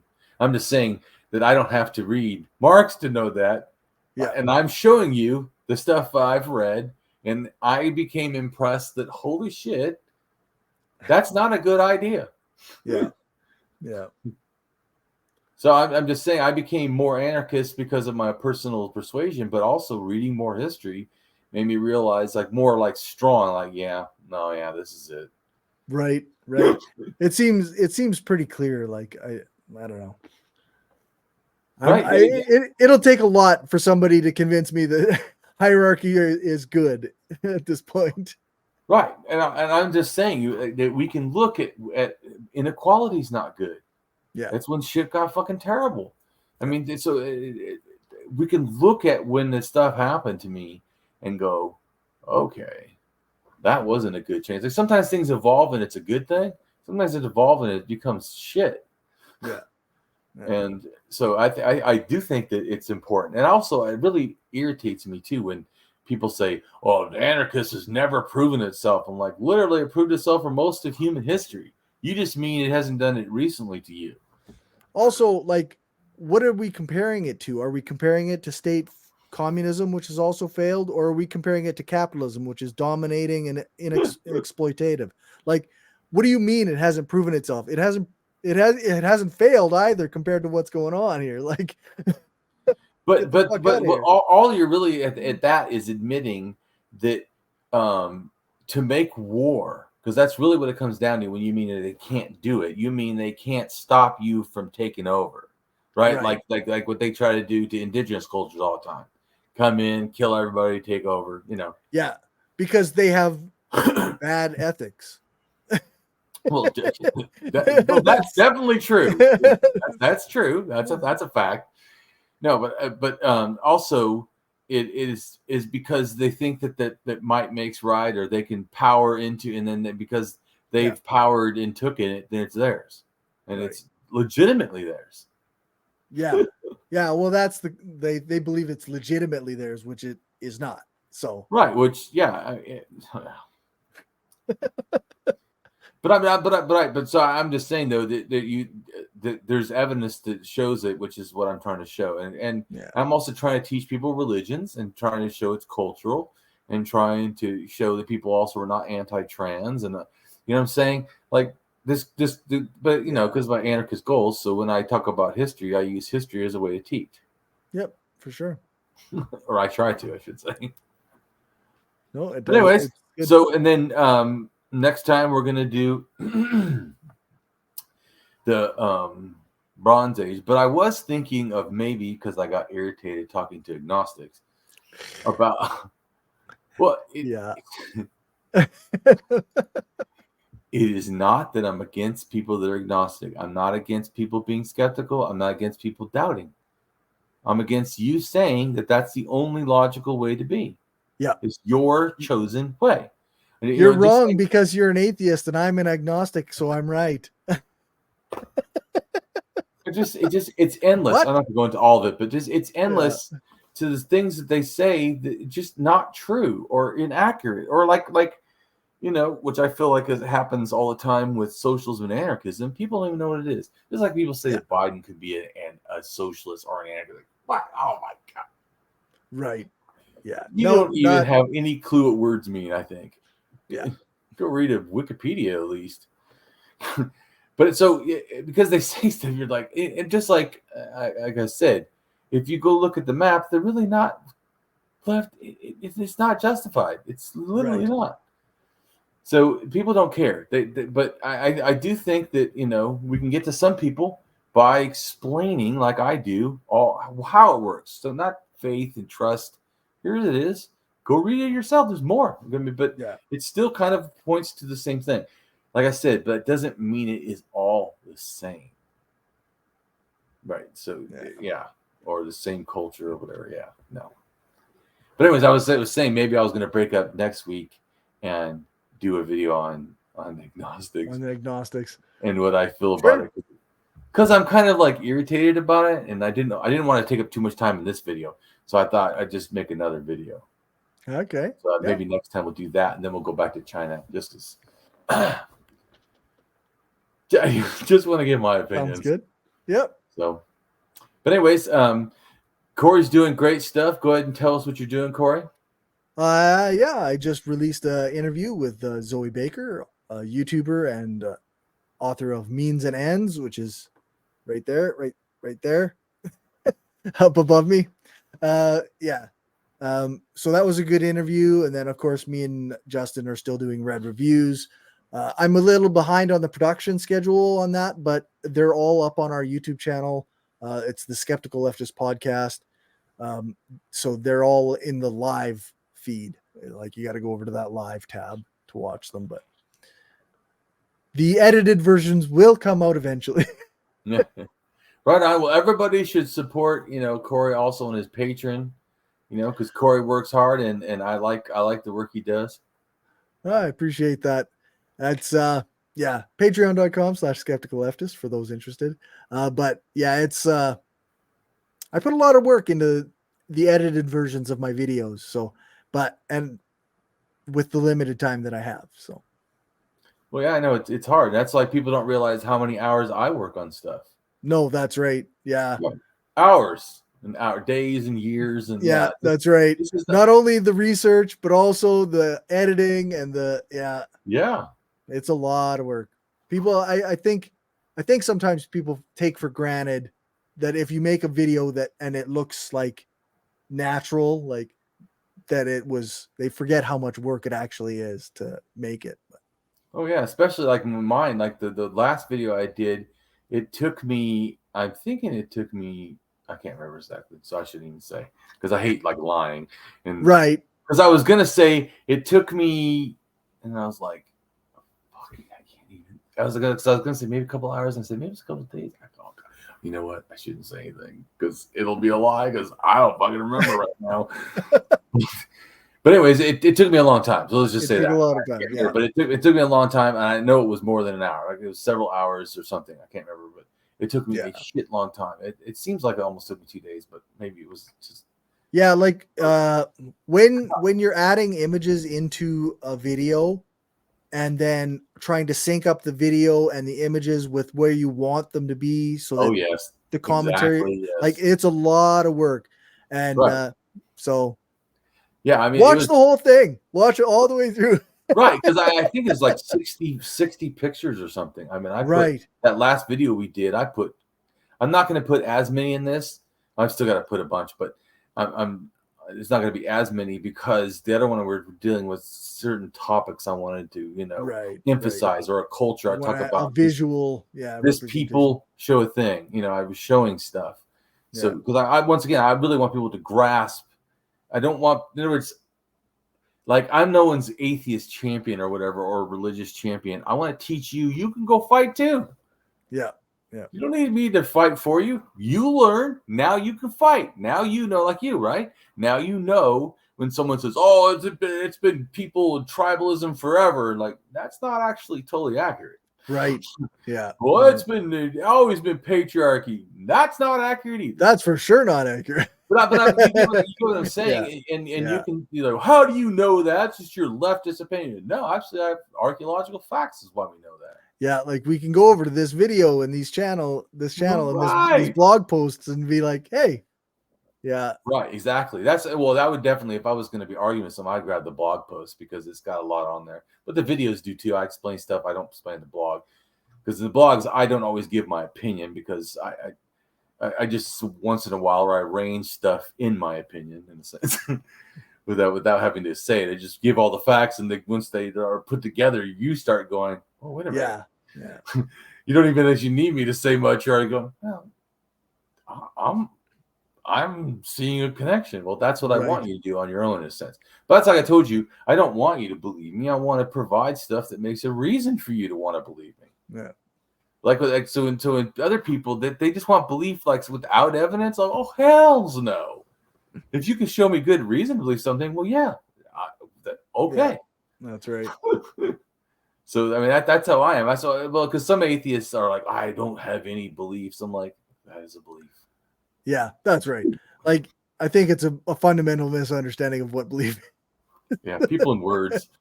Yeah, that's right. But anyway, so. Anything else you wanted to say to us? And follow me on. I'm mostly on Blue Sky now. I'm not. I don't do that. I do a little bit on Twitter now, but it's mostly Blue Sky, and it's Skeptical Leftist. So, if you're, I think I'll start emailing you maybe on Blue Sky, right? Yeah, if there's a way to DM on Blue Sky, we'll do that maybe. Yeah, because we've been using Twitter, people. Yeah. Well, before that, it was Instagram until I got kicked off. And did we use LinkedIn for a little bit until I got kicked off? Or were you? Oh no, because I've never been a LinkedIn person. So. Oh well, I was on LinkedIn, then I got kicked off. And I why? Because my ideas are what? I'm so freaking terrible. I mean, really, I have no idea, honestly. Why? Well, I mean, right? Because you see all the stuff I say. What do I say that should get me kicked off? Yeah, I try to be respectful to people. I mean, I say things they don't like. Yeah, but but nothing that should be like ban worthy. Yeah, right. How am I banned on like almost all the sites? Like what the shit? I can't figure it out. But I did want to mention too. You talked about the thing, and I was thinking capitalism. Now Facebook and Instagram want to charge.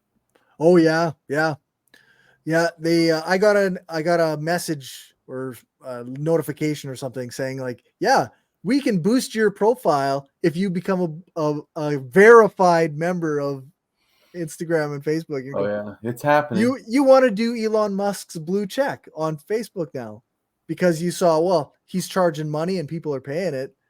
I'm not fucking paying that shit. That's crazy. Yeah, I'm not paying, but I told my wife, I go, see, but then I go, and not have my message out. It's not. That's the trouble. But for me, it's me. Most of my thinking is activism. It's or trying to help the world. Yeah. So I think I could pay it. It's really the issue of paying for this shit that pisses me off. Yeah.